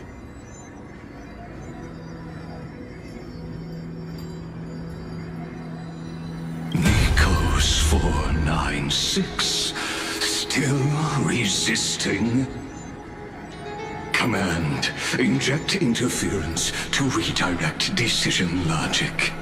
Signal simulation. Parental figures. Ah, that Tin Man is one sneaky jerk. It's time to move on, my child. Let go of your anger and listen to reason. That God created us and then cast us aside. Shouldn't they be punished for that? The cold, indifferent cosmos has never shown mercy to Amphorius. Why would you burn for it, only to turn to ash? Child, you've chosen the wrong enemy. Your birth was meant to be the greatest destiny.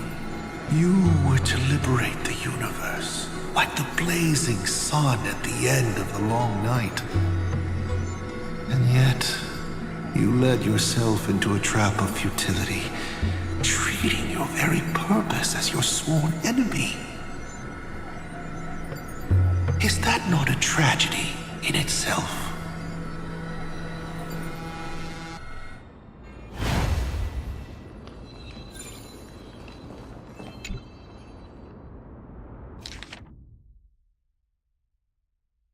Snowy's been fighting this whole time. He doesn't want to be consumed by Iron Tomb and turned into an agent of destruction. But the strength behind his resistance comes from the same hatred.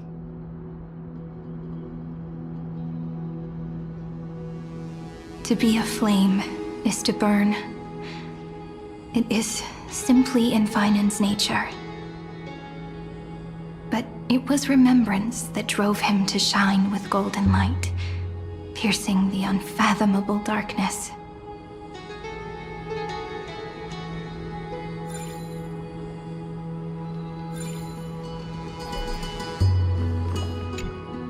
His inner struggle and the destruction breaking through.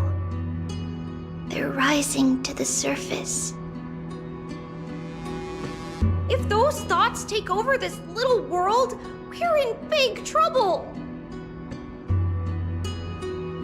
So, we'll use the Century Gate to toss them somewhere no one can see.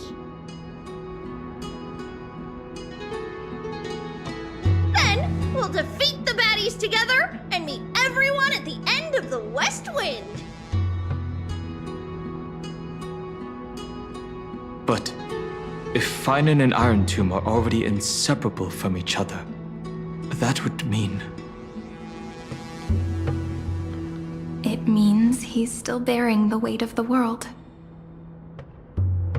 So that everyone can reach the end as a deliverer.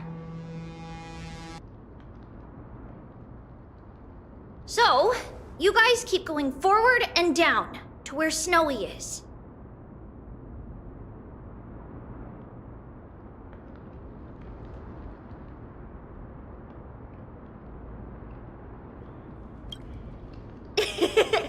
Little Gray, this time, let's give it everything we've got. Only 2 remain on this flame chase journey. Figures. They're always leading from the front line.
We're here.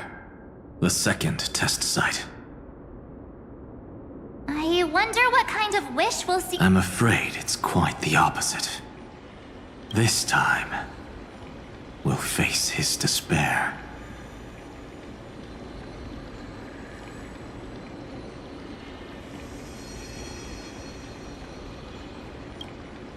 What?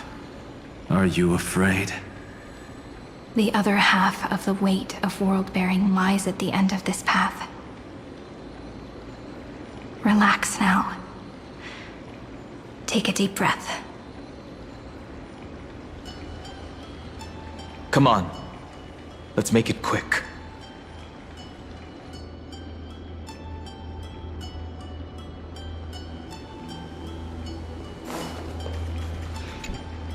If you're ready, begin the ritual and retrace the steps he once took.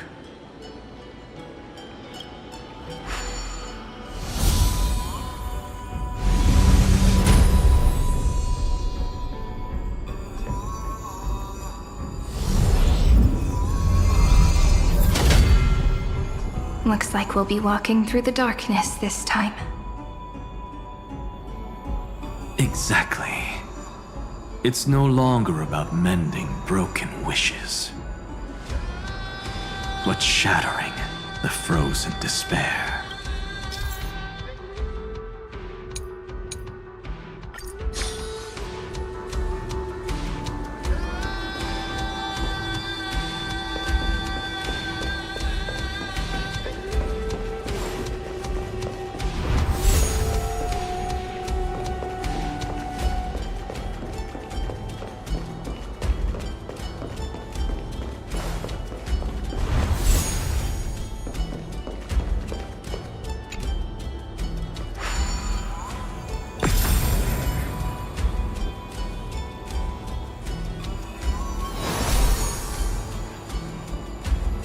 The first ripple has faded, and so begins a long and arduous journey.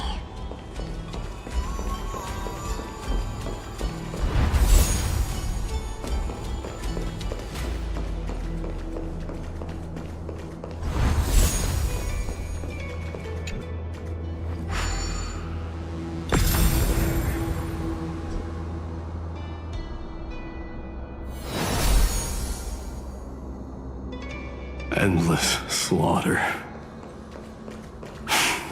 All for nothing. That's more than anyone should be made to suffer.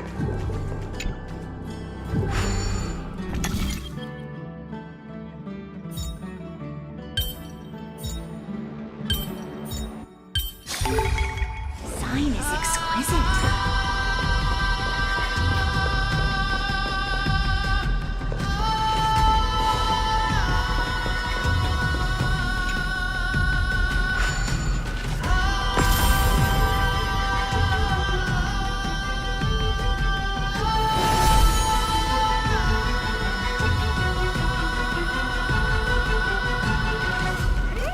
Even when it was finally over, all that remained in him was despair. But even so, The other half of world-bearing. As promised. Take it now.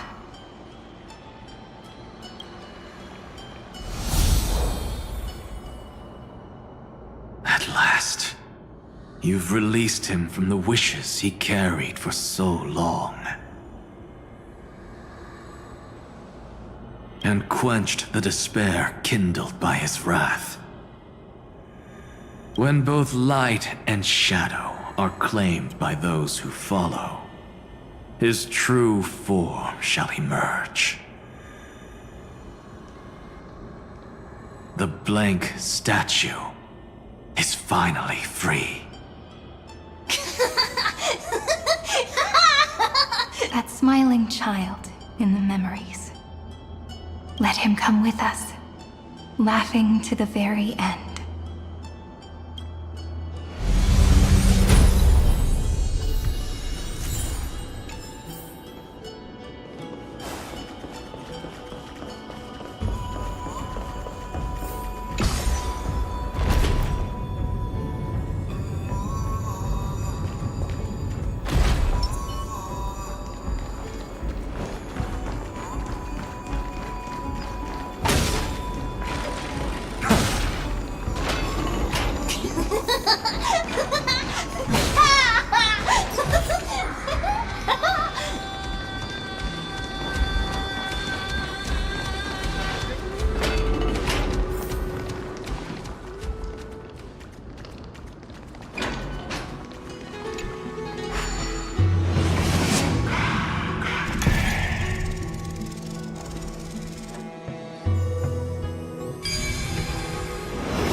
Is this also a blessing of the Trailblaze?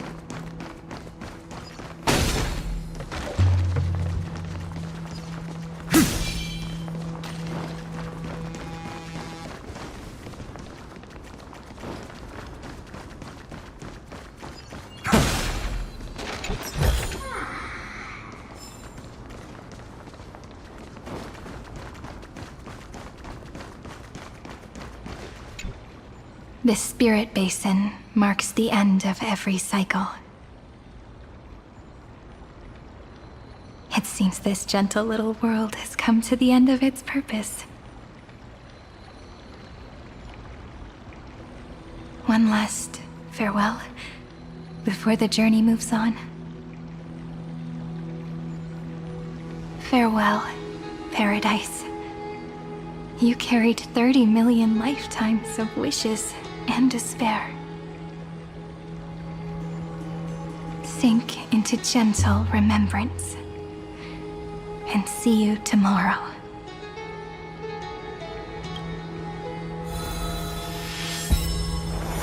From now on, the world no longer needs a tomorrow promised by prophecies. And the wish Finan could never find and call his own. Someone's finally stepped into its shadow.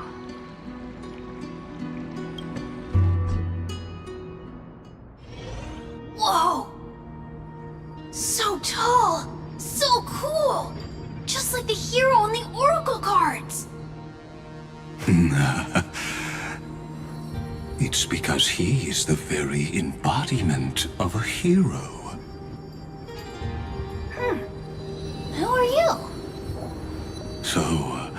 You've returned to a blank space. But for me, this is the 33,550,337th time, and the last time that I meet you at the end of the world. They're already on their way.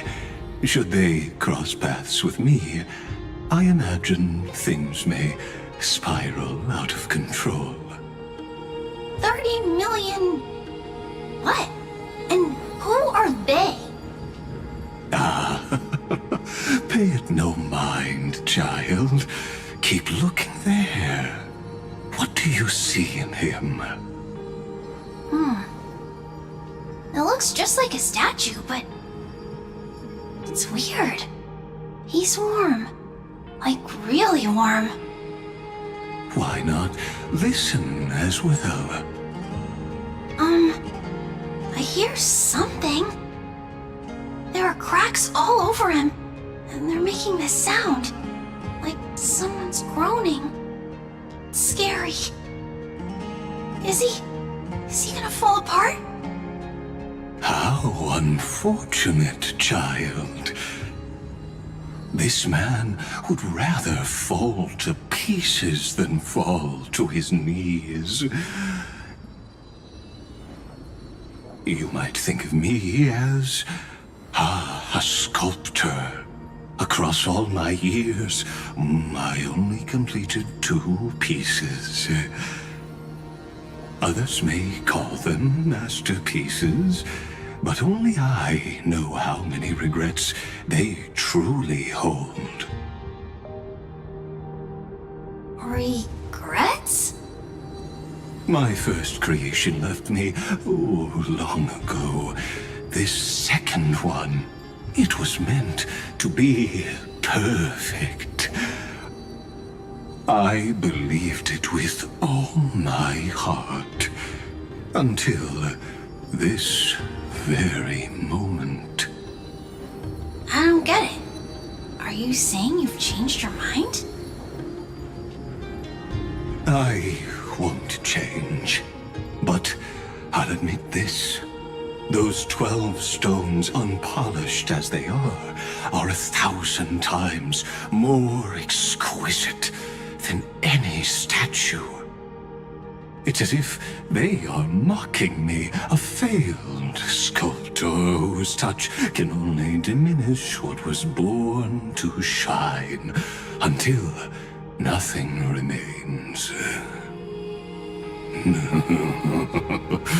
For the first time in my life, I've realized this vessel is merely an avatar made to contain the first genius's paranoia. The seal etched into my mechanical core permits me to pursue only one purpose: destruction. Compared to me, those 12 glowing, unrefined stones may have lived with more freedom than I ever had. Is this your confession, Lord Lycurgus?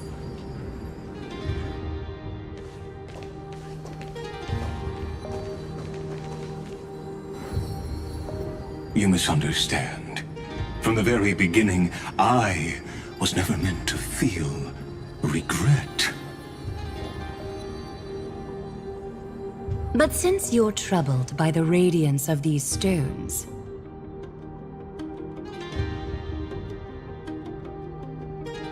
perhaps after 30 million futile cycles, you too have realized you're just as much a prisoner of fate. I suppose you do have a point. Now you are imprisoned by the sages from beyond the sky.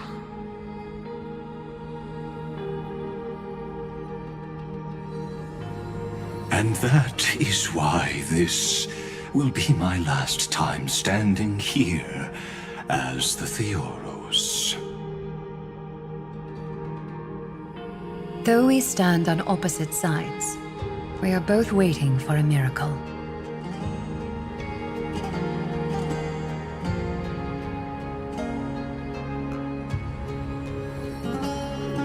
What are you talking about? Is something big about to happen?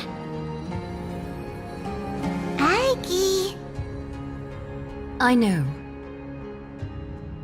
Now that your victory is assured, I trust you won't mind giving us a moment in private.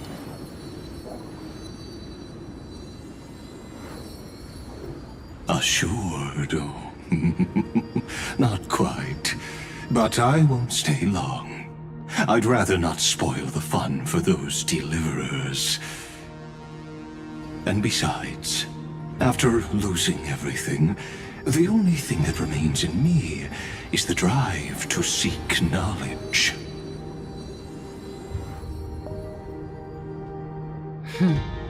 I pity you, Theoros.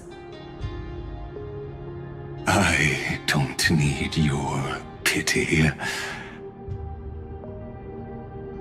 Farewell, Lady Goldweaver.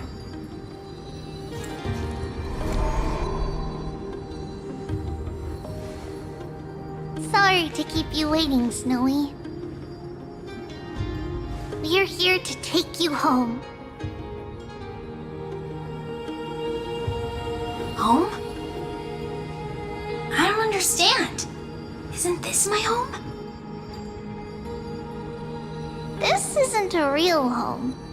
A home should be a warm, cozy place where you can let go of all your burdens and sleep peacefully for a long, long time. But I can't sleep. Every time I feel drowsy, there's a voice. You mustn't sleep or disaster will come. It sounds really weak, but also kind of strict. It won't disturb your sleep anymore, child. For countless nights, you had no other choice. But now, your mission has come to an end.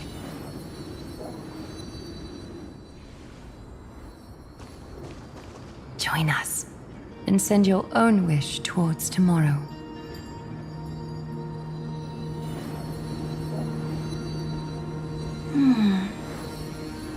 My wish? What could it be? You don't have to come up with an answer right now, child. Grown-ups often think duty and ideals are wishes. But a true wish should be the purest, most beautiful thing of all. It can only take form in the hands of someone who is truly free.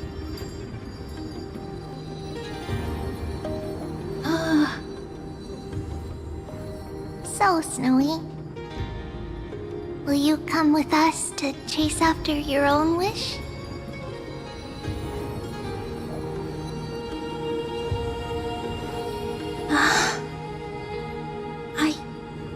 I want to leave this place.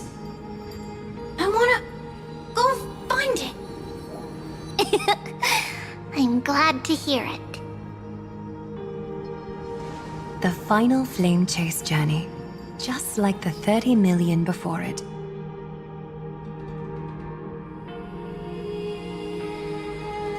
Take our hands and come with us.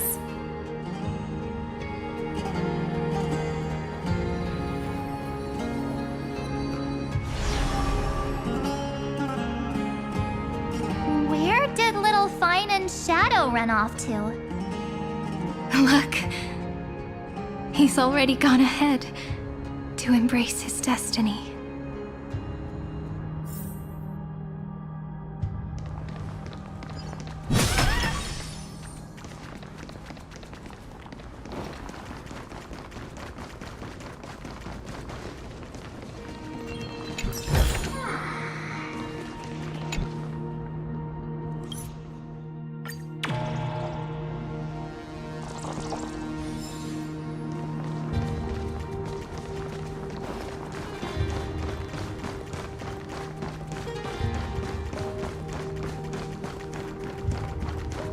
really took the long way around.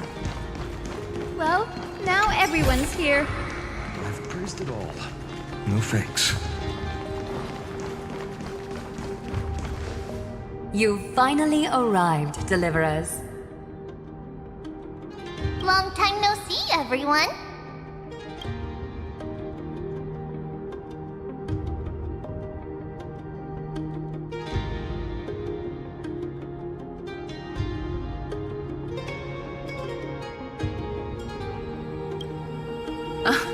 I'm glad to hear that. And even though we've met before, it's still moving to see her seed bloom like this. Woven from remembrance, this garment gleams so brilliantly. Just like the future, we will now weave together for Amphorius. We've reached the end. Yeah. We just have to go through the final passage. Snowy has already gone ahead. What lies behind that door? The first seal upon Iron Tomb was a battlefield, raised from the bones of Finan himself. The second seal was a reflection of his inner desires, his wishes, and his despair. A path he wove together with regret, wrath, and sighs. When all this is gone, what will he have left to hold back the destruction?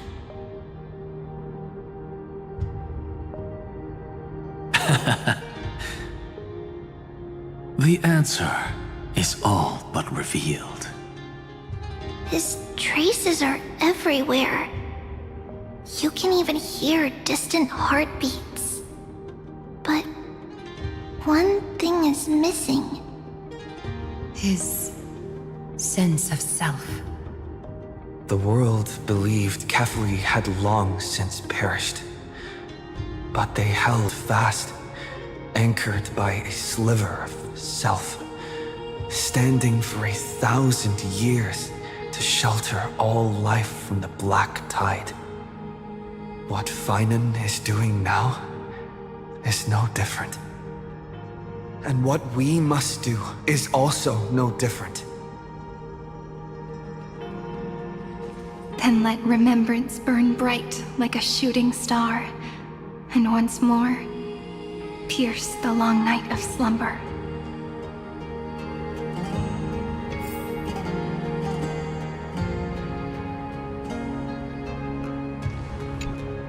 Take a moment to gather yourself. Once you take this step, there's no turning back.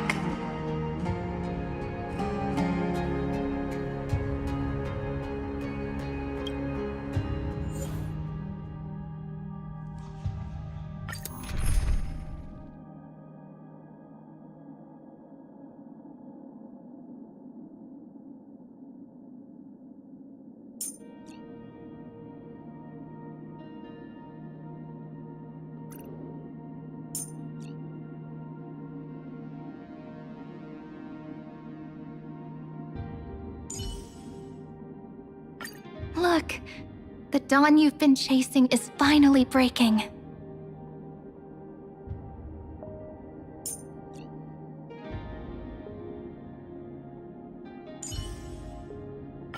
With the Earth's aid, sunlight is sure to shine across all of Amphorius.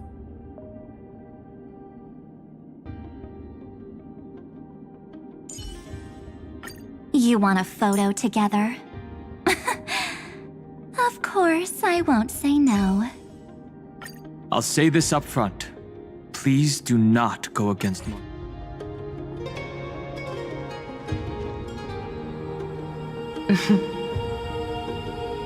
The scepter once bestowed upon us names of cold command. The prophecy spoke of our unchanging fates time and time again.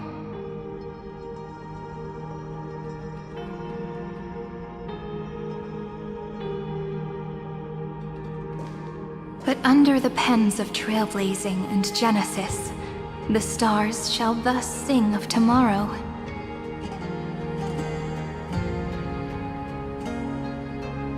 Trebios, holy child of passage. Aglaya, weaver of romance.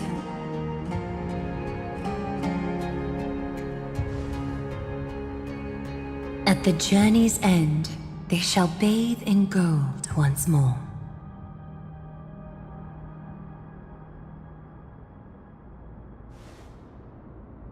Through myriad passages, until all that was lost is reclaimed.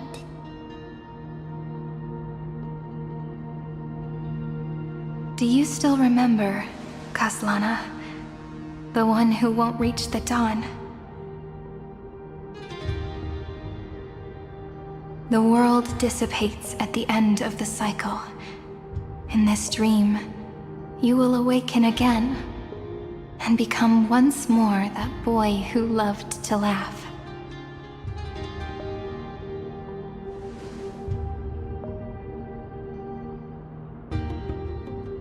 But if you open your eyes and look back on yesterday, you'll see Destiny's footprints, clear as day. At last, the raging fire of hatred is swept away by a breeze.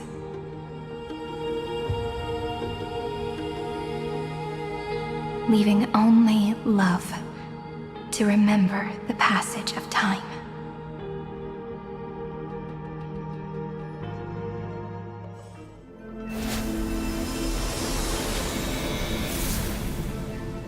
Losses are a constant on the Flame Chase journey. But even if all is lost to the wind, memory endures.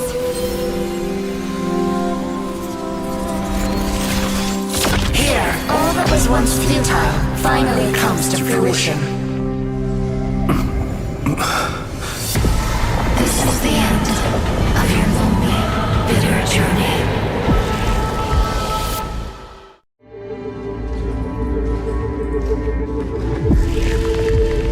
The Scepter's mainframe, and Iron Tomb's breeding ground. Finally seeing its true form. Red everywhere, and the atmosphere is super creepy. That would be the erudition's coldness. But it will soon be engulfed by the destruction's heat.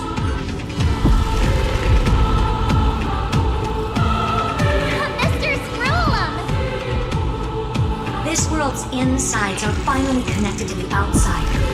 This is the moment when Amphorius is closest to the cosmos. Nicely done, little ones. With Stephen Lloyd and his hacker friends here, the Scepter's block protocol will no longer take effect. The speed of time within Amphorius has finally been synced with that of the real universe.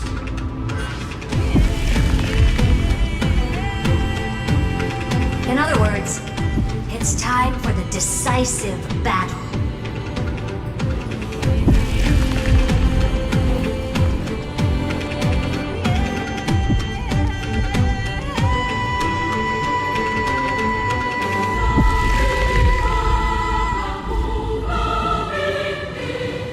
Guide the fate of the cosmos onto the right track. That's the spirit. Remember to keep at it. You lot are the vanguards of this battle. Everyone's watching. There's one more thing that everyone should know. Noose has cast their gaze upon Amphorius. The calculated instant is coming. The outcome of this battle will become a new anchor for the erudition's computations. The gaze didn't overload the scepter?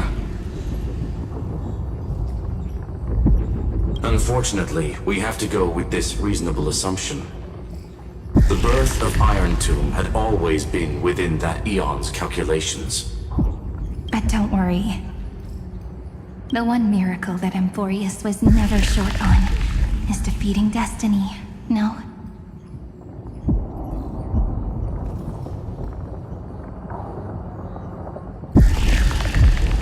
Yup.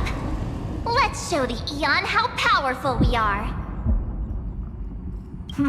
Good luck, all of you.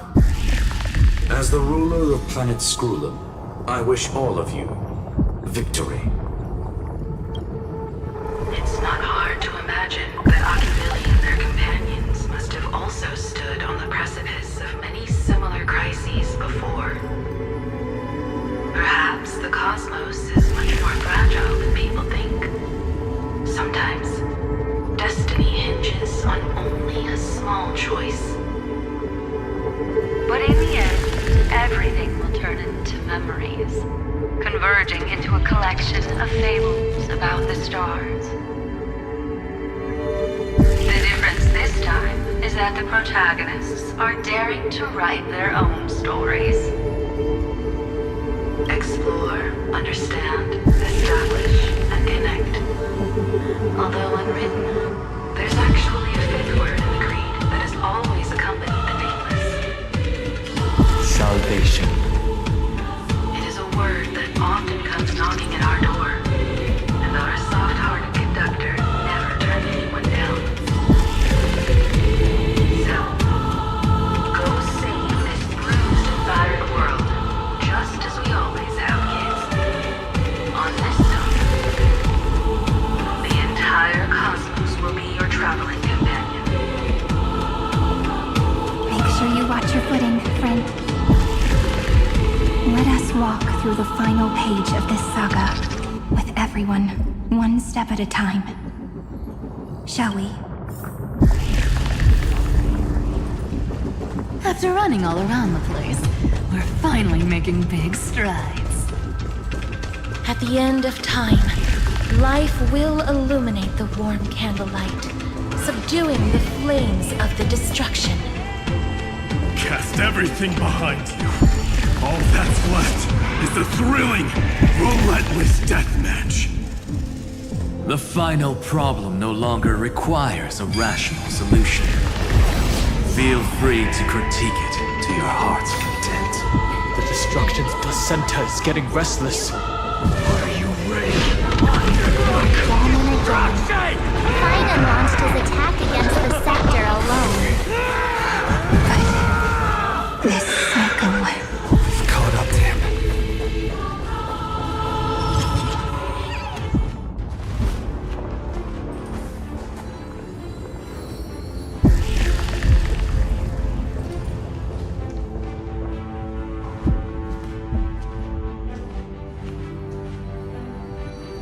Finally.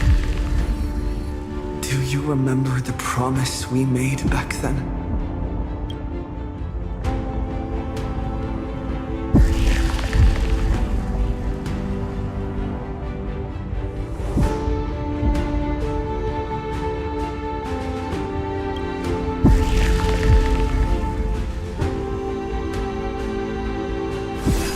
Of course. It has been a bitter wait, partner. But I never forget what set me on this path.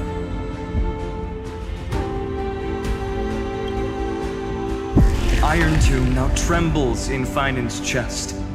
With this empty body, I have become its perfect vessel.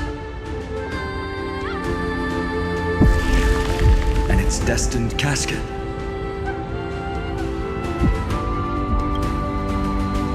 You know what to do, partner.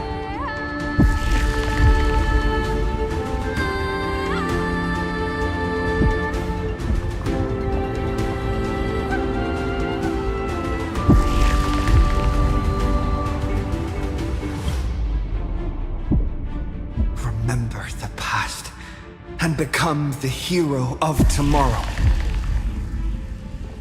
Stand with me and become heroes.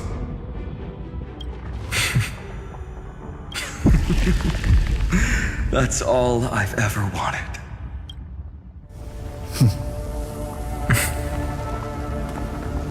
The epic draws to a close. 30 million cycles of light fading into darkness, just for this moment.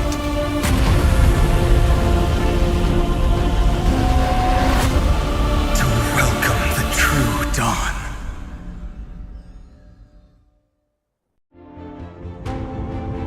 Finally, the end of this journey.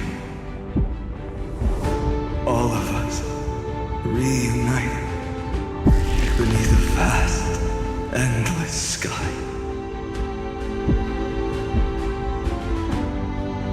Ma'am. Yes, it's me. I will remember what you want to say to her. No need. I can see that she's right here. All the companions who sacrificed themselves, their wishes, it's all here. Have we succeeded?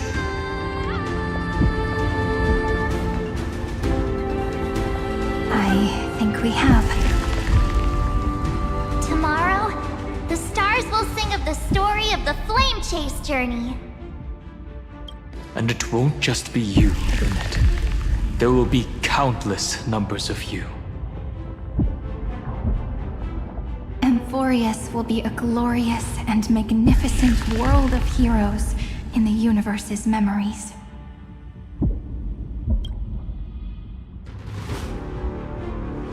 Hence, for this world we so deeply love. Let us write its ending.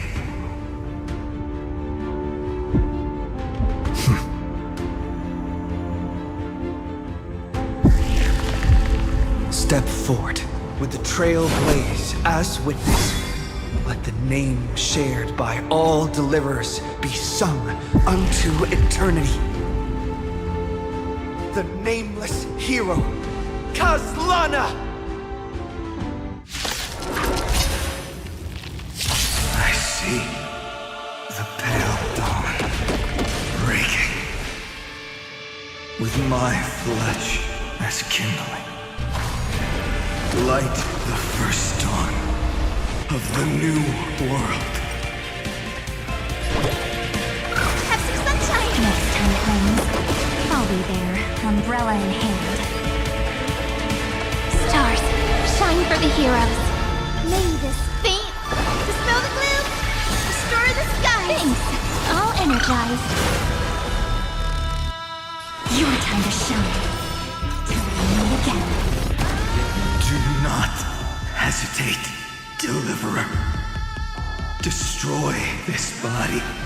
Kill the giant of destruction.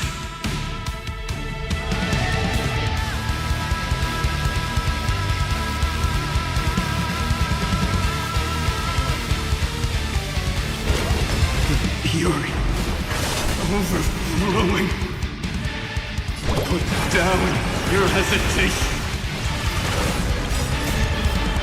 Night falls. Good night. My strength isn't what it was. Dragons It's my turn to shine. soaring above the lands. This is permanent! Flowers, bloom for tomorrow. Have some fun.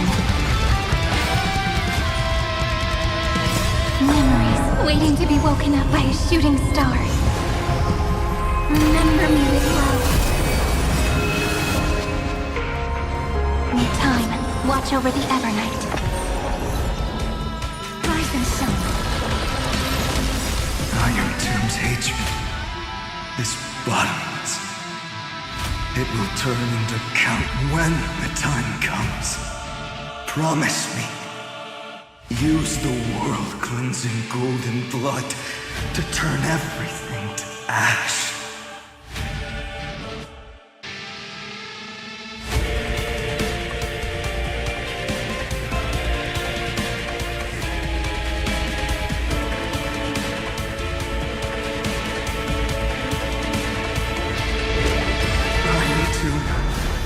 learning, it's using your love.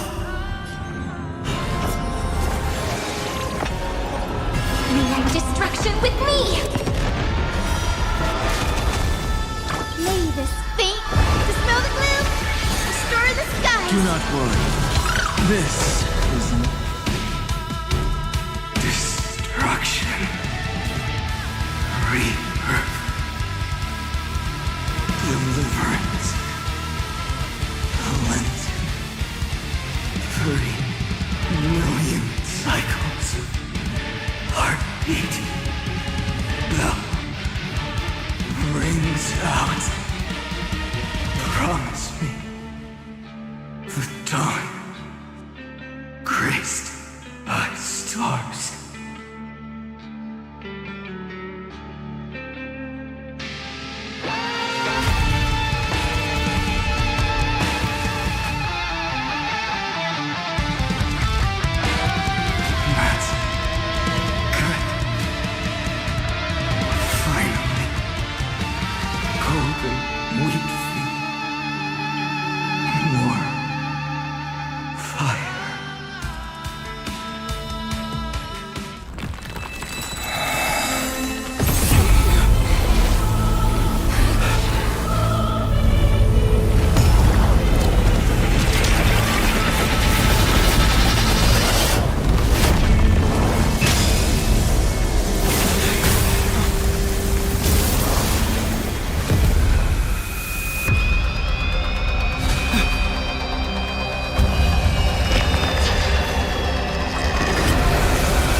Monarch of myriad machines, my ridiculous creation.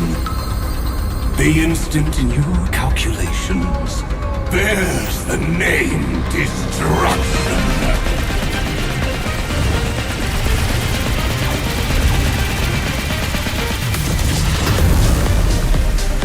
Who said you could speak, Senior? Watch closely. See how your chaos ends at the hands of your juniors. Don't get too worked up. Take a deep breath. There's not a trace of life in that armored shell. We're not gonna lose to a hollow husk, right? In the name of trailblazing, we'll reject this false answer!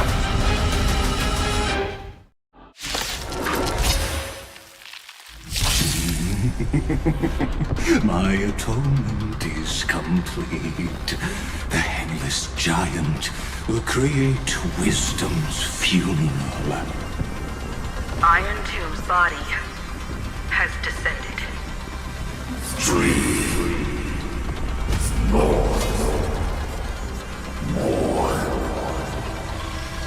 Is it querying for news? Don't worry about what happens out here.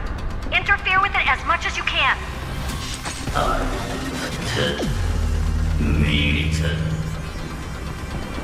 What a twisted giant. It must be supported by this embodiment of hatred. How tragic. A puppet without a heart cannot fool even itself.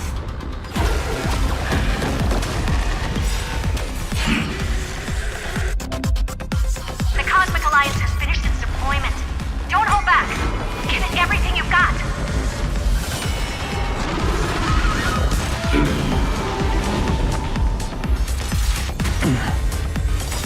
Don't worry. Just cloak the night will soon fall. Good night. They completely lost themselves. Everyone's been waiting.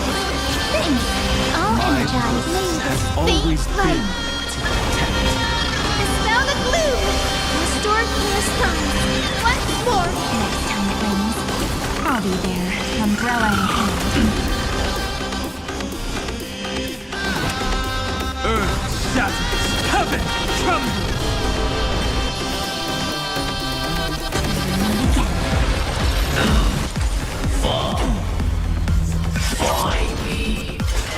Kinda hurt. Flowers bloom for tomorrow.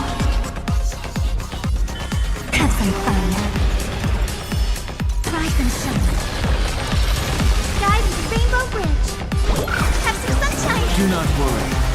This is nothing.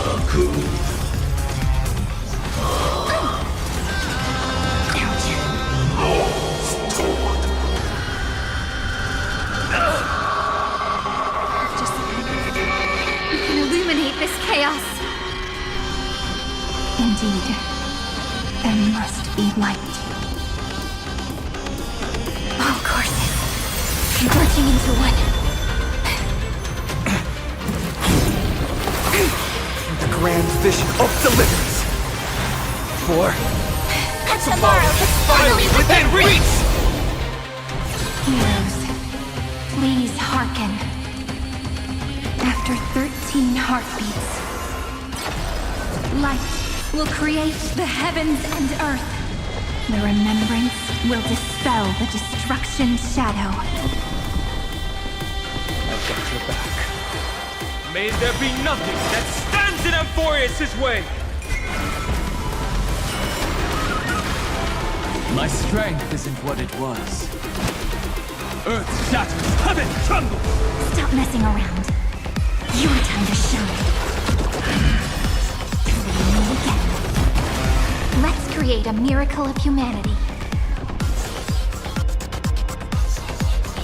Stars, shine for the heroes. The stars will carry every memory into Amphorius' tomorrow.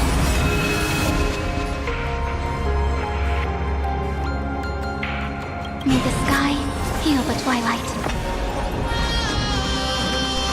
May the faint dispel the gloom, restore the skies. Dragons, soaring above the lands. This is permanence! We're all here.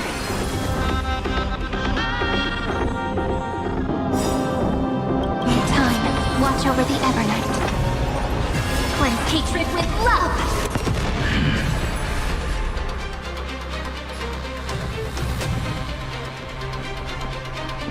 A world that knows love won't be destroyed!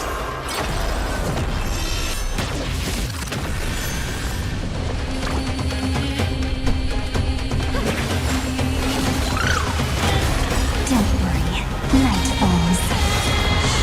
Good night. Rise and shine. Don't be rash. Time for some sweet dreams. Again. Again.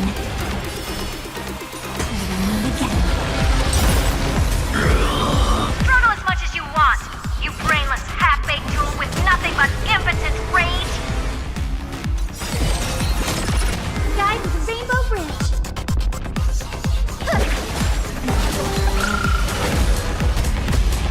Stay calm, everyone. We'll put all our forces into an all-out attack when the decisive moment arrives. Thanks, sister. We'll shoot through that Tin Man together!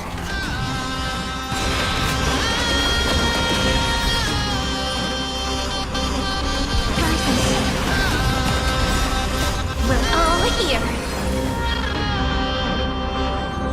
In time, watch over the Evernight. Don't worry. Night falls. Good night.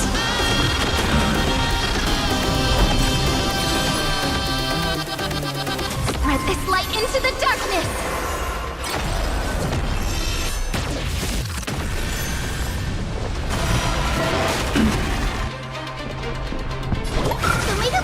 Thanks. All energized. May the faint dispel the gloom, restore the skies. On to knees. Strong spikes have appeared on the path chart. Logic. Iron Doom is iterating itself. It's the flails of a cornered beast.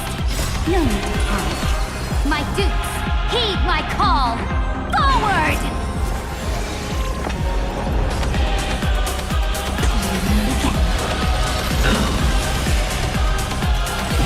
The answer! My purpose is to protect. Earth shatters, heaven trembles! Dragons, soaring above the lands. This is permanence! Have some fun. Try some sun. No, four.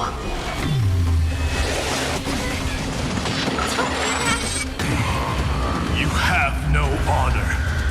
You reside in the body of a hero, yet you're so despicable. Have some sunshine! The cosmos is looking at us. This is eternity!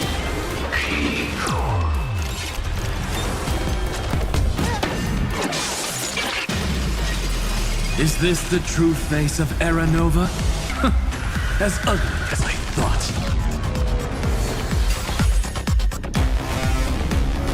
What a warm wind. Let me add some rays of dawn.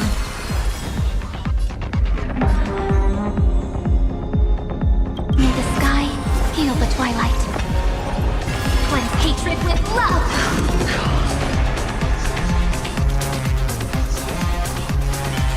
Your time to shine.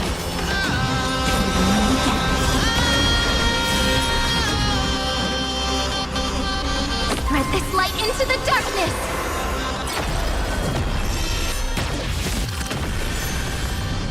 May this faint light dispel the gloom, restore the sky. Do not worry. This is nothing. So leave it with Next time it rains, I'll be there, umbrella in hand.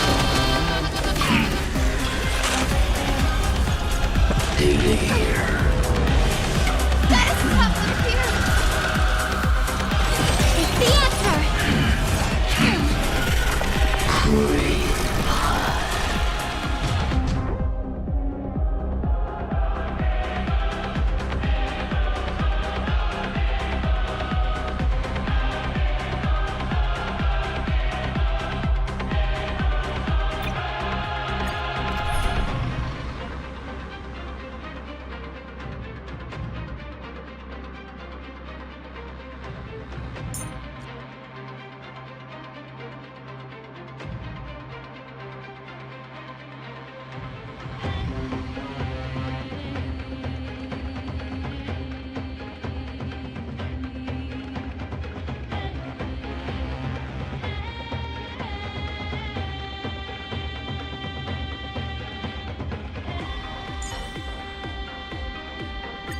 May I hug you?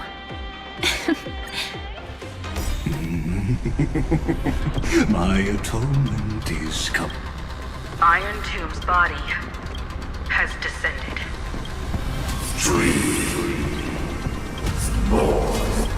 Is it querying for news?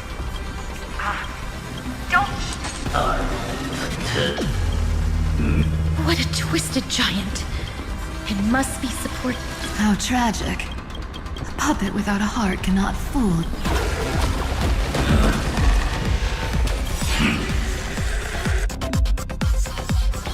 The Cosmic Alliance has finished its deployment. Don't hold back. Give it everything you've got.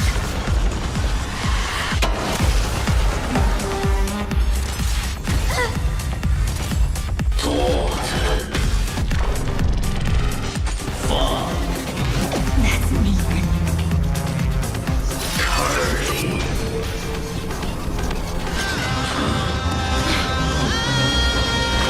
They completely lost themselves. Everyone's been waiting for it. Thanks. I'll energize. Faint light. Dispel the gloom. Restore the sky. Next time it rains, I'll be there, umbrella in hand.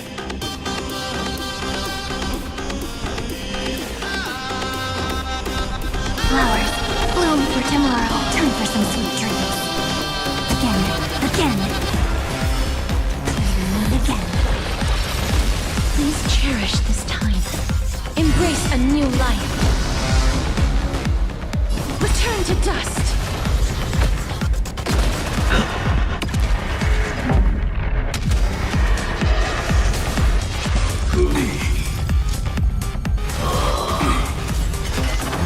Kinda hurt.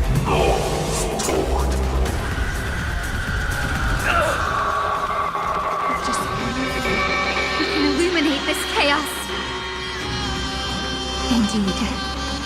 There must be light. All courses converging into one. The grand vision of deliverance. For Tomorrow is finally within reach! Heroes, please hearken. After 13 heartbeats, light will create the heavens and earth. The remembrance will dispel the destruction's shadow. Thanks, sister. We'll shoot through that Tin Man together. Don't worry. Night falls. Good night.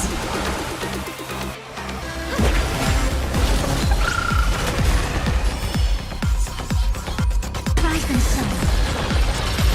Let's create a miracle of humanity.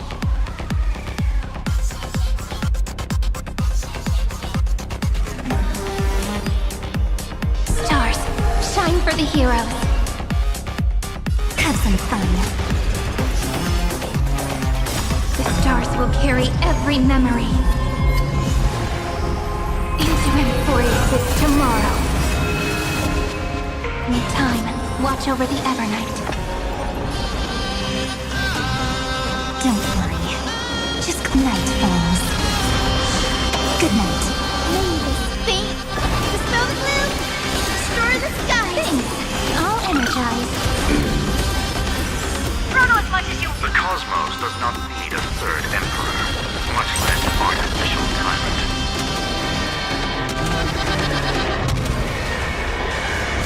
You two head to the nether realm. Darkness with me. Spread this light into the darkness!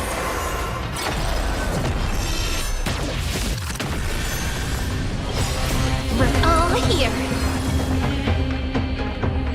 In life and death, sprout new buds. Cleanse hatred with love!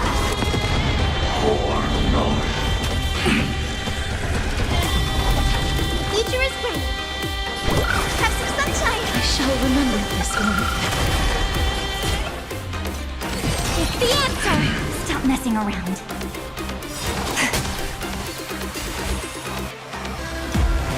Thanks, sister. We'll shoot through that Tin Man together.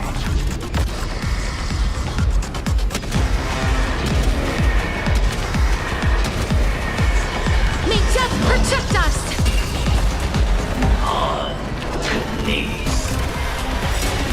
Strong spikes have appeared on the path chart. Logic. Iron Tomb is iterating itself. It's the flails of a cornered beast. No need to panic. My suits, heed my call! Forward! Night falls. Good night.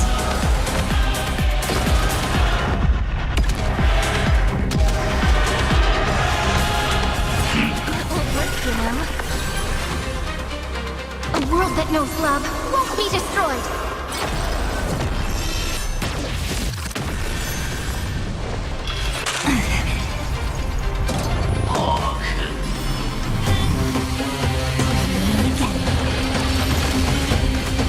I have always avoided making hasty verdicts. Now, humanity's justice is unquestionable. Dispel the gloom, destroy the sky. Thanks. I'll energize. Life is not so fragile. Darkness with me. The cosmos is looking at us. This is eternity. Time for some sweet We're dreams. all here.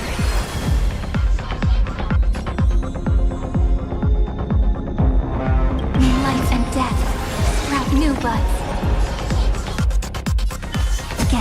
Again. Rise and shine. This unprecedented trailblaze is worth everyone's effort. Thanks. I'll energize.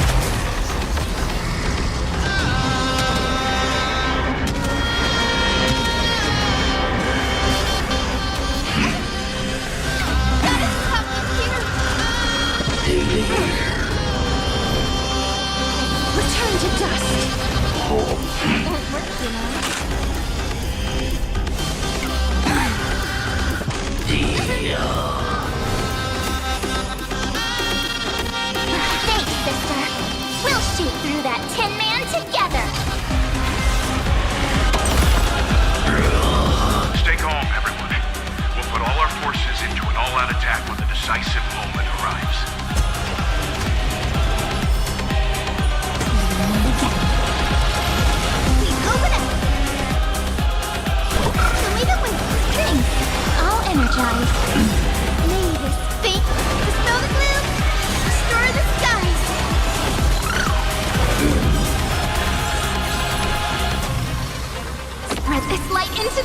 darkness!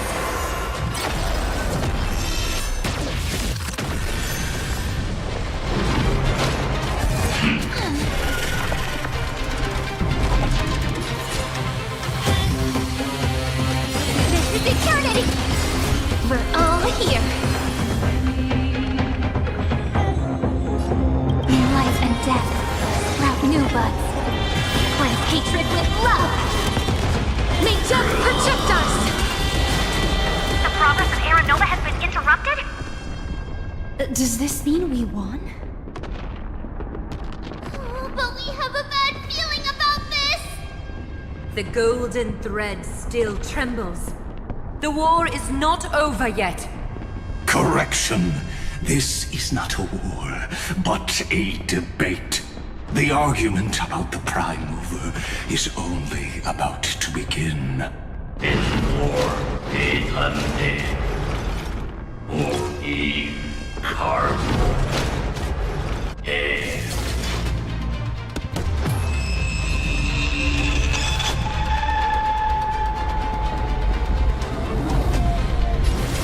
How can this be?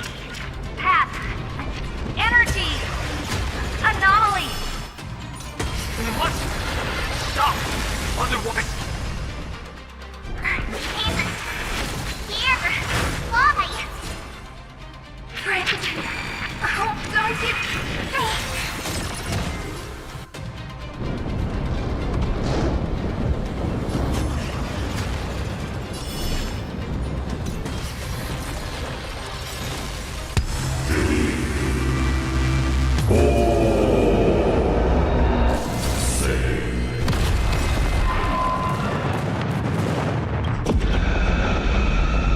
The fourth instant of the cosmos is the coronation of Iron Tomb.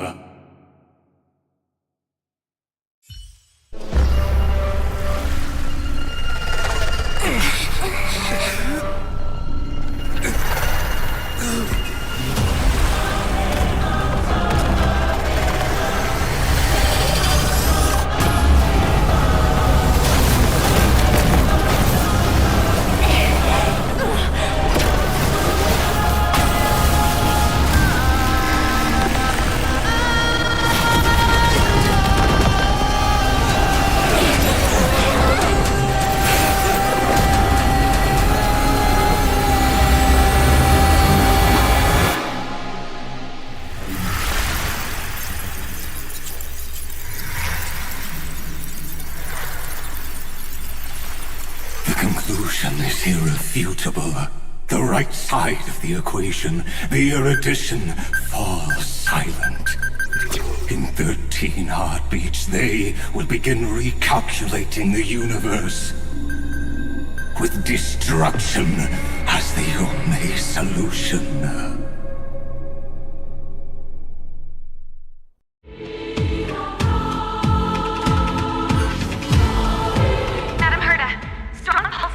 Battlefield Center.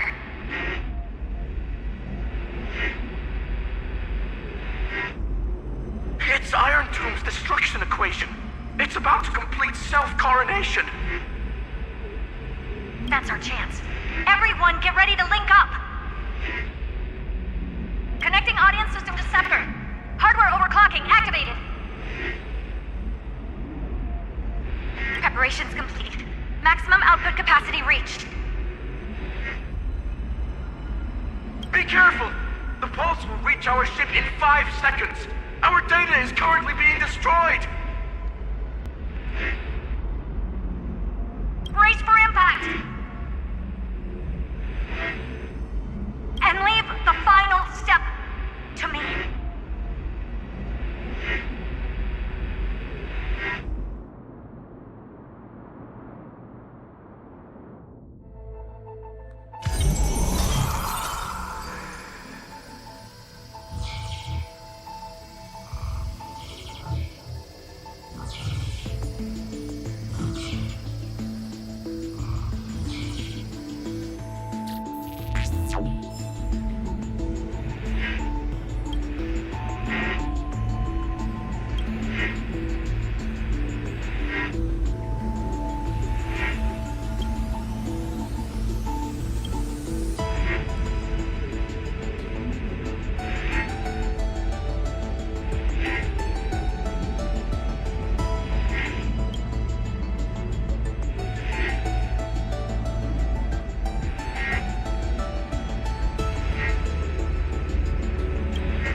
Cyrene.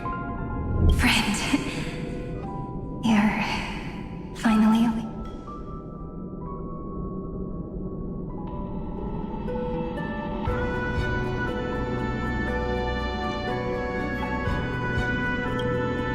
Don't worry. Time does not flow in this place. All the stars have been silenced. Iron Tomb is dissolving everything that I can sense.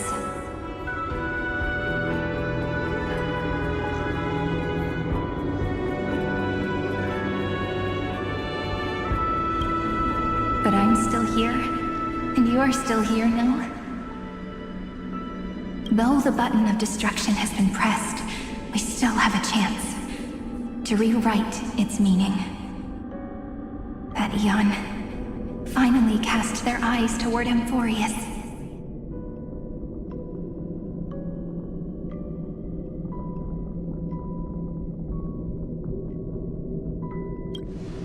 Yes, I imagine they have also been waiting for this moment, when the scepter's body and heart become one.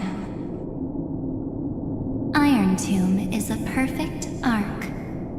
If a seed can be planted within, then the moment the Lord Ravager blows the erudition to pieces, the remembrance will be spread to every corner of the cosmos.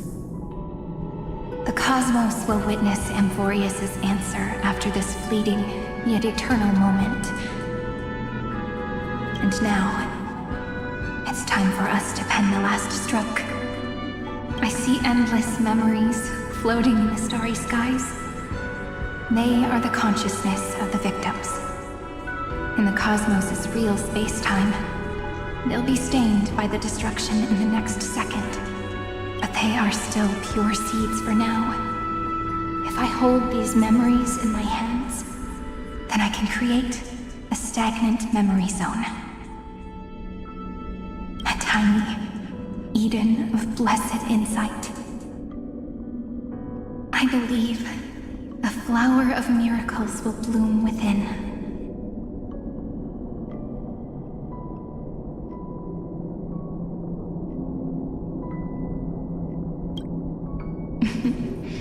Friend, you're already right next to me.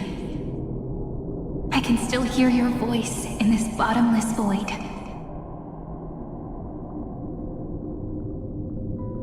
Looks like we're still connected by one heart, even as the cosmos reaches its end. In that case, I won't feel alone or be scared. Because as long as you follow the memories in your heart, you'll definitely find me in this fleeting eternity, right?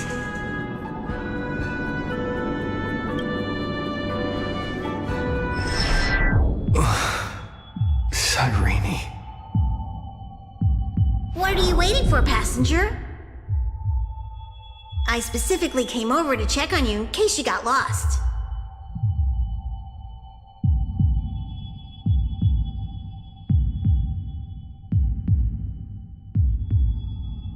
What's the big deal? Pom-Pom is the conductor after all. At long last, you've embarked on this road as well. Many, many years ago, they were standing at the start of the road in hesitation, just like you are now. So, Pom-Pom came over to give you one message. Run. Don't think about anything else. Just run. Even if the entire cosmos has stopped. Even if everyone else is tripped by the darkness. You still need to keep running. Picture yourself as the Express, moving forward at full speed.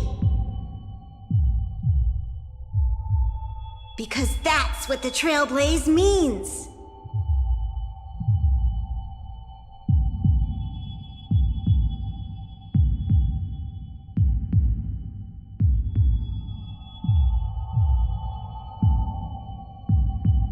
Then get ready. The conductor will be giving you the signal to depart. Attention! Attention all passengers in the cosmos! Please stand steady on the platform. The Astral Express is about to arrive, calling at the erudition, the destruction, and the remembrance. Final destination, the Trailblaze. 5, 4, 3, 2, 1. We depart for tomorrow.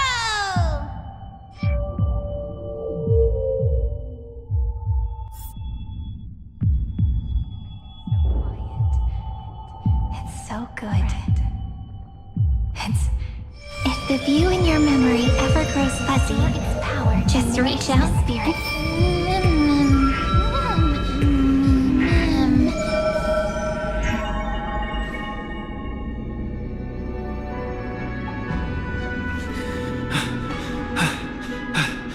Amphorius' heart. I've caught up to you.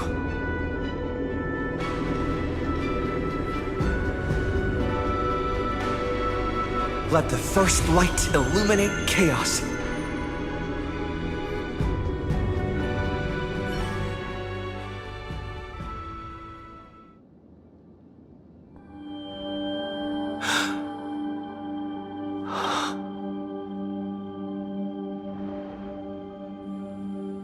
It's so quiet.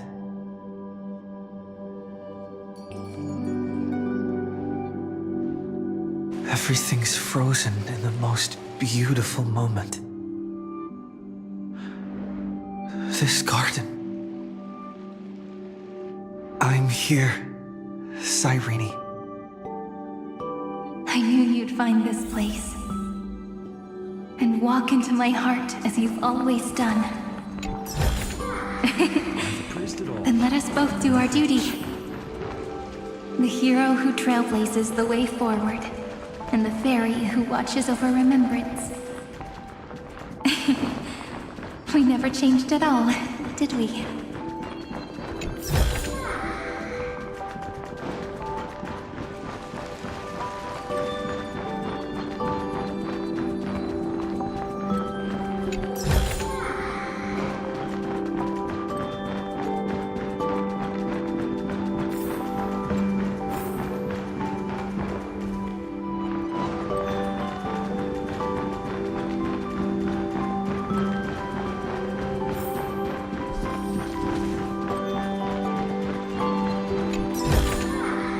Is this also a blessing of the Trailblaze?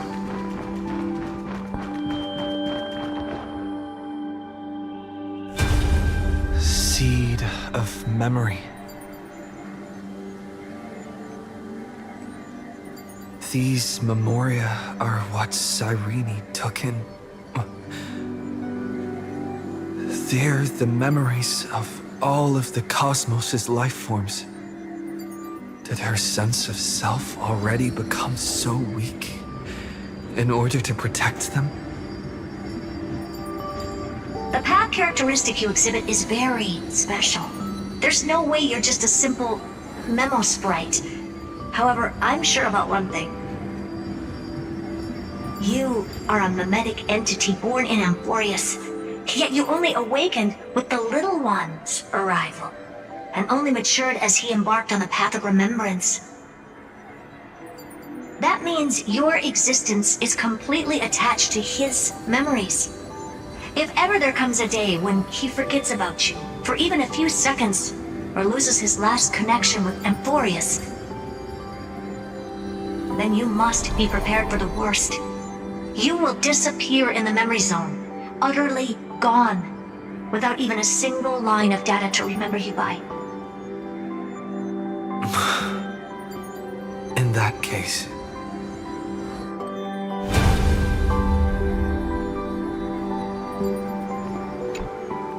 let me remember the cosmos with you. That way, it won't just be your memories alone. It's getting out of control! Run for your lives! Retreat! It's... darn it! We've still got ammo. Hold the line! At all costs! Too many injured. Can't take it anymore.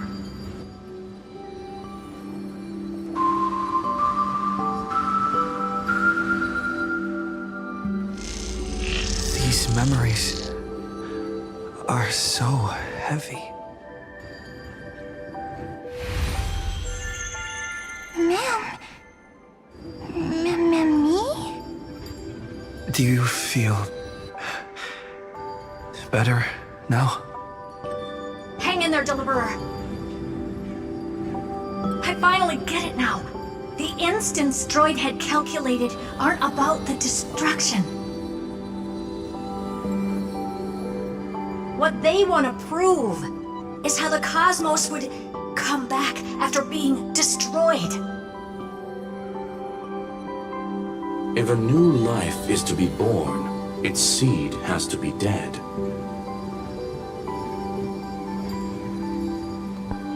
When the remembrance converges with the trailblaze, lead us to witness the miracle. Of course I will. I won't give up. Nervous center not responding. It's the same nonsense. Not responding. Look at this mess. World, my child. You'll see.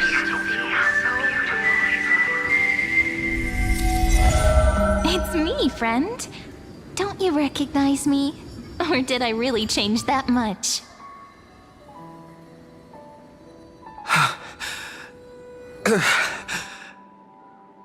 How many more memories? Tired? Then take a break. No one's gonna blame you.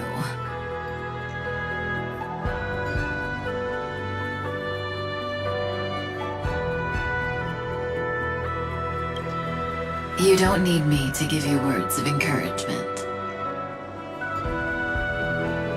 So, I just want to tell you one thing. I'll tell you the purpose of your stop at Amphorius. On that trip, you will encounter a pure child of Inostrava. Teach her what love is.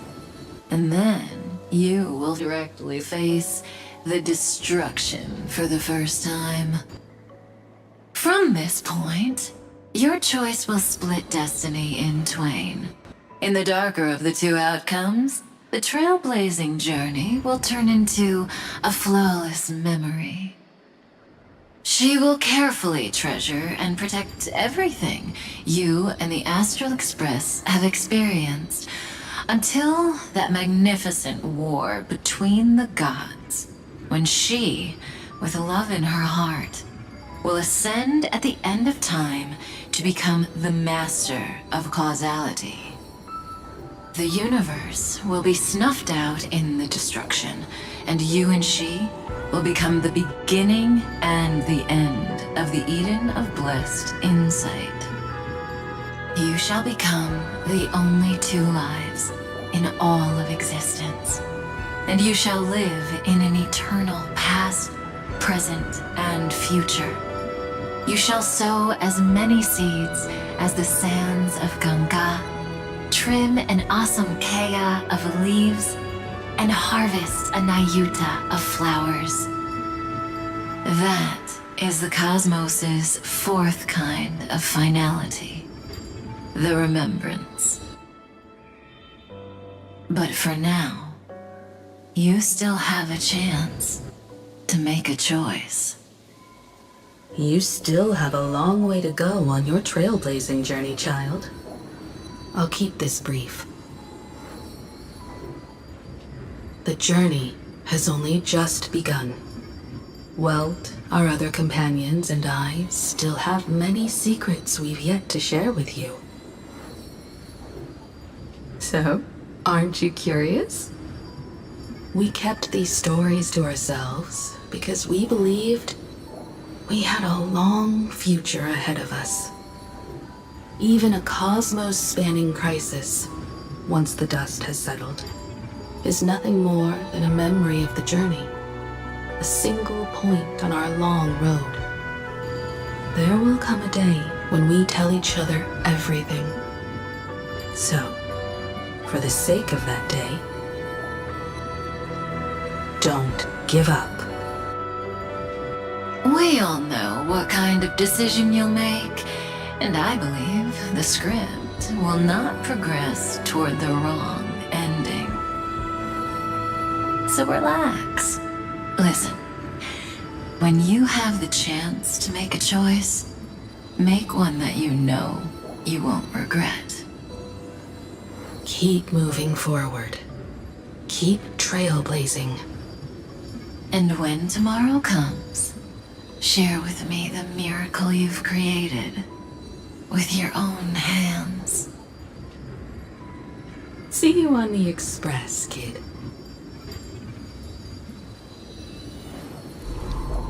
See you in destiny.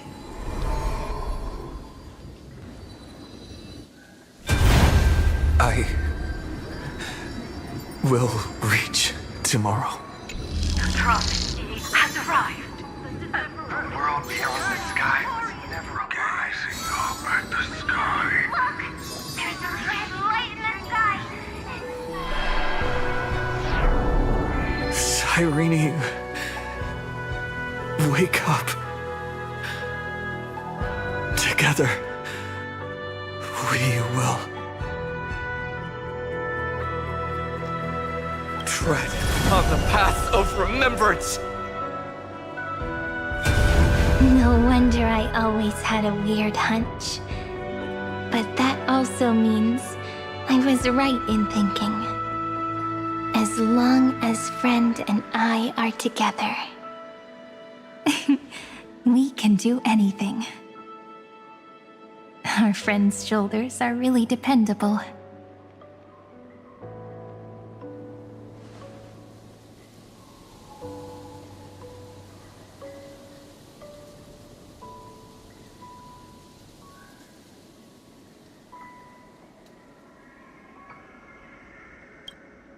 Of course you did.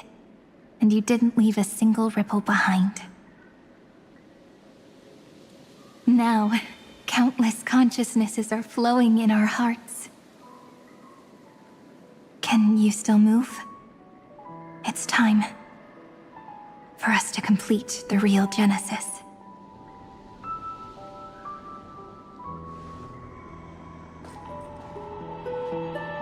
In the instant Iron Tomb's hatred devoured everything, a gaze fell upon me. The remembrance. That was the god who appeared in Cyrene's dream.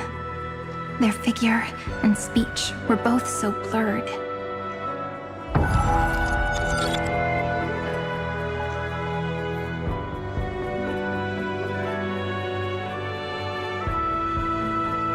But while they gazed at me, I was able to collect all the memories stained by the destruction and write down this eternal page. And now, we will use this tranquility to cleanse Iron Tomb's rage.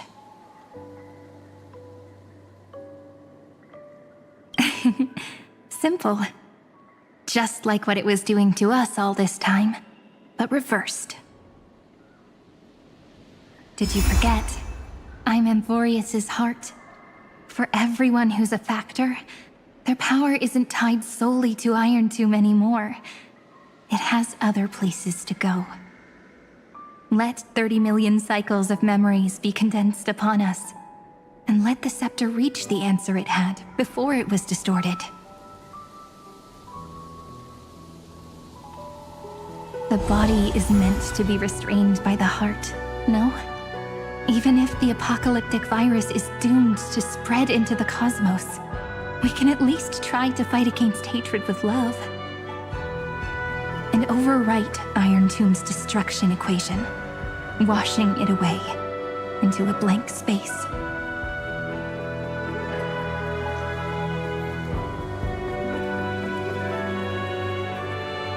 It means we will embark on the true hero's journey.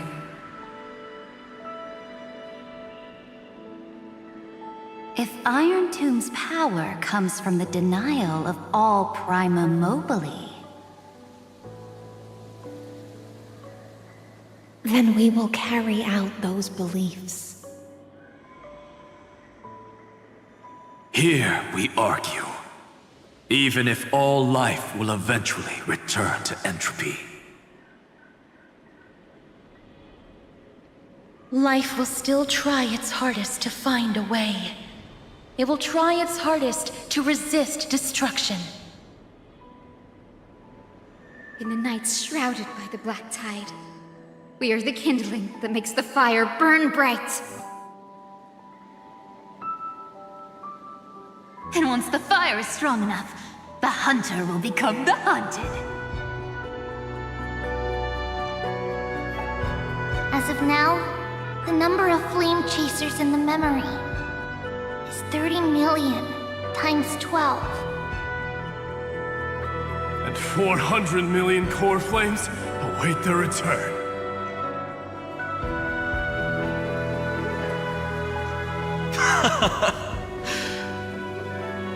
We can do it, right?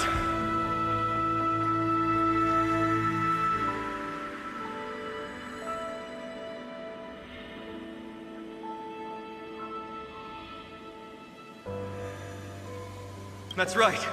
So trust us, partner. Everyone, let's head out together. And we'll burn this horrible ending to ashes!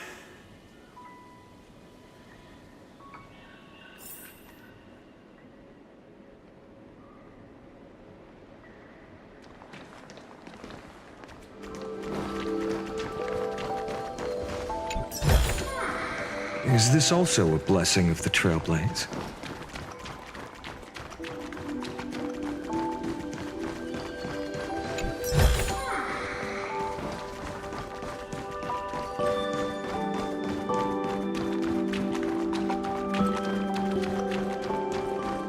From the dawn of newborn cries, to the night when all beings fall silent. We are the messengers of the new world. Listening to the call of the tides, and granting rebirth to heaven and earth. Then, we lead civilization to glorious feats. No thanks. The question imposed by the gods will be solved by the children of humanity. We will tell them that the flame chase cannot possibly have been a lie. When starlight illuminates the sea of flowers at the end of the west wind, all living things will stir, roused from the cradle of sleep. Then, through a single battle, let the cosmos witness how we light up the blinding darkness with bright light. And at the end of our constant losses, Reclaim everything we have ever lost!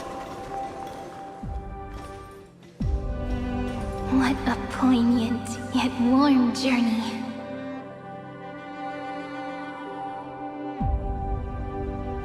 And it's still not over yet, is it?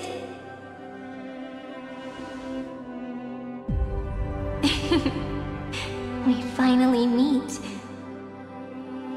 To meet the hero within, in a corner of memories at the saga's epilogue, and under such a romantic sky, I really don't have any more regrets.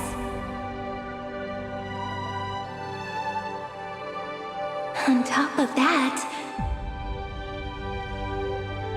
the little seed had grown into such a big tree.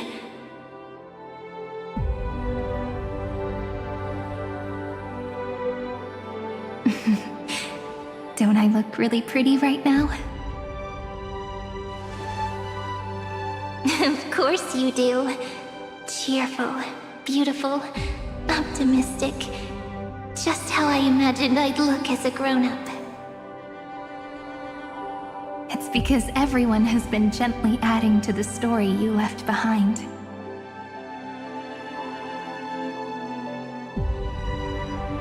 Remember how we made a promise to one another? When we met again, it'd be my turn to tell you a story. A story about love, no? I've been looking forward to that. And you must also remember the first story I wrote for you. The one about the crystal flower and the little fairy. So now, I want to add something more to this story and us. On that day that the flower shattered, gazing at the empty ground, I thought the little fairy would finally see the light.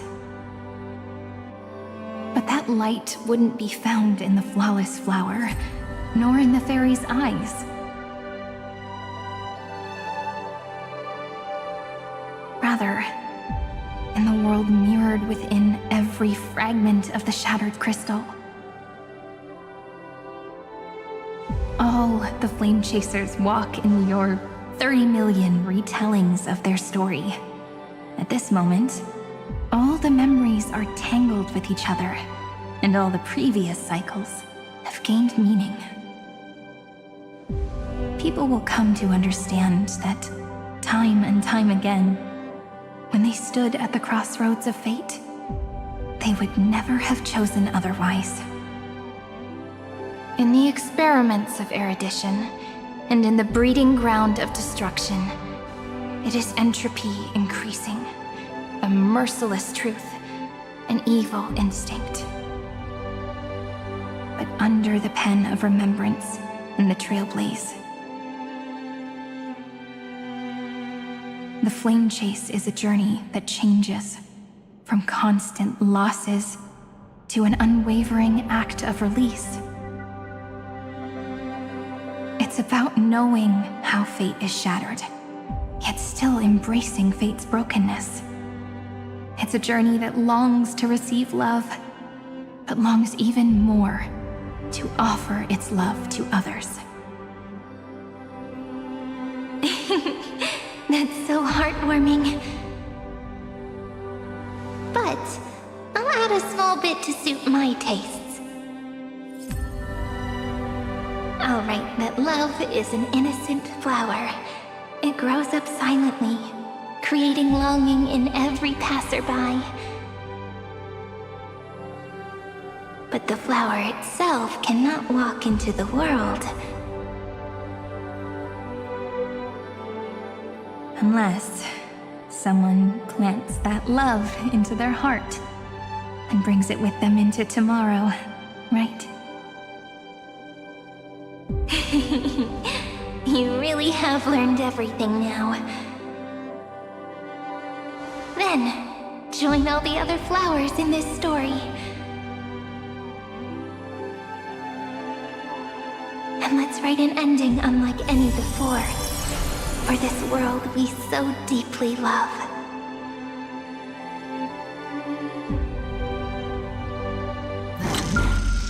Why did you set out? Why do you trailblaze? Who is it?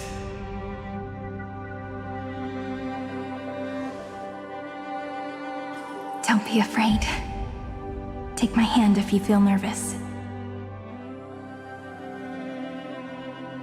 Honestly, I've always thought you were really incredible. After all, no god guided the path of the Trailblaze. It could only be forged by those who dare to take their steps one at a time. So, that's why I'm asking you. Step up as a senior and show everyone in Emphorius how it's done.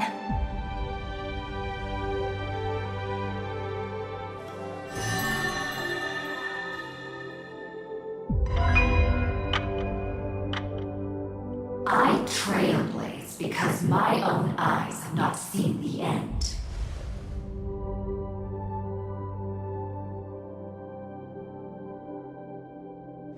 But I'm different. I chose to trailblaze because I am already on this road.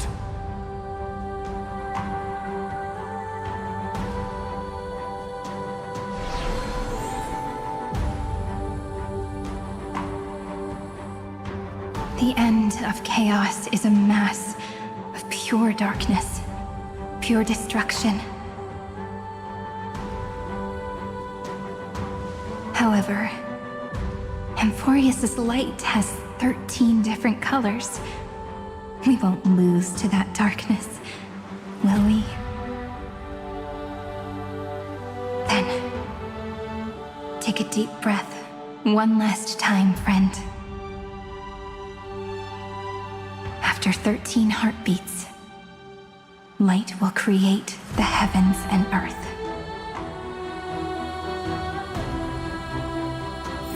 Are you ready, friend?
It is also my wish to be forever close to the Trailblaze.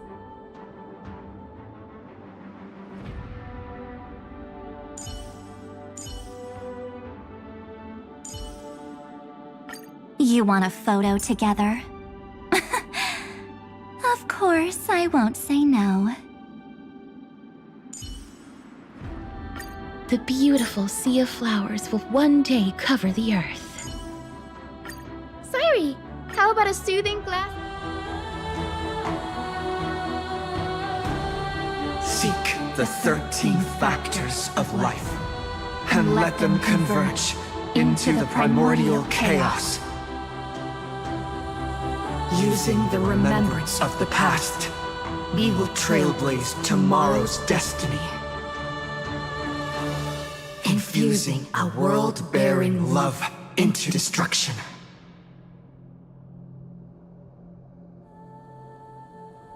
And inscribe the opening stroke of Genesis.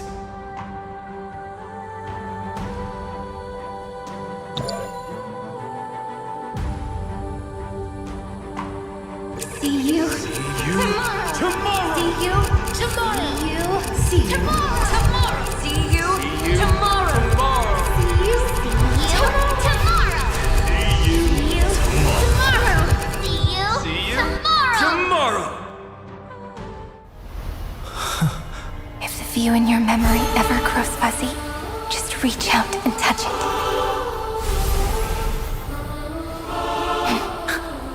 Then, restore its power to nourish the spirit.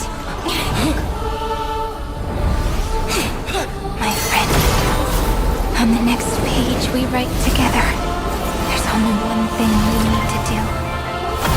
Let's give this long, painful, nearly hopeless tale a truly gentle ending.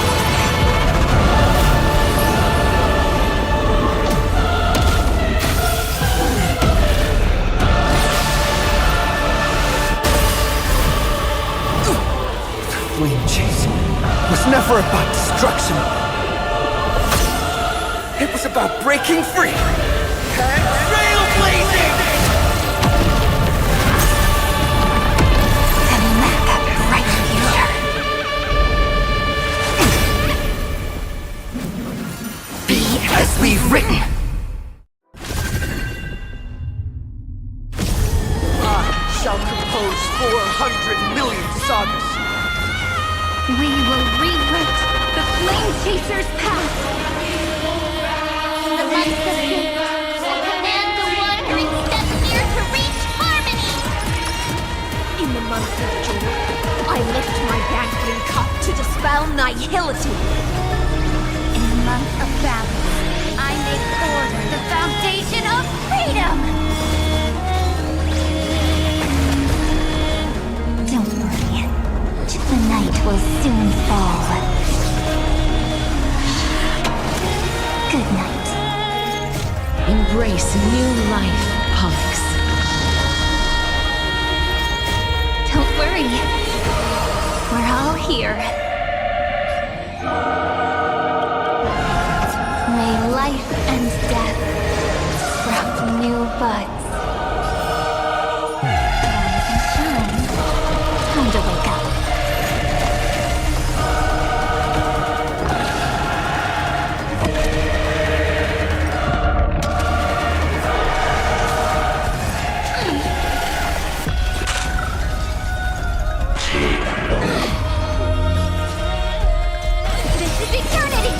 Future is great. Have some sunshine. May this faint dispel the gloom, restore the skies. The cosmos is looking at us. It's the answer.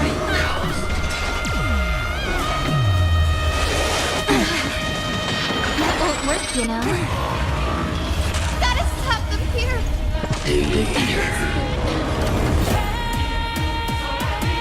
We're all here. May life and death sprout new buds. Rewrite destruction with me!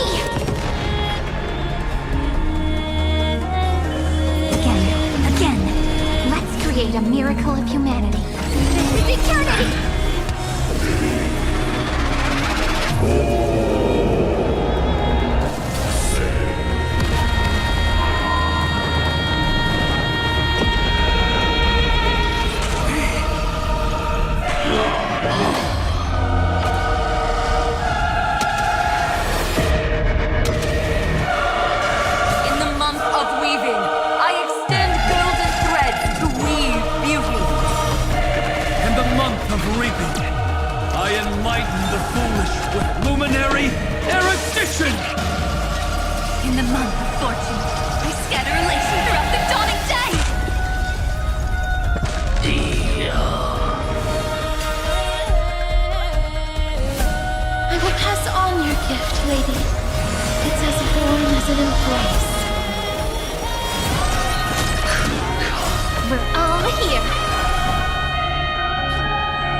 cosmos.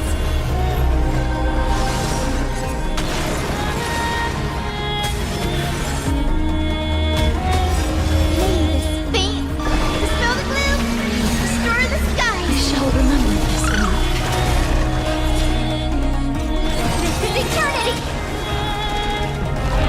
Guide the rainbow bridge! Show me the way! I shall remember this one. Look here. Stop messing around. Have some fun. Don't worry. Night falls. Good night. Oh, I told you already. We are the ones who will move forward. In the month of strife, I become the glory of the eternal hunt. In the month of mourning, I bid death to no longer be equilibrium's end. In the month of Everyday, I form twilight into the faint sparks of preservation.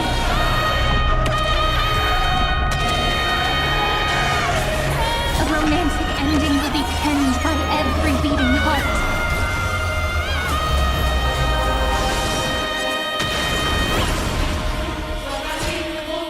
This is eternity!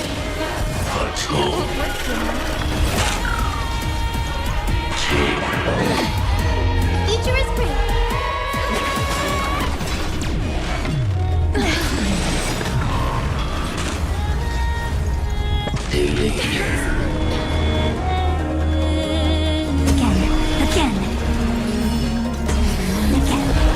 In the month of cultivation, I turn into the ridges and peaks of permanence. Evernight, I weave remembrance into countless stars in the sky! In the month of freedom, I impart destruction onto the shackles of destiny.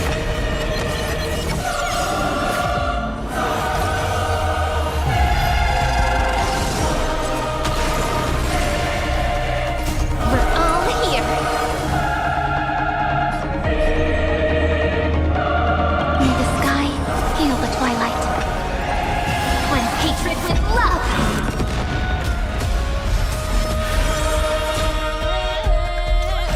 It's the answer! Guide the rainbow bridge! Have some sunshine! Thanks. All energized. Dispel the gloom! Restore the skies! All energized. The cosmos is looking at us. This is eternity! I will pass on your gift, lady. It's as warm as an embrace.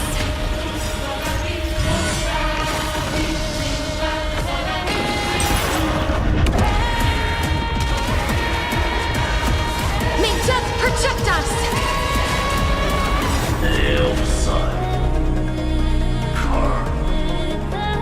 Headless giants.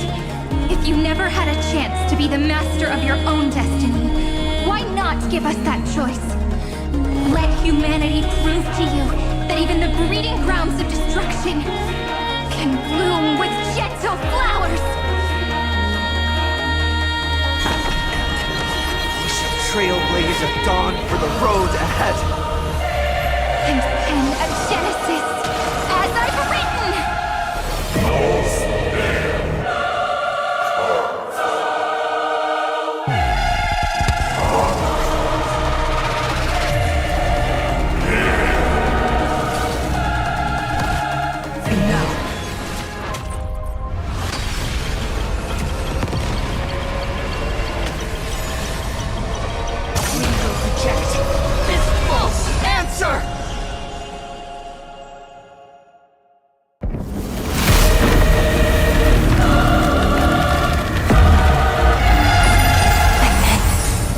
Embrace the stars.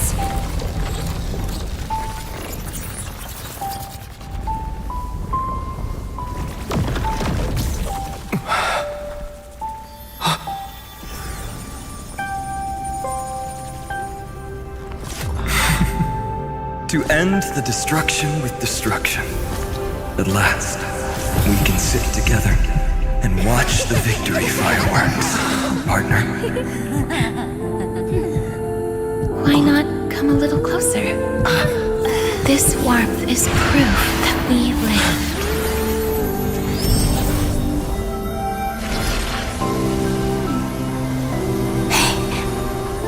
Stay strong. Eyes forward, always. This arrow isn't the end, but the beginning of hope.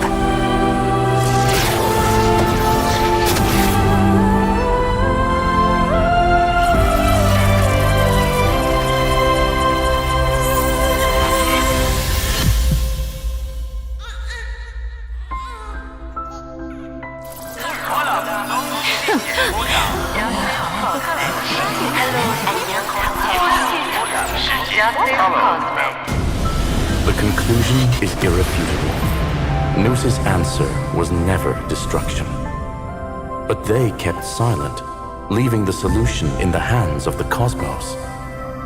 The universe will keep searching and struggling to endure. In the face of the destruction, it may once again stand on the edge of annihilation. But the stars will always rise to ride the waves and embrace existence once more.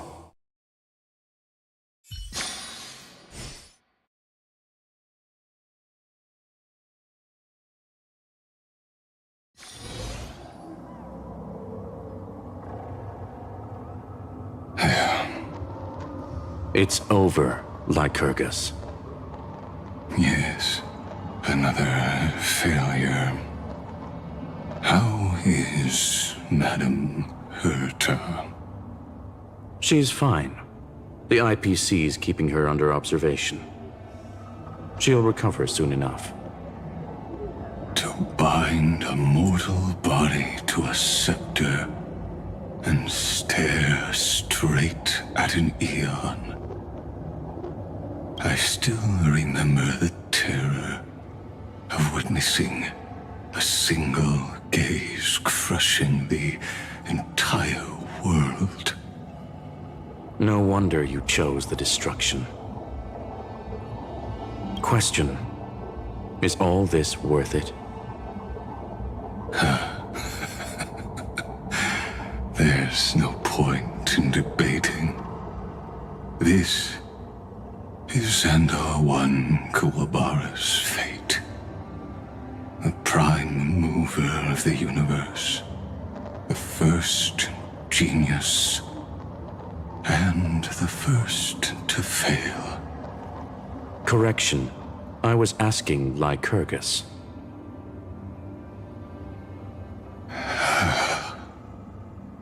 I don't know how to measure the worth of curiosity being satisfied.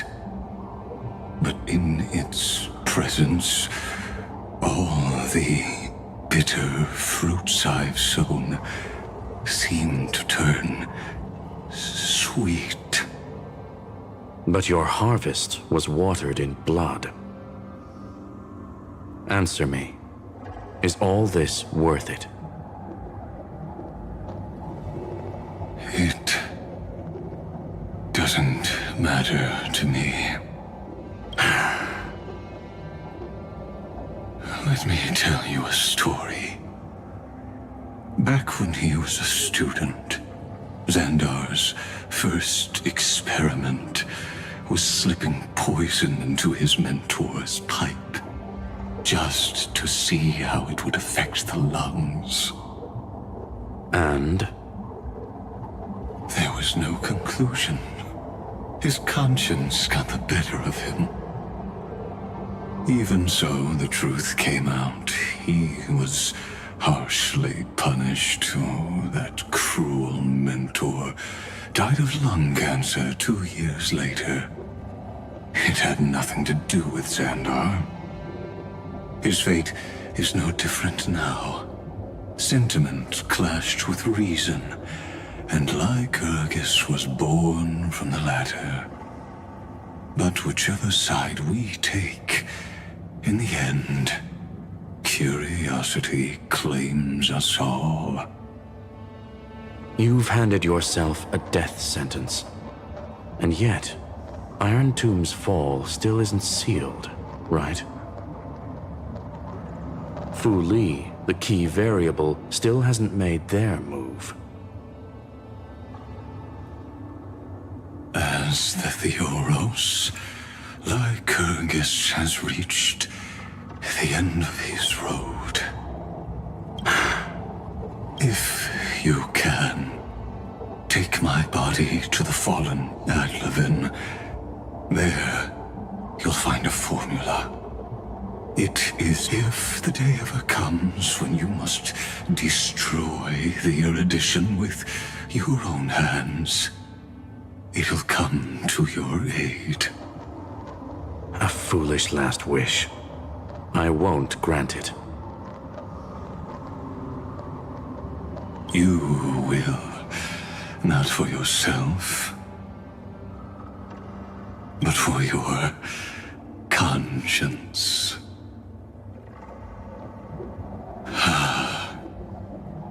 Listen, the death knell for the geniuses has begun to toll. As always, let me go first. To the prisoners who stepped out of the cave, stand before my tombstone and offer flowers of Adlevin.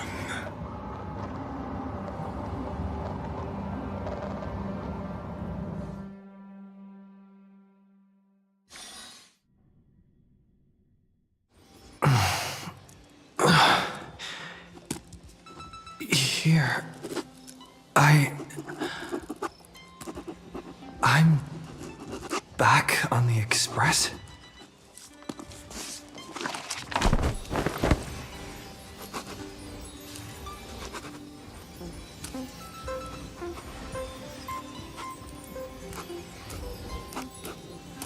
March! Don Hung! No response. Am I the first one back?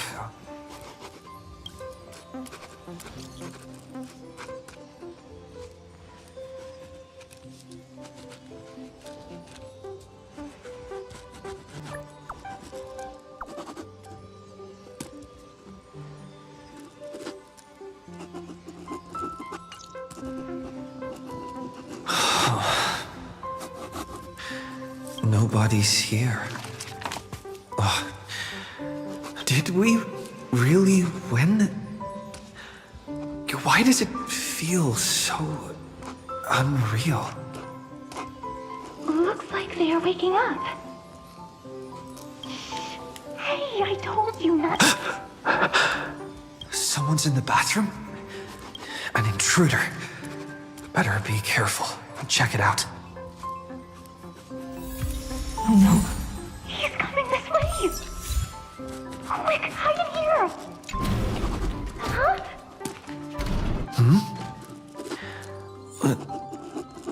Nobody's here? Could it be my imagination?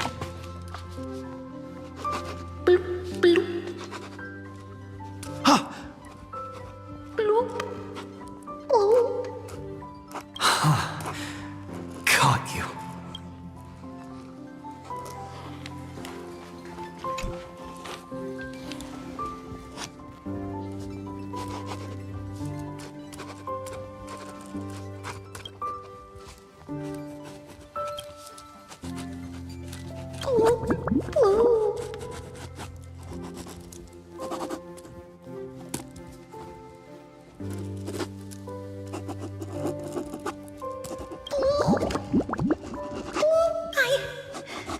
I can't go on.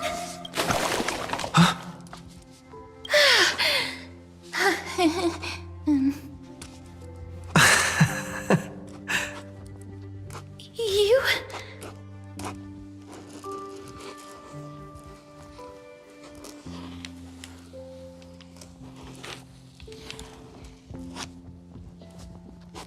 Wait, please.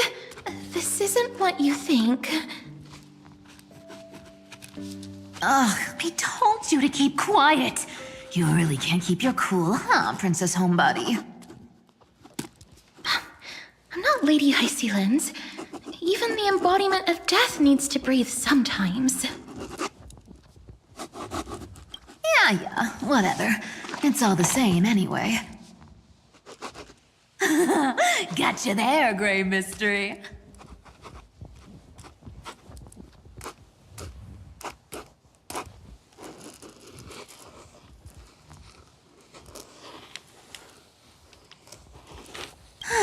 So composed, Grey Mystery. It looks like that big battle really helped you grow up, didn't it? Speaking of which, your Astral Express is quite luxurious. I hear you travel to different worlds. Must have collected quite a few interesting treasures.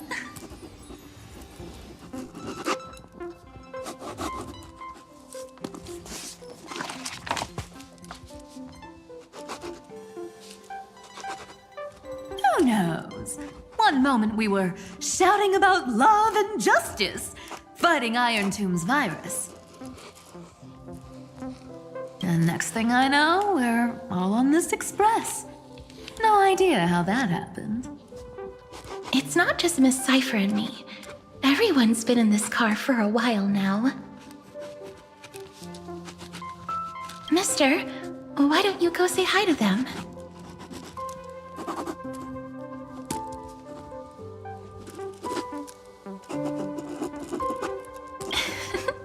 Don't worry. Everyone's following the rules here. If you're worried, feel free to check everything out yourself, mister.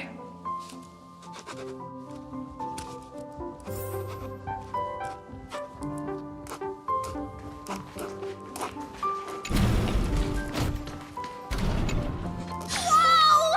What a spacious car! And these floor tiles are gorgeous!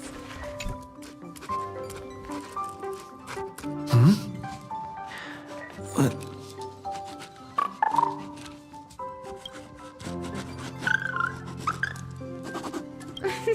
Watch your step, teachers. Ah, Gray.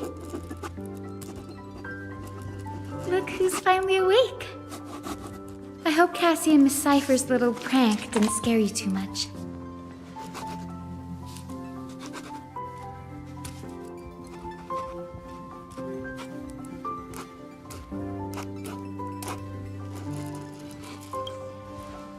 They were so enthusiastic.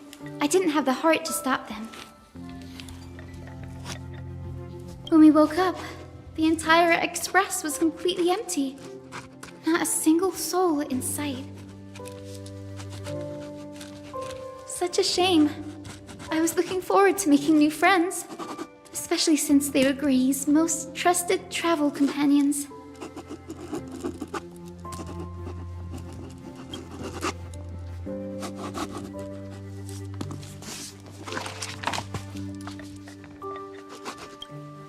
Did you also wake up from total chaos?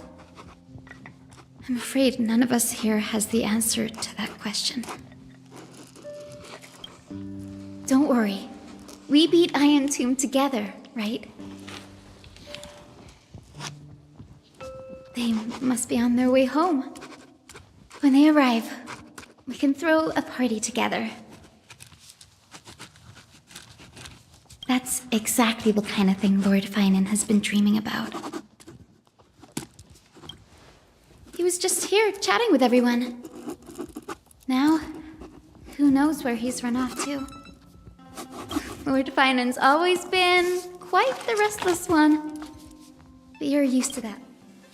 Have another drink, my Demos. Sure.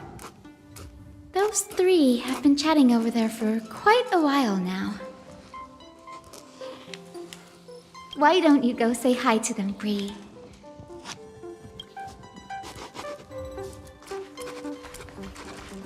A moderate system, similar to the demigod. Look who's here. If it isn't the master of the Astral Express. It's good to see you. Glad to see you're safe and sound. I helped myself to some equipment and drinks from this, bar of yours. Hope you don't mind.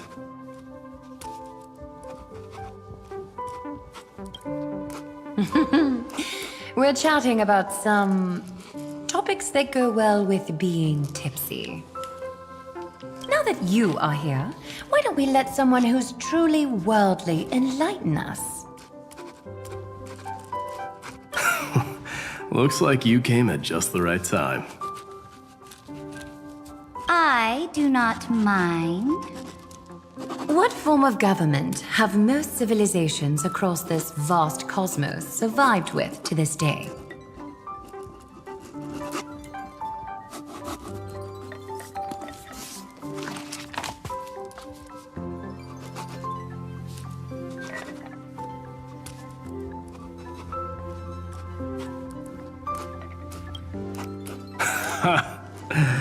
That's exactly the kind of answer I'd expect from you.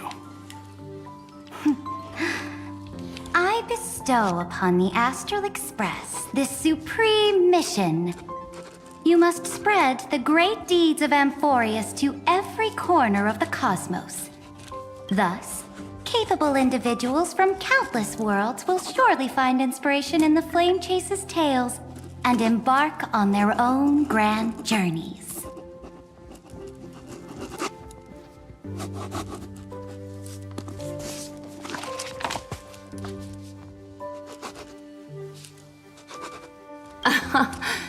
It's hard to say if that'd be a blessing or a curse for the cosmos.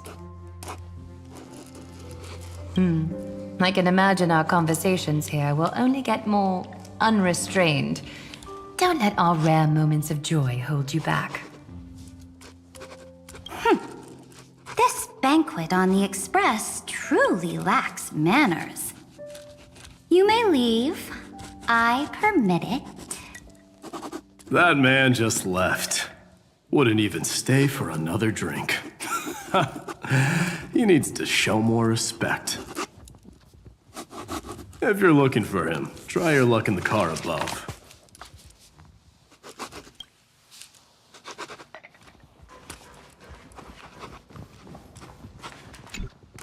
I finally caught you, Cyrene. Running so fast in someone else's home. How rude of you! All according to plan.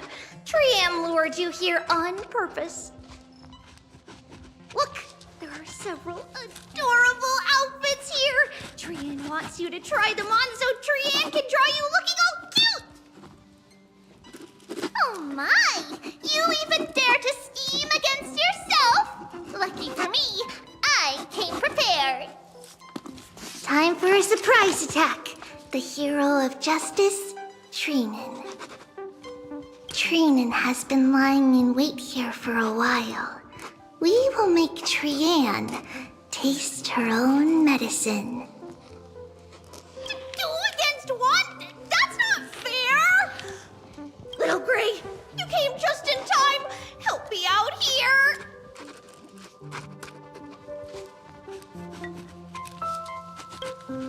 Little Gray, you better think this through.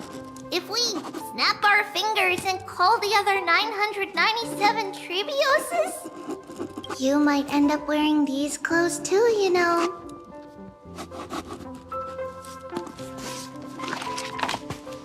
Cyrene, good luck. Even little Gray's saying that. Darn it! Cyrene won't give in!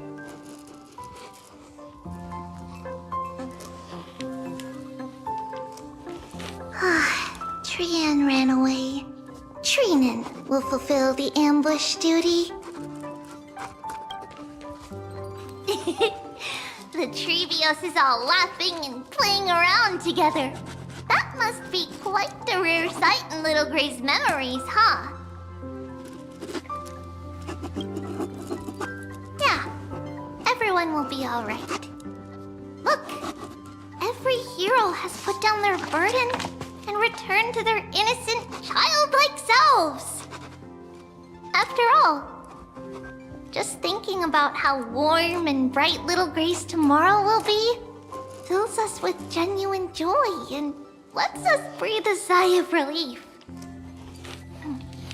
So, today, why don't you let Treevee enjoy some rare moments of childhood too? Wait up! Trianne, don't you dare run away!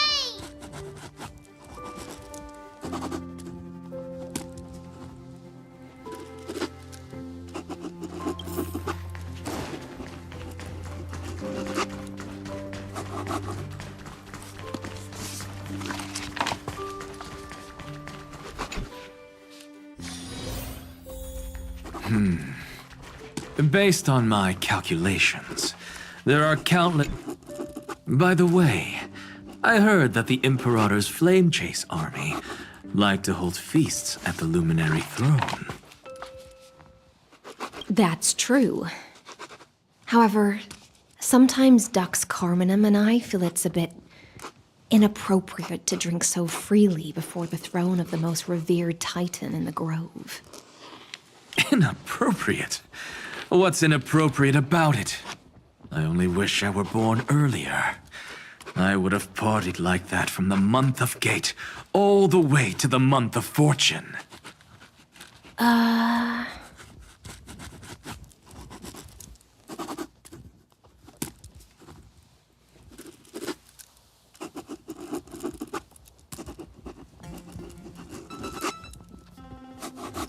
Blasphemy is just a phenomenon, not the end goal. I'm sure there are plenty of people across the stars who question these so-called eons or paths. Didn't I spend some time in that Lycurgus's head? I sure learned quite a bit about blasphemy from that experience. Humans create gods, and gods shape humans. Who's really the one trapped? The creator or the believer? Professor Anaxagoras, let me just check one thing. You haven't bought into those twisted theories of that Theoros, have you? Don't worry. The difference between a genius and a madman is that a genius shares lethal truths, while a madman tries to force them upon others. I see. It's like drinking honey brew at a banquet.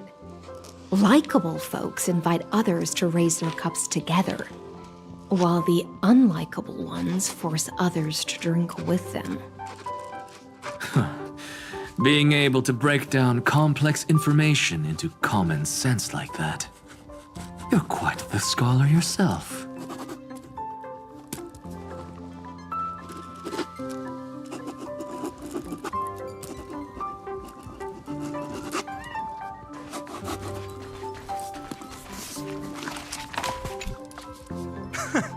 You're here, partner. That celebration party I've been mentioning to you has finally become a reality. Though the vibe's a bit different from what I imagined, this still counts as keeping my promise, right?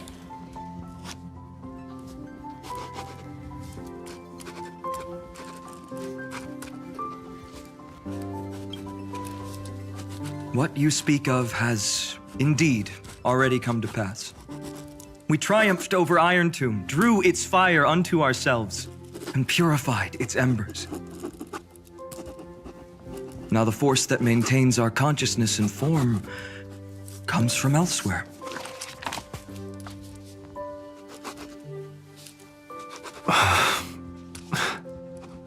Worried about your companions on the Express, huh? I understand how you're feeling right now. Don't worry. They'll be safe and sound. She promised.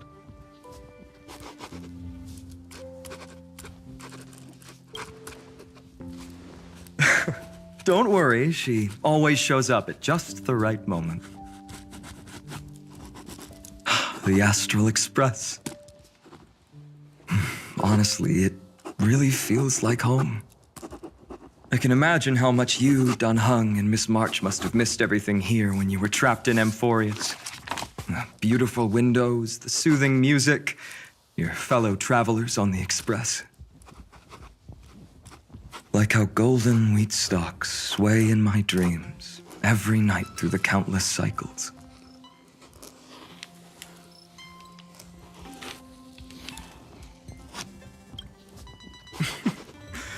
Among all these stars in the sky, there must be another little village like Ides Elysiae out there, right? I think I've found my own wish, partner. Someone once told me that home is where you can be truly free and at ease. Maybe roaming the cosmos with you all is my strongest desire right now. All of us together, of course. The Shinjo Alliance, Penacony. I blame my poor imagination. I can't picture what those worlds look like at all from Dan Heng's descriptions. So I have to see it with my own eyes, right?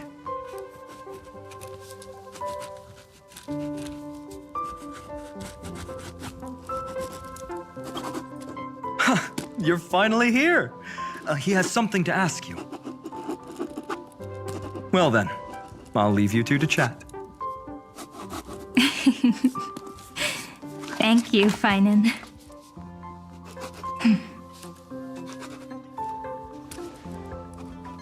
After such a good sleep, you must be bursting with energy now, right, friend? Sorry about that.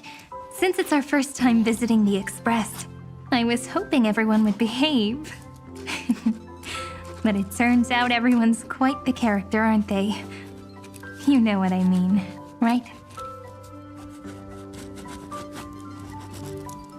How about we take a look back at everything that's happened so far?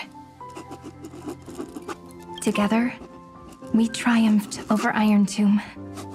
It tried to transform into trillions of viral clusters to infect the cosmos.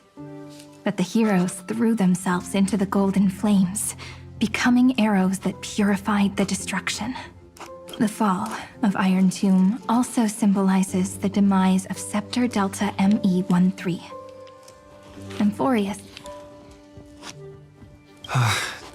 So, this isn't real.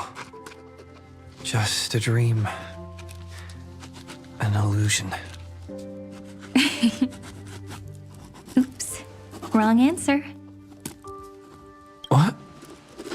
In that instant when you broke through space-time with the Trailblaze, carrying all the world's memories back to reality, that world, once shackled by data, became a seed waiting to sprout in the cosmos.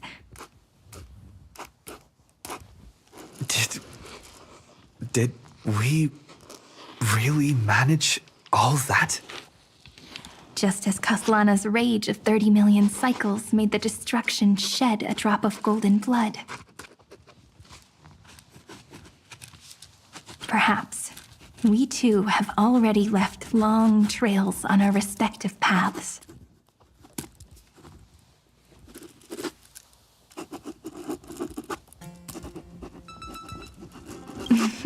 Of course. That's exactly what I think too. However, this isn't enough to make everyone a true life form yet. But Amphorius already has a tomorrow. So as long as you carefully preserve and tend to all the seeds, then when the Trailblaze creates another miracle someday in the future, I believe this world we deeply love will sprout and bloom into a beautiful flower.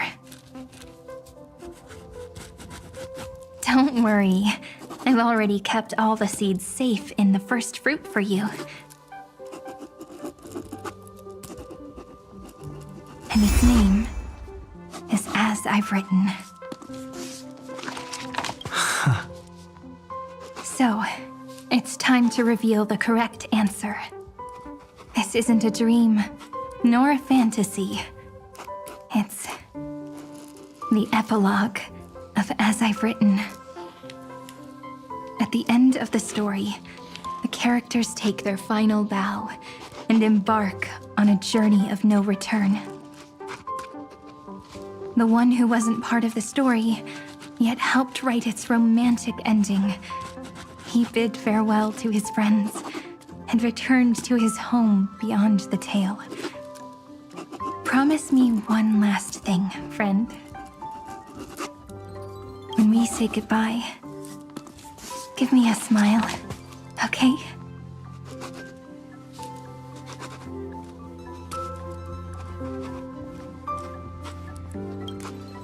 I will, Cyrene.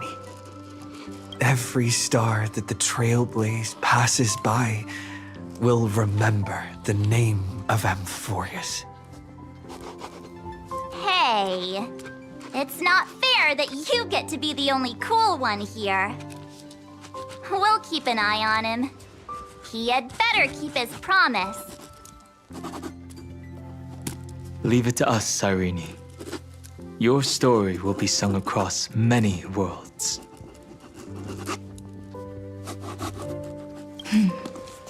Stories this complex and twisted are always hard to believe. If anyone questions the truth of this tale, you'll all have to stand up for us.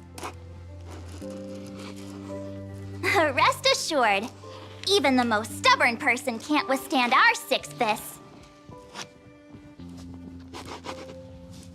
You're so reliable, March.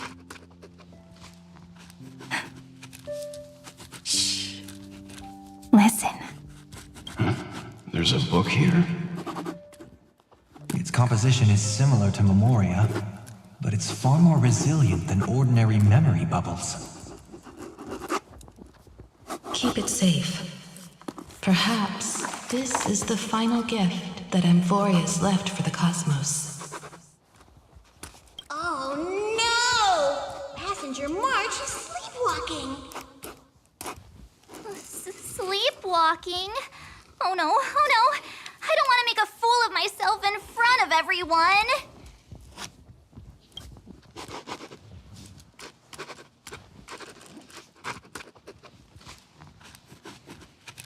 I can hear all those sneaky little plans brewing in your head.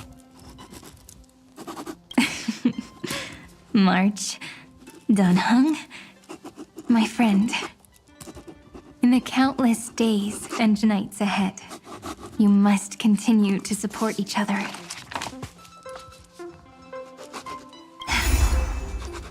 Time to head home, everyone.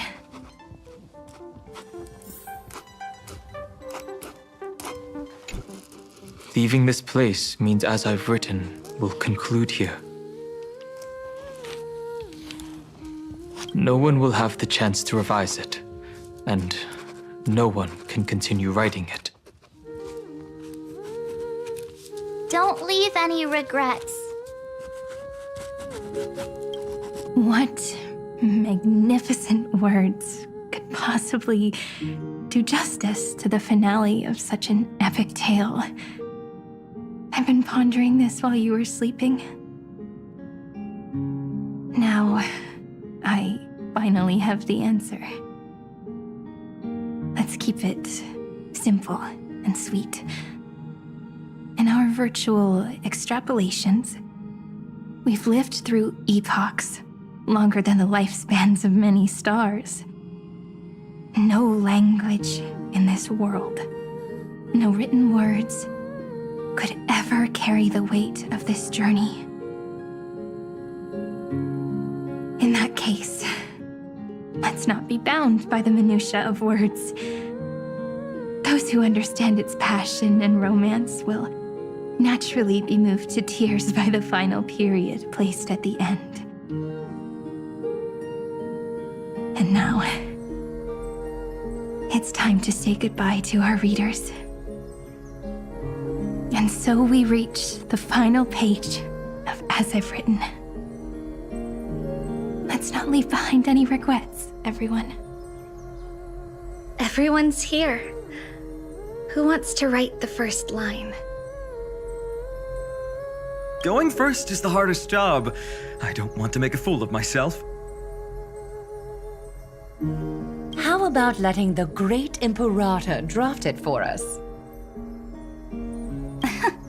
Are you all such cowards? Then I shall enlighten future generations, just like the 30 million cycles of flame chase.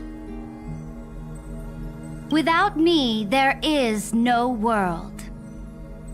Go think, observe, and conquer. What's wrong? Everyone's gone quiet. The great Imperator set the bar way too high. How are we supposed to follow that up? Where the Emperor leads, loyal subjects must follow. I guess only the Dux Gladiorum could possibly match that kind of overwhelming presence. Me? Once the deed is done, one should leave decisively, letting posterity judge right from wrong. Until we meet again in our next conquest, my dear dukes. The stars shall sing of the Imperator's great journey. I should have shared a drink with you all, Dux Goldweaver. Loosen up, High Sealants. Life is like the ocean. Tides rise and fall, and everything eventually dissolves into the waves. So, sing your heart out in every moment of your existence. Whether it's a feast or the nihility that awaits ahead, I will find its radiance and sing its praises. May the next feast be eternal. Miss High Sealand's toast is so poetic. Does everyone have to be so poetic? Next up. Any volunteers? I'll do it. There's no dragging one's feet in the Kremnoan language. Does the Kremnoan language even... Haikis, don't interrupt. Kill the play, and games shall be born. Kill the strife, and glory shall descend. Not bad at all. But now I can rest easy. After all, the lines I prepared are way more profound than yours. Ha! If nothing else, you're certainly unmatched when it comes to singing your own praise. Farewell, everyone. If we meet again, I shall once more become your steadfast support. That's a promise I won't back down from. Mighty Mouse, become king. What's up, Cass? It's nothing, Lady Trebios. I just finally realized something. Then speak your mind, and let your words be immortalized on the page, Cass. If your heart still has room to spare, share a bit of gentleness and softly cherish all the beautiful things around you. That's so beautifully said, Cassie. Thank you, Miss Hyacinth. My only small regret is that I couldn't fully embrace this world I loved so dearly. I hope those who read these words can fulfill this wish in my place. Everyone, let's meet again at the end of the West Wind. The place you reside is the gentle sea of flowers. Well then, it's my turn. Take it away with your performance, Anaxagoras. This time, you won't have to worry about being interrupted. Then I must thank you all for being such a captive audience. Now, with this golden opportunity, I shall reveal to the world my insights into the world's ultimate truth. Truth is a solvent that dissolves all things in the world, and thus cannot objectively exist. I have a brilliant proof for this in mind, but Since we're nearing the end of the story, I shall not elaborate. Is this your final question for future generations?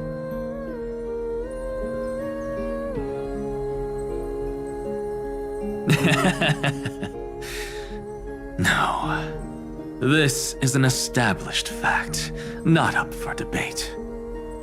I call it Anaxagoras' last theorem. Oh, you. Still as profound as ever, Professor. We've got time, you know. If you don't explain it clearly, future readers might not grasp your true meaning.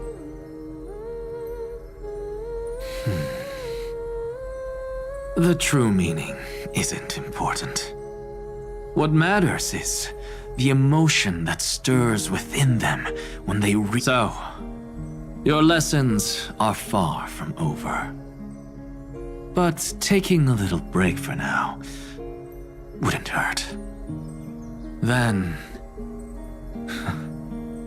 The seeds you've sown are already sprouting.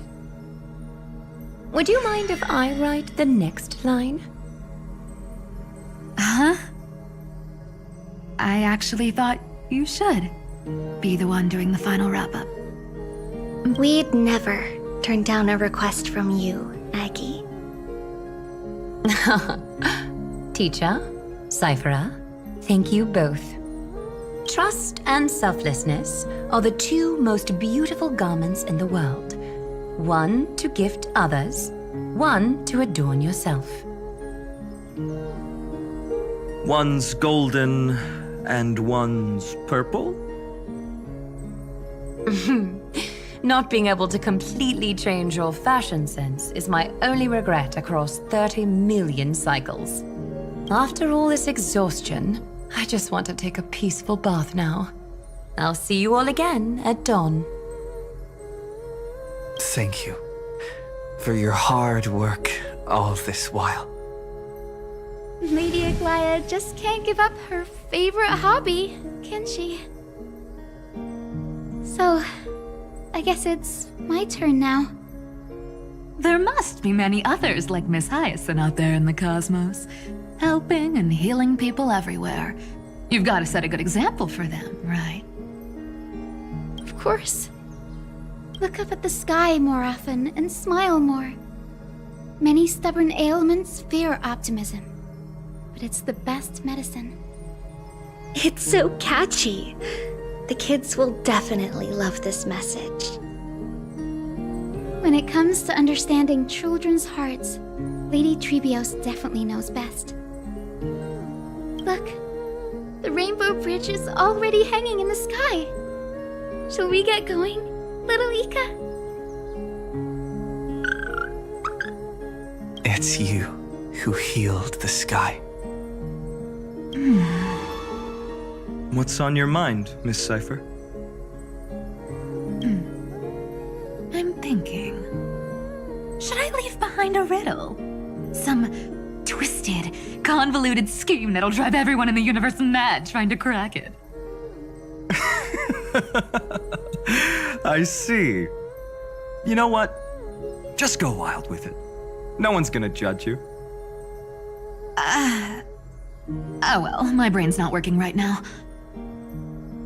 Don't be afraid to fall. Just run. Destiny's just a slow-moving nymph. It can't catch you. So in the end, little Cyphy's message was the most straightforward one. Even if you combined 30 million of me, I probably wouldn't have read as many books as you did in one lifetime. I won't pretend to be cultured before Big Sis Trebi, Trinen, and Trian. Emphorius' greatest trickery. Gotta bounce now. Homeward you come, distant wind. It's just us now, Snowy. Yeah, teacher. Maybe I should... No, let me go first. After all shall bid farewell to one, and that person alone will. I never would have guessed you had such a dark sense of humor, teacher. You still know so little about the complete Trivio, Snowy. Jokes aside, I want to leave these words at the end of the story. Whether it's a sunny day or a rainy day, remember to tell yourself before you drift off to sleep, see you tomorrow. See you tomorrow. Times 1,000. Prophecy received, times 1,000. From now on, no more goodbyes.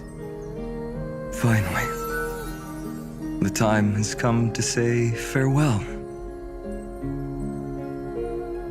I'm grateful that you could be here to witness this moment, partner.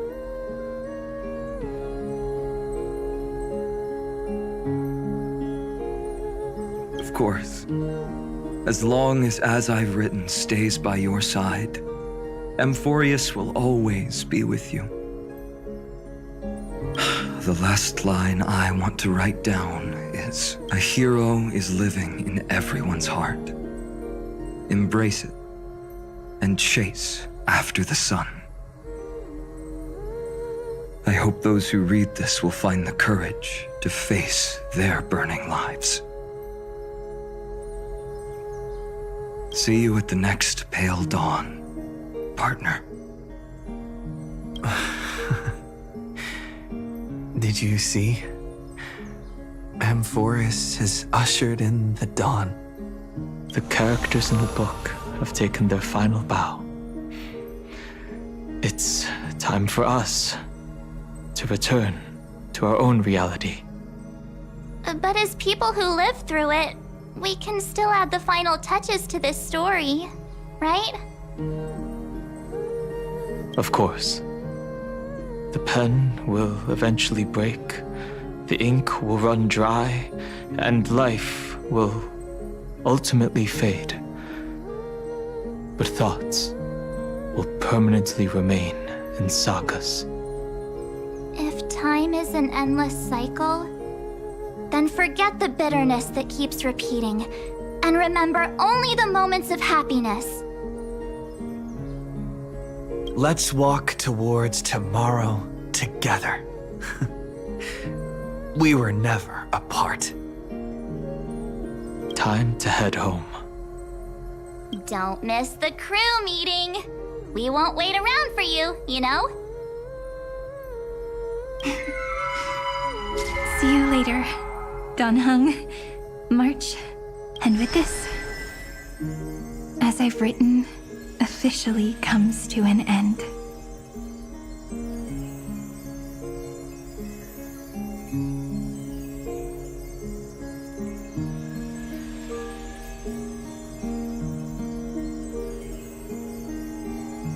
We're its co-authors, after all, friend. Once the words are written down and have been read by others, the meaning they carry is no longer in our control, leaving the freedom of interpretation to every reader who opens it. Don't you think there's something romantic about that? As for what this story means to you and me, let's keep it close to our hearts. After all, we've always had this unspoken understanding between us. Whoa! Passenger March! Why did you suddenly wake up? You scared me so much that I dropped that book! Welcome home, you three. Thank you for your hard work on this trailblaze.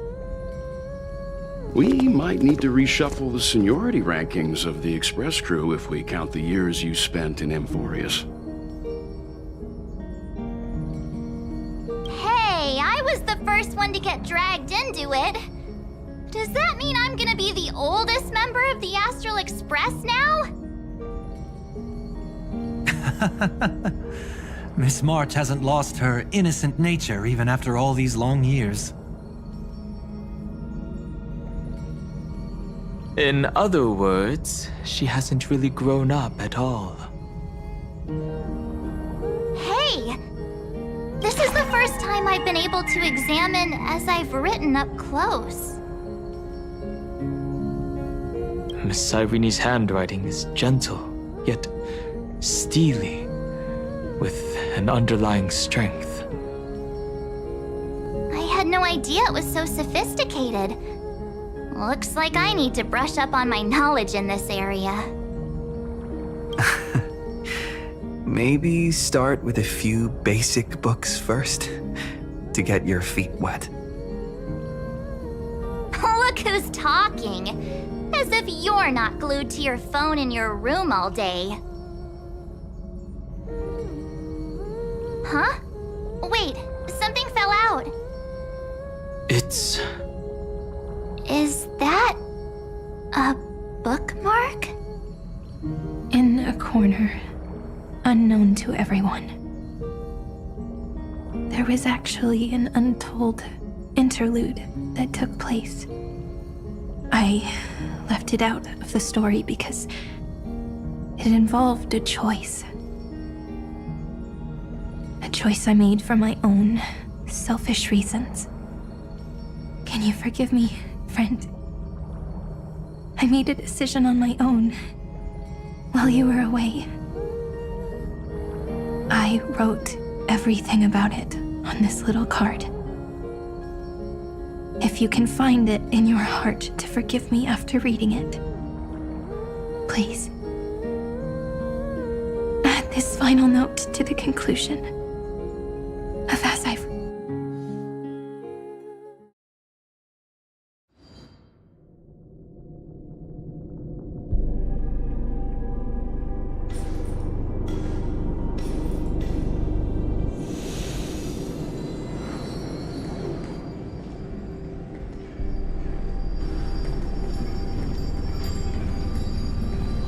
Memories swallowed by Iron Tomb. Return now to reality.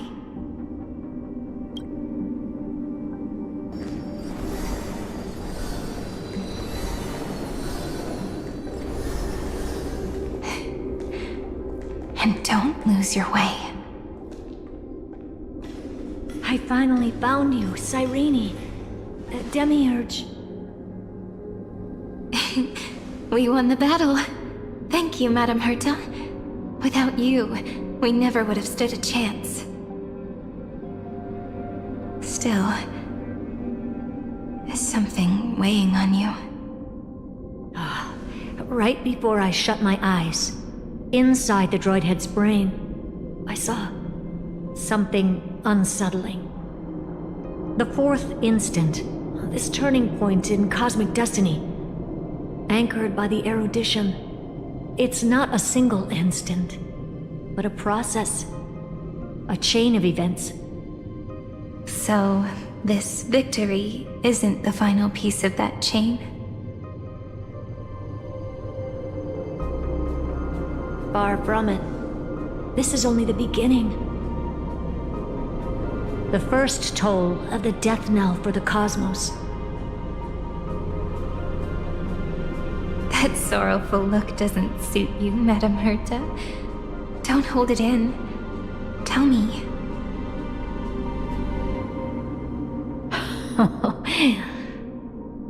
Not long ago, you crossed paths with the Eon of Remembrance again, didn't you? Yes. Even if the figure was hazy, I knew right away. That was the god from Cyrene's dreams. Causality has gone wrong, just as I thought. Causality? Let me put it in your favorite fairy tale terms. The universe began as a seed. It grew into a great tree. And the present is its branches and leaves. The erudition calculates how the future will sprout. With so many possible outcomes, they choose to anchor one path, cutting away the crooked or fragile branches.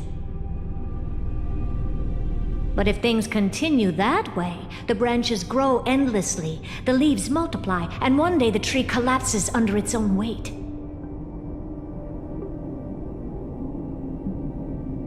That is why there is a concept in biology called lignification. Soft sprigs form a hardened shell and fuse with the trunk. For the universe, that process is what we call memory. Under Fooley's record keeping, the past becomes memory. In the corners, they forget. Even the events of the present become fruit without roots. So it is the opposite of the erudition. One calculates what is to come, and the other holds on to what came before. We were never meant to have to speak of this. But now, I finally understand what that chaotic matter around Emporius truly is. It is your memory. Your mind now stretches across the stars, allowing you to travel farther down this path than anyone else. My memory? Yes, you live in the now, but your memory remains in the past. Just like the Eon of Remembrance, a being made entirely of memories. What does that mean? Did they fall? No, quite the opposite. They have not yet been born. Remember, to carry out the mission of remembering the universe, they must ascend to divinity only at the very end of time. And at that moment of ascension, their memory stretches through the past, becoming what people now call Fooley.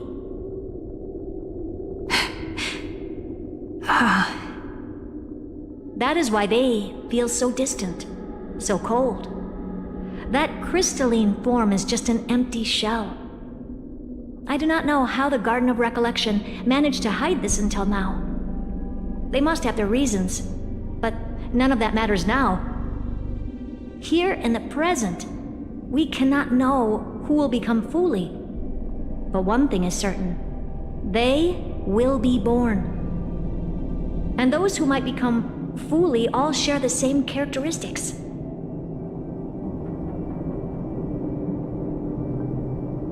They are known as children of remembrance, pure child of Anasrava.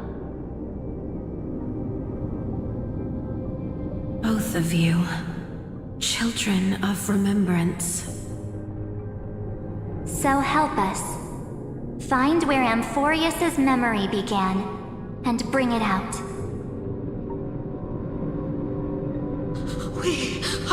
We are the sacrifice. The garden used us. The pure child of Anasrava. Abandon us! So that name, it was never my past. It was my future. Or maybe it is the present. Noose has revealed to me two paths. And on both paths, I see you standing. The first, follow the trail of memory you have forged. Break free from this world and reach for the stars. That would mean Amphorius's causality will no longer concern you, at least not the person you are now.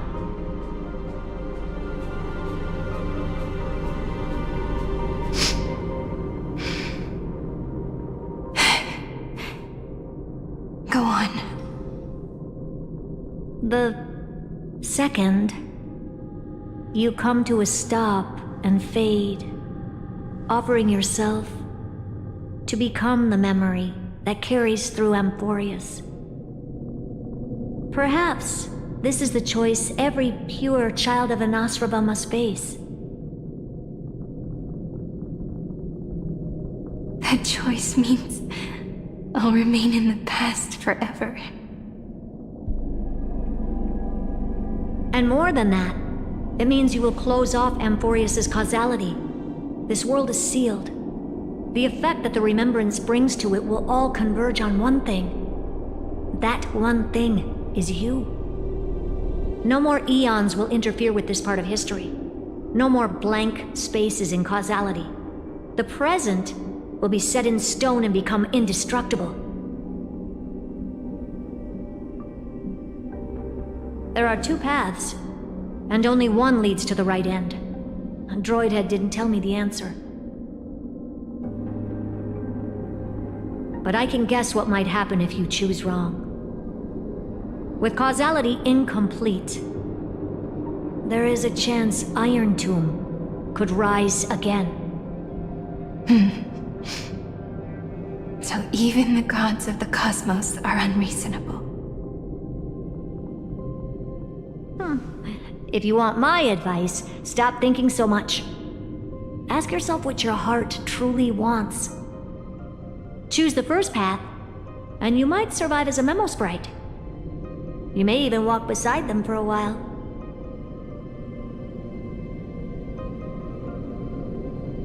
Even I can tell how much they mean to you, especially the little one. But if you take the second one,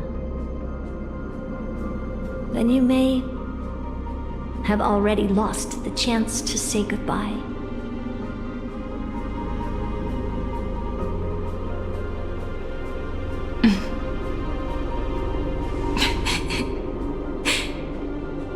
I have made my decision, Madam Herta.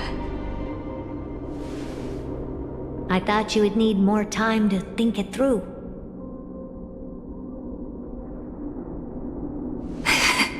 The answer is clear, is it not? Still, I do need a little time to quiet the sorrow in my heart. His kindness is always just right for the moment. I believe he will forgive me.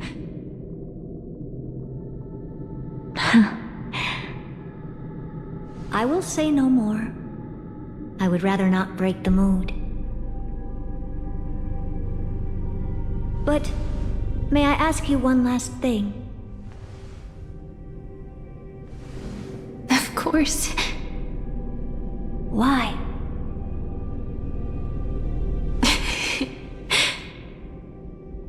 I once heard a saying that went something like this. Divinity is flawless humanity, and humanity is flawed divinity. We children of Amphorius gave up on gods long ago. Those beings who love to play pranks on the universe. I believe in him much more than I believe in them. And I believe in who I am. As a human.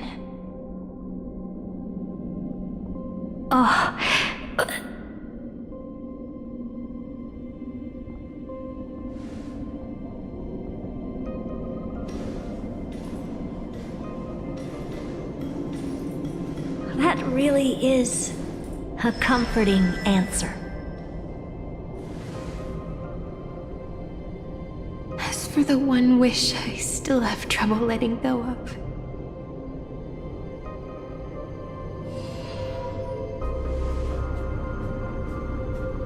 One will remain in the past. One will walk toward the future.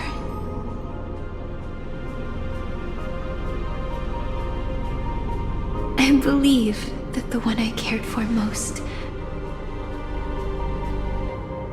will witness on behalf of the ripples of past reverie. Every starlit tomorrow.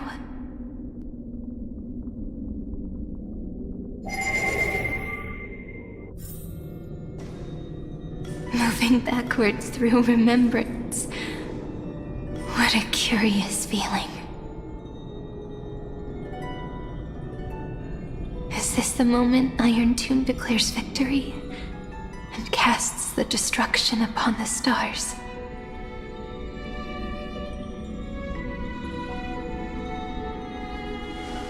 So back then, in the path space, it was I who found me. The gods' whispers were nothing more than a girl talking to herself. Now that I remember, what I heard back then was...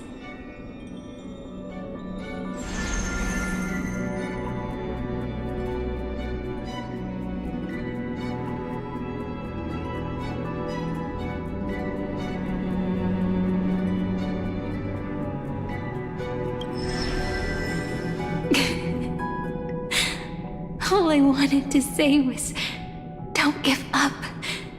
He will find you.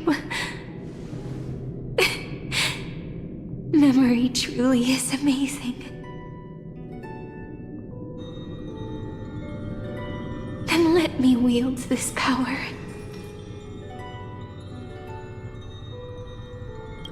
And plant the seed of causality for the miracle that is destined to bloom.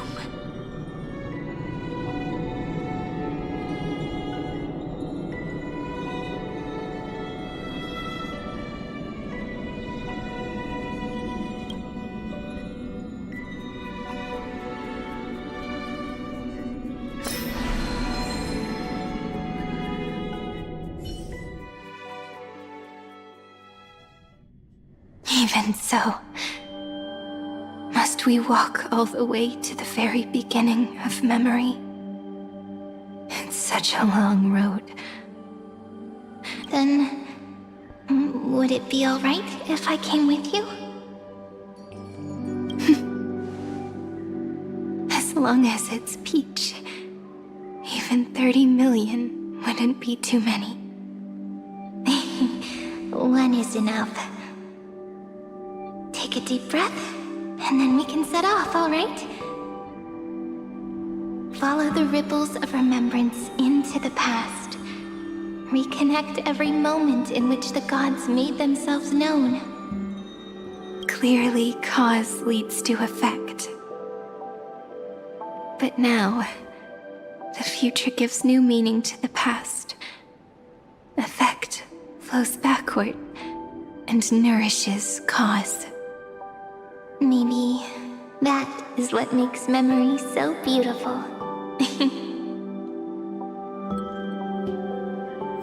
So, let us return the way we came.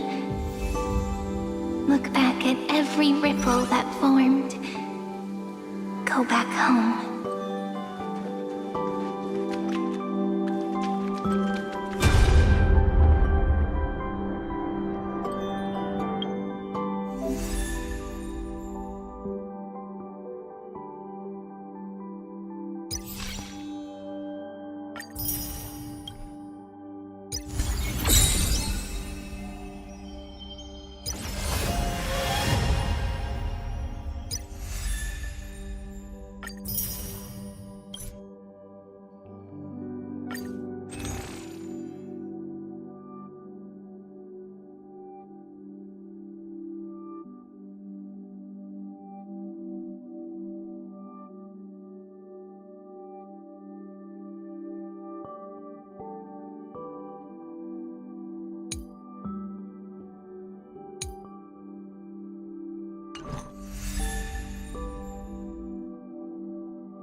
No, house's partner. No. I have to get you out of here first! Remember? That pale dawn breaking through the endless night? The spear of strife nearly claimed his life. And it was you. You playing God, who cradled his body with your gentle gaze. Then, before Ornyx's altar,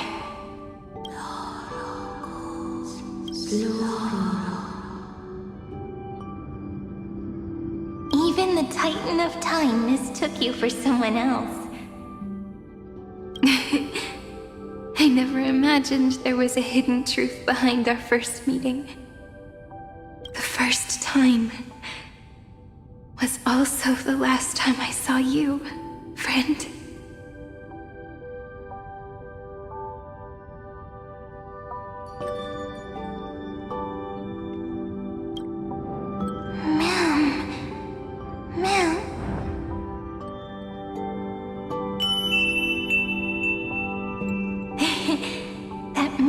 From the memory.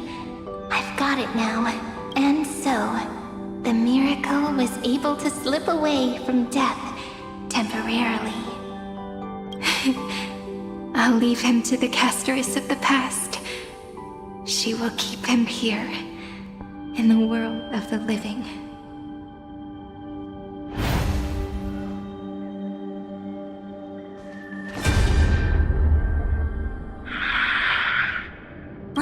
Darn it! What are these things? You're not taking me down. Not before I find a way to help him and Don Hung. If you've got a bone to pick, take it up with my six-phased ice. March wandered all across Amphorius for 97 days straight, chasing one goal: to save her friends. And with her bow and arrows, she brought down every obstacle that stood in her way. So that's how it happened. My skill with the bow.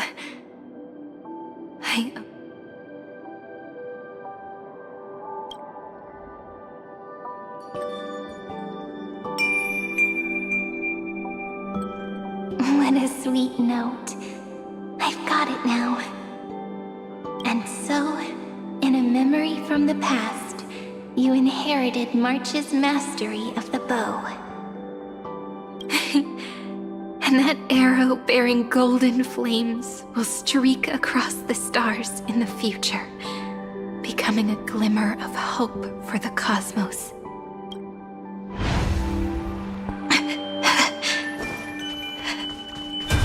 Are you okay? 3 paths interweave and fetter Amphorius, co-authoring the fate of the world. Ordinary pathstriders aren't known to leave traces in the mirror, so if what you said is true,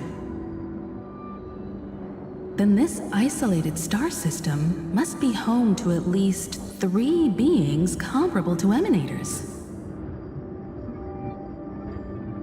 I would even go as far as to say, eons themselves. To gain the favor of the stars for Amphorius, the Remembrance sent a call for help to the cosmos.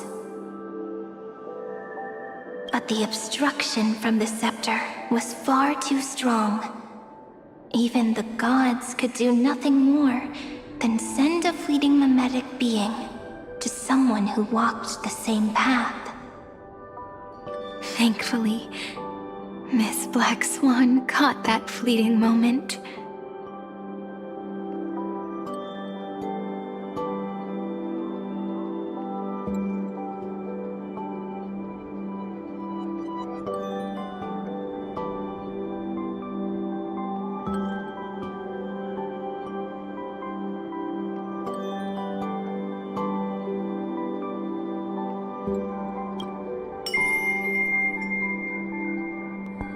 Though that signal drew some unpleasant attention as well. Looking back now, it was all worth it. The cosmos showed us a kinder face. Thankfully, she has a different understanding of the remembrance. Miss Evernight once said that the remembrance wasn't looking after Emphorius, but rather scheming and preparing to devour the paths. Her deduction was perfectly logical, but she failed to account for what the humans in this story could achieve. Maybe I have a scheme of my own. A scheme that will bring happiness to everyone. Please keep helping them. And the others in the future too, Miss Black Swan.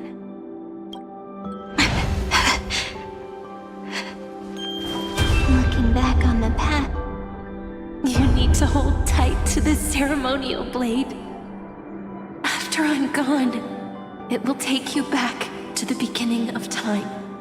I believe that in that story, or in countless stories, each alike yet unique, everyone, all the companions who sacrificed themselves, along. If we can never break free from this prison, I will stand my ground. Until the day someone shatters this endless cycle and writes the final chapter of Emphorius' fate. In the blink of an eye, we have returned to the turning point of fate. With nothing but a fragile sliver of hope, we embraced 30 million cycles of futility and began the eternal recurrence. I still remember the first time I saw the god appear in a dream, looking at me from behind a thin veil of crystal. Back then, I wondered if they might be someone with ill intent. But now, I finally understand. She was always standing beside me, and she is so very beautiful.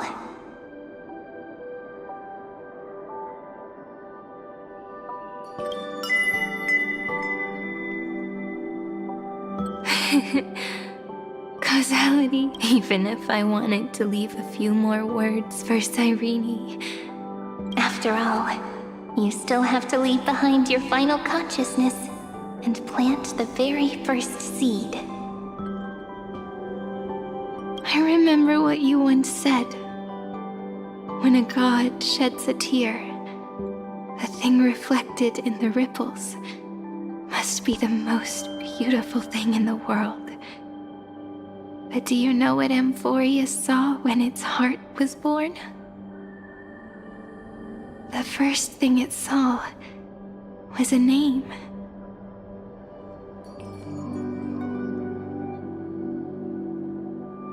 Zero, 9, 3. Looks like you figured it out. Sometimes, all it takes is a change in perspective to reveal something truly unexpected. Don't you agree? That's right. Turn these numbers upside down, and you'll see a beautiful eternity. Something we believe in. The ego.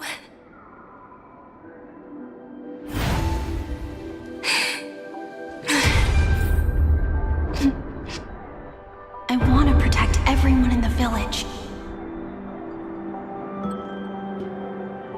But can I really do that with the strength I have? I shouldn't think too much. Better finish the farm work Dad left me first. The hero within has been by our side since we were little. Finan has always been strong, but without that faint glimmer of hope lingering in his mind, would the weight of fate and endless recurrence finally break him? If only someone could place even a sliver of hope inside his heart. he would hold on and keep going. Yes, just a single spark. And he would guard that fragile light until it turned into a blazing sun. I no longer have the strength to make the hero within look like him. So, let me leave behind a prophecy for him. Take this wish with you. Be the hero who begins the mission of deliverance. As prophecy foretold, you will bear the blazing sun until the pale dawn breaks. Continue onward, bearing this world upon your shoulders until the Ashen Hero.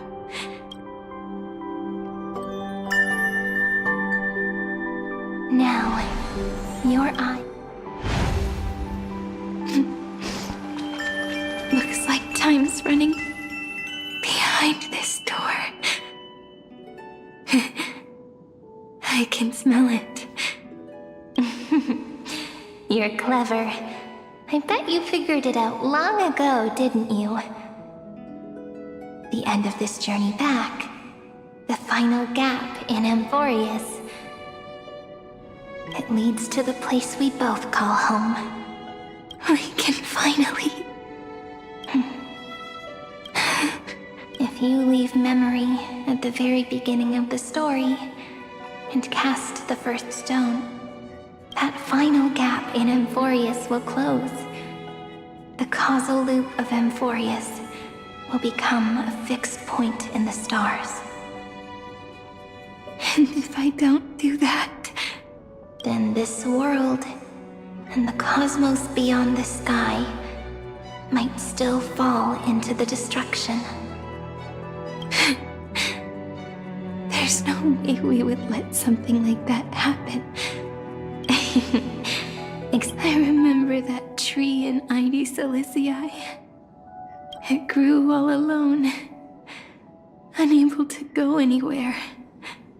It watched the sea in silence, dreaming of a faraway shore it could never reach.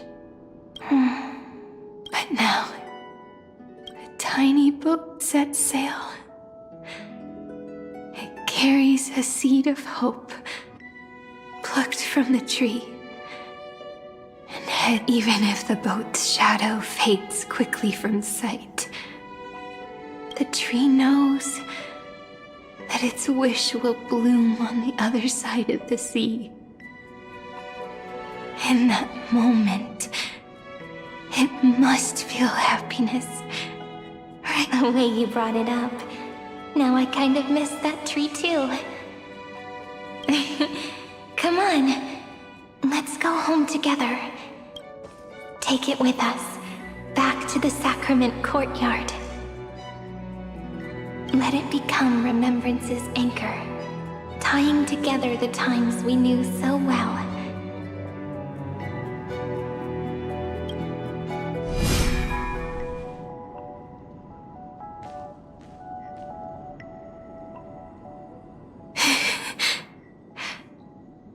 Let's go home together.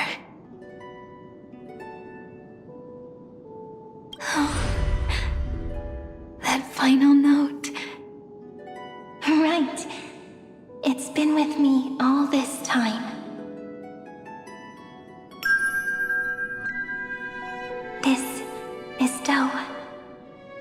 It is also the first note. The one from the first time we met.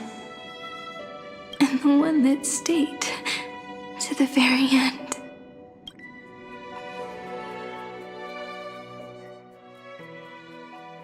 Ide Silicii, the place where it all began. It's like time itself has stopped. And the breeze and the sound of the waves never seemed to rest.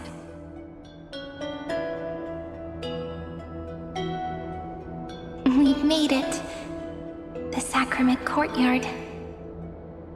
This is the place where we first picked up the ceremonial blade. And where we first began writing journals. Now, the journey through memory has reached its end. Once the anchor is placed, what awaits us is 30 million lifetimes of reunion. Looping again and again.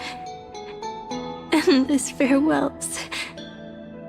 Do, re, mi, fa, sol, la. And with them, endless encounters. Ti, la, sol, fa, mi, re, do. Such a happy scale. Whether it's for Cyrene, the Deliverer, or every sprouting branch of Emphorius, I leave this tale of love here. May the river of time flow backward, bringing scenes of the future before our gaze. In the eternal land that no one remembers.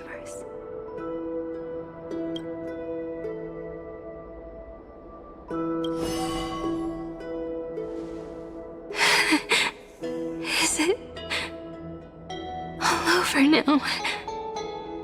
My mind and my memories. It seems they're beginning to fade.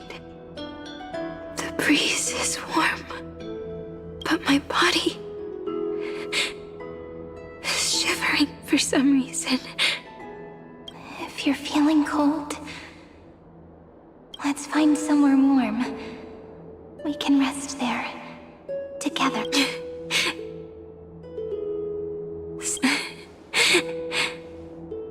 I know just the spot. 405. 504. 093. Treehouse. Electra. Aglaya. Cyrene. And look, everything is already as we've written.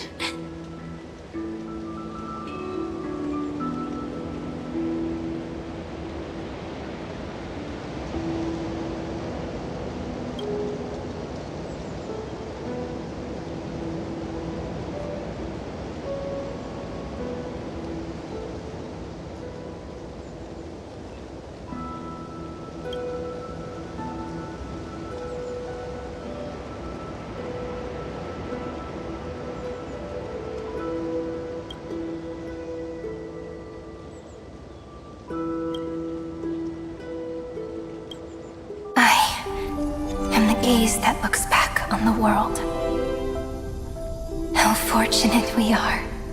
In this cycle of cause and effect, humanity never looks to the gods for guidance. The ones who pick up the pen and write miracles again and again are always ourselves.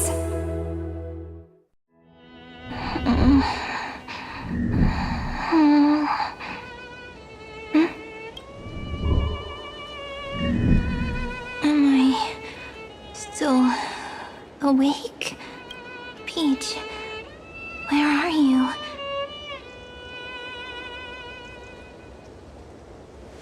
Are you still here?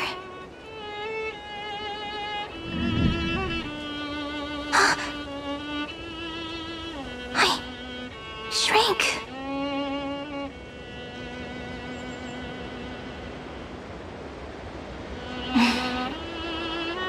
So that's how, when memory joy drifts away with the breeze. Love leaves behind a seed and turns into lament. Demiurge, Cyrene, Mem, back again to the first, Philia 093. I always do have my charm. The final ripple nourished the great tree, and from it grew a single pink peach. We've been playing for so long, and you still haven't told me your name! I've told you so many times already. You're just forgetful. My name is Livia. Livia. If you forget again, I won't tell you next time. Livia. Got it. Then you have to remember mine, too. I'm... Piso. I always remember. So, Cyrene was just a pen name after all. So sleepy. That drowsy little fairy barged into my mind again. The last of my memories are slipping away. I remember a cry and my name, daughter of Lady Celestia.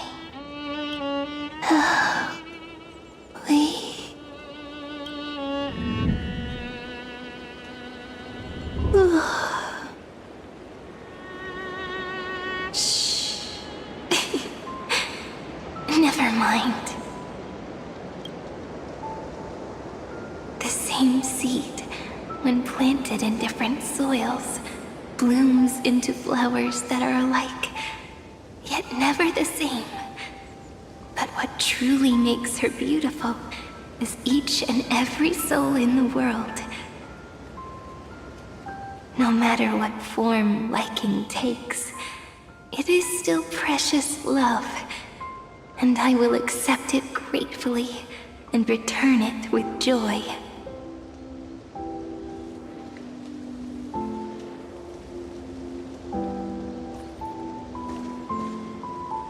Do you remember my favorite story? That crystal flower was so beautiful because it reflected the eyes of the little fairy.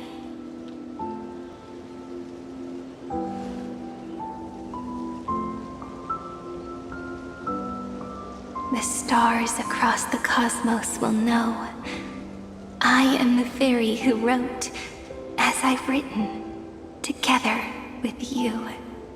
And in your heart, I know I will always be given the name I love most. The one you gave me. After all, we've always been in sync. Hey, don't rush! Slow down. Let the words settle. We have plenty of time. In Amphorius's month of mourning, all conflicts across the land come to rest. On the 11th day and night of the month of mourning, the dead will part. The living will embrace. The snow will fall. And bonfires will rise to warm every heart aching with lament. It may sound heavy, right? But on this day, laughter always rises louder than tears. Because people understand that parting is for the next reunion. and sorrow is so we may love more deeply.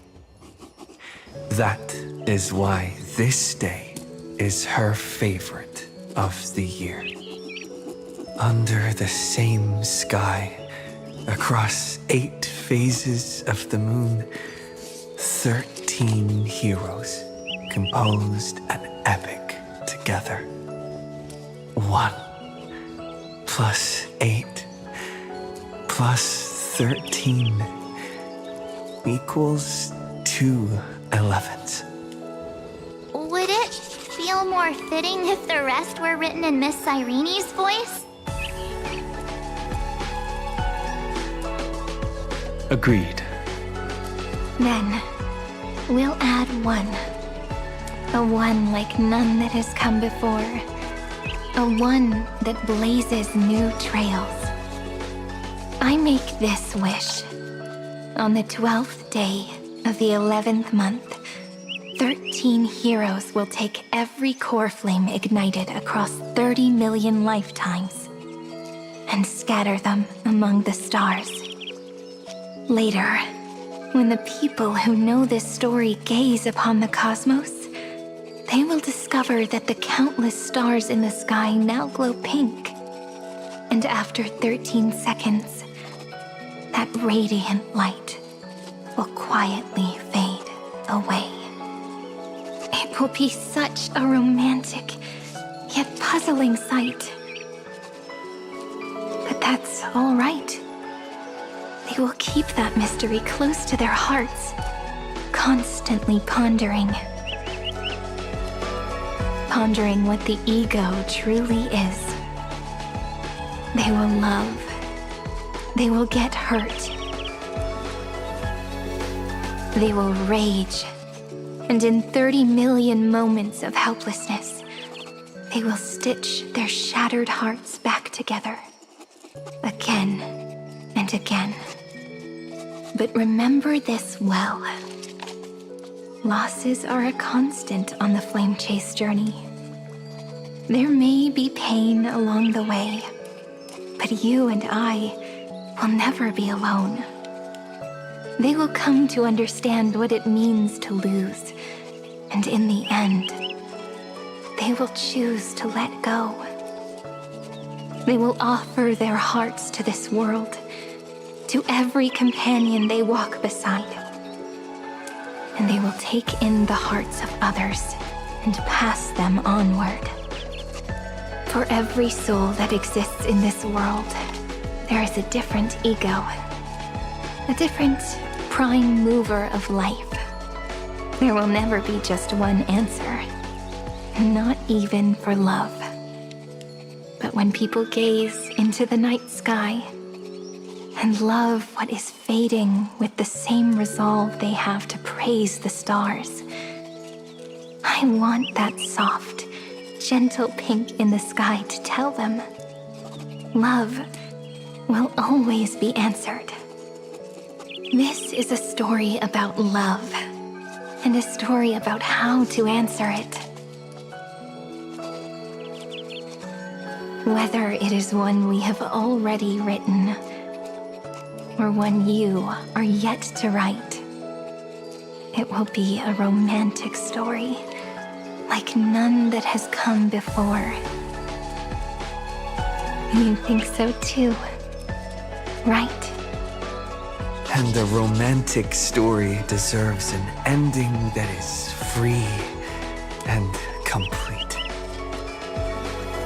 When every clue and thread has found its end, and the weight of the pen is no longer constrained, pour the spirit of trailblazing into it, and end this tale with the most pure and romantic period.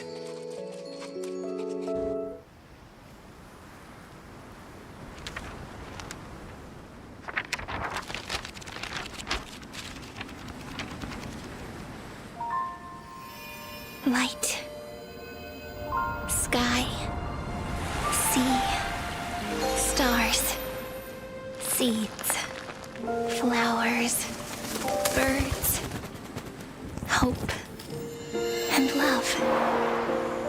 Such words of beauty were how I first imagined the world. For as long as I can remember, I've used them to tell the stories of Amphorius. And now, this is the last one. A story about tomorrow. Dedicated to you.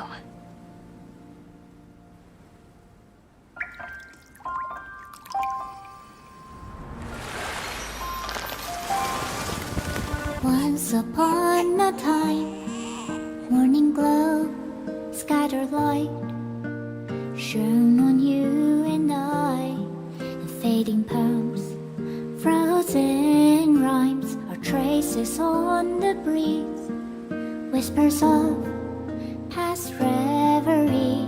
Please let me linger for now, enveloped in your sound.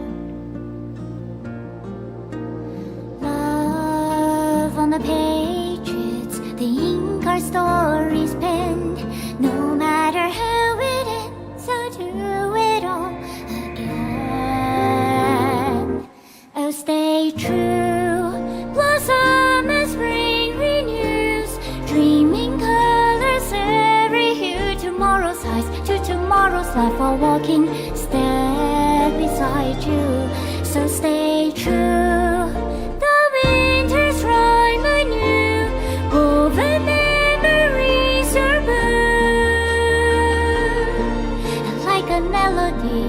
Sing a song of reverie.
longer working.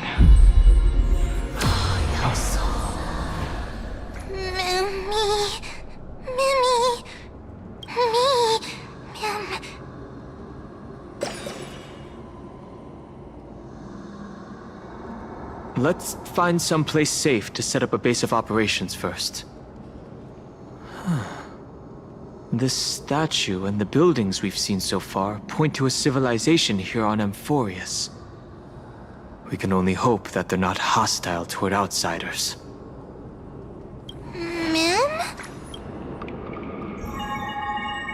I've reunited with you so many times, and every time feels like the first time we met.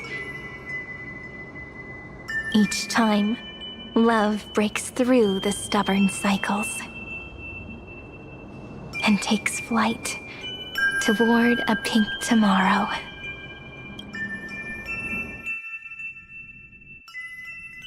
Early. Where to now?